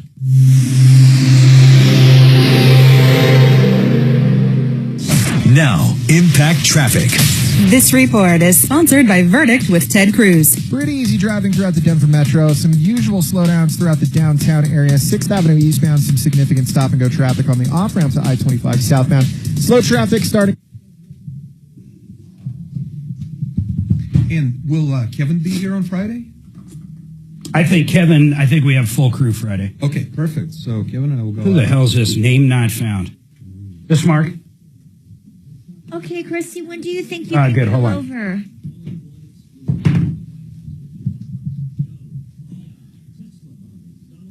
Yeah, 10 o'clock. Probably. Dimitri. Hold on, guys. Would be better. Mark the date. Reserve the date. Saturday, April 5th. A double power packed live seminar. Martino's going to be there. Barry Miller's going to be there. You're going to learn about 45% or more annual returns without the conventional risk or hassles. I want you to get signed up now. Go to mybiggestrureturn.com. That's mybiggestrureturn.com. All right, Christy, we'll see you on Who's Friday, this? okay? I'm sorry, with Safeco? Yes. Oh, good. How are you? Yeah, we got the checks, or we're working on them, or something along that line. My wife's really dealing with that stuff, to be honest. Yeah, so you'll want to... Oh, cool. With the correct bank on there, or whatever. Because she'll be here. I will not Cool. be. And then when I get the reserved money or the money held back, what do we do? Just send you a picture of the finished work, or what? Okay, perfect. Yeah, go ahead and contact Dimitri when you get here, Awesome. and Thanks, he'll bye. help you out. Okay, no problem. Safeco always calls and it says name not found. Bye.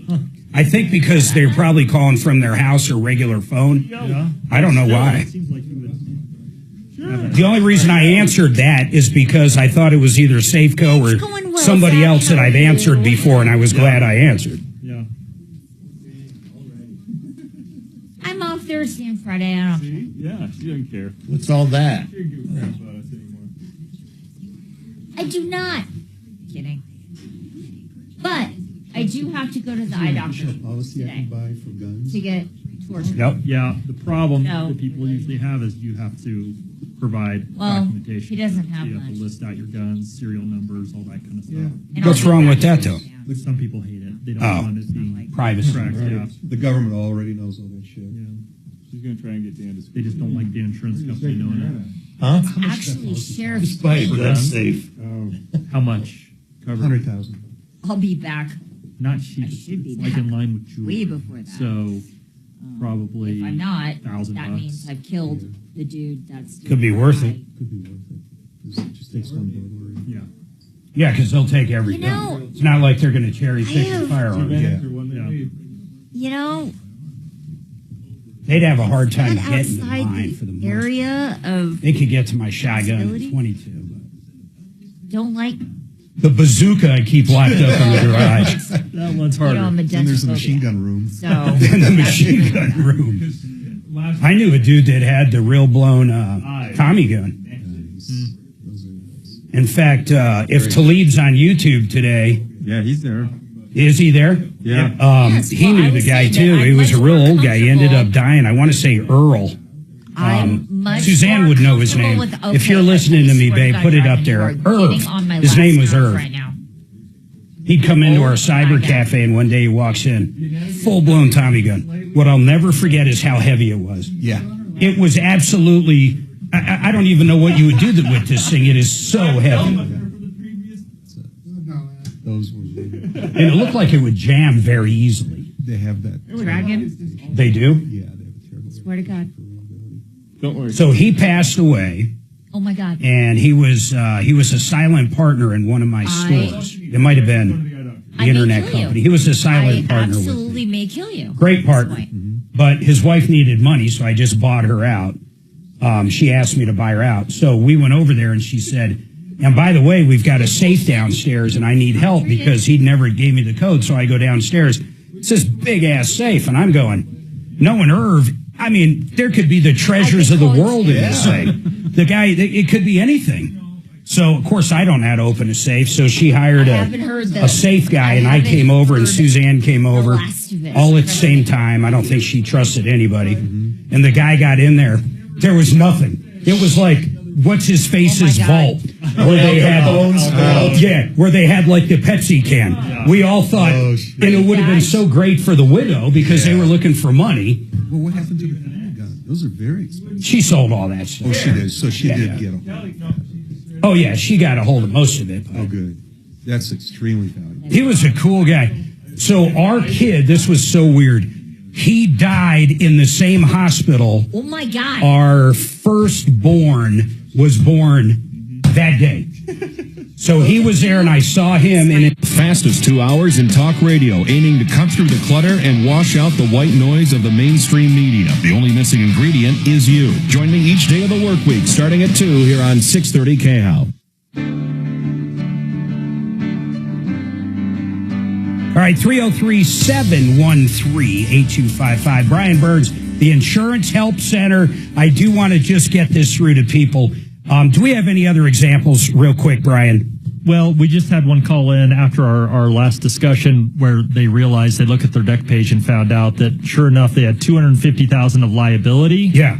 25,000 of uninsured motorists. And people, that uninsured motorist, I don't care if you call Compass Insurance up, you call everybody. That's the money you get if someone hits you that doesn't have good coverage. In other words, they're broke.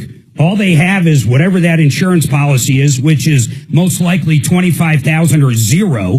And all of a sudden, you've got 2 broken legs and you can't work for a year. The only money you're going to get is out of your own coverage. So to protect everybody else and not protect yourself, and that coverage isn't that expensive in general, is it? In general, it's not. No, and you can't have higher uninsured motorists than you have bodily injury. In other words, the state won't let match. you.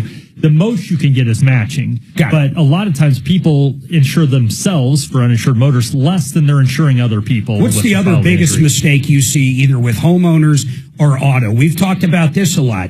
Like if you don't tell them you got a certain kind of dog or a trampoline or a swimming pool. Now, generally speaking, if something else happens, like the dog didn't bite anybody but the house burned down, you'll still have coverage. That's right. Yeah, but in general, if you do lie about something, I mean, give me some ideas of what people, no one should lie about anything on the insurance app, but give me some ideas of things people don't think about. Well, really, we had this happen. You called me about this the other day, but someone that has a home and ends up renting it out, they're not doing anything nefarious. That poor woman is now getting sued in her insurance company, unlike if someone is suing me because they got hurt in my house, my insurance company, they have to protect me. Right. Literally, or they have to pay out every nickel I have in insurance. Right. So the bottom line is this woman had no coverage because the poor thing, after her husband died, started renting out the house, never thought to change coverage. Right. So if you have rentals, you better have the right insurance because you have no coverage.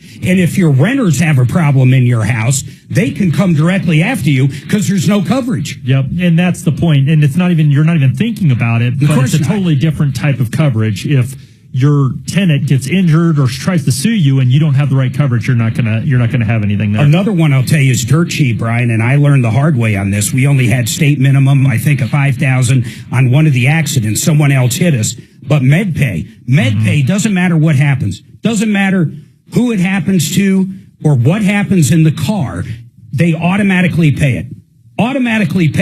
And I think the maximum is like $25,000 for most policies. For most carriers, there's some carriers that will go higher than that, but I will tell you the vast majority of people have $5,000. And it's dirt. I know they have the limit, and $5,000 now doesn't get you an X-ray in the ER. $5,000, you might as well have no insurance. Yeah, and medical payments, there is an argument out there because it's the easiest money to get. And so when you go to the hospital or you go to your doctors, the first thing they're asking is this part of an auto accident. You don't tell them anything. That's a separate conversation. Right. But people try to get it. That's all I'm saying. They try to get it because there's no questions asked. Right. But you understand, the worst thing you can do is give the ER that money. The worst thing, that money should be for chiropractors. That money should be going for going to care going forward. And that's where you hire an attorney to figure out where the money goes. But you're right. You walk into the ER, they're like, let me see that money. Yep. No, they're evil. They're evil. So what are you supposed to do? Refuse to give them that information? No, you just say, hey, I'm in the emergency room. I got to get going in. I don't know what kind of insurance I have. I mean, you do whatever you can to be seen. But don't talk about MedPay. My God, if you can get away from it. Hey, listen. Help at troubleshooter.com, 3R3 Martino. See you tomorrow. Follow Tom Martino at Real Tom Martino and stay connected with all of us at 630 KHOW, KHOW.com, and on the iHeartRadio app. This is Denver's talk station, 630 KHOW. Right now, we could all use some extra cash, so why not visit David Ellis Jewelry to cash in your old, useless, tangled jewelry, coins, and anything else containing precious metals. He'll even buy your fine jewelry and diamonds. Hello, I'm consumer advocate Tom Martino. I recommend David Ellis Jewelry because I've known David for years. I trust him. You can too. 2640 East 3rd Avenue. That's 3rd and Clayton. 303-322-8779. 322-8779. Taxes was not knowing your full financial picture. Now Taxes is getting and maximizing your refund all in one place. Credit Karma, where a TurboTax expert can do your taxes for you. They'll get you the most money back, guaranteed. Then you can do more with all that money, all in Credit Karma. Now this is Taxes. Into a Credit Karma with TurboTax. Get started today. See guarantee details at TurboTax.com/guarantees. Experts only available with TurboTax Live. A series of events. The most important events. Make for eventful days. Day by day. What these tariffs are going to mean. How the market is reacting right now. The events in Ukraine. More action by Doge. Found the wasted taxpayer money. In these eventful times. These are tough and serious times. It's time. The times are changing so fast. It's time to talk about it. Real time. Important events. Right here. Your version of events. Information. On Denver's talk station, 630 KHOW. KRFX HD2 Denver. KHOW Denver, an iHeartRadio station. Make us the #1 preset on the free iHeartRadio app. Listen for all your music, radio, and podcasts. Free never sounded so good. ABC News, I'm Stephanie Officer. It looks like a return to full-out war for Israel and Gaza. Prime Minister Benjamin Netanyahu in a statement saying if Hamas does not release hostages, they will return to fighting and have already done so with force. EVs take much longer to charge than their gas counterparts, but now a Chinese manufacturer could change the game. BYD says it can now charge its EVs in about the same time it takes to fill up a gas car with fuel. The Chinese car maker says its new flash charging system can deliver a megawatt of power in between 5 and 8 minutes, good for about 250 miles of driving. EVs also need to be set up to receive that power. BYD says 2 of their cars are now capable of doing that. BYD doesn't operate in the U.S., but last year it became the top producer of battery electric vehicles in the world. Mike Dubusky, ABC News. Pope Francis has now spent 33 days in the hospital, his condition remaining stable with slight improvements. This is ABC News. U.S. births rose slightly last year, but experts don't see it as evidence of reversing a long-term decline. A little over 3.6 million births were reported for 2024, according to preliminary data from the CDC. Another act of violence against Tesla vehicles, this time in Las Vegas. Multiple incidents have been reported nationally as Elon Musk works with the Trump administration. Being investigated by the FBI's Joint Terrorism Task Force at around 2:44 in the morning, somebody dressed all in black fired a gun into Tesla vehicles parked at a Las Vegas Tesla collision center and then set 2 Teslas on fire using Molotov cocktails. The word resist was written on the building. FBI Special Agent in charge, Spencer Evans, says it may have been terrorism. It certainly has some of the hallmarks that we might think, the writing on the wall, a potential, political agenda. There's an act of violence. Alex Stone, ABC News. The French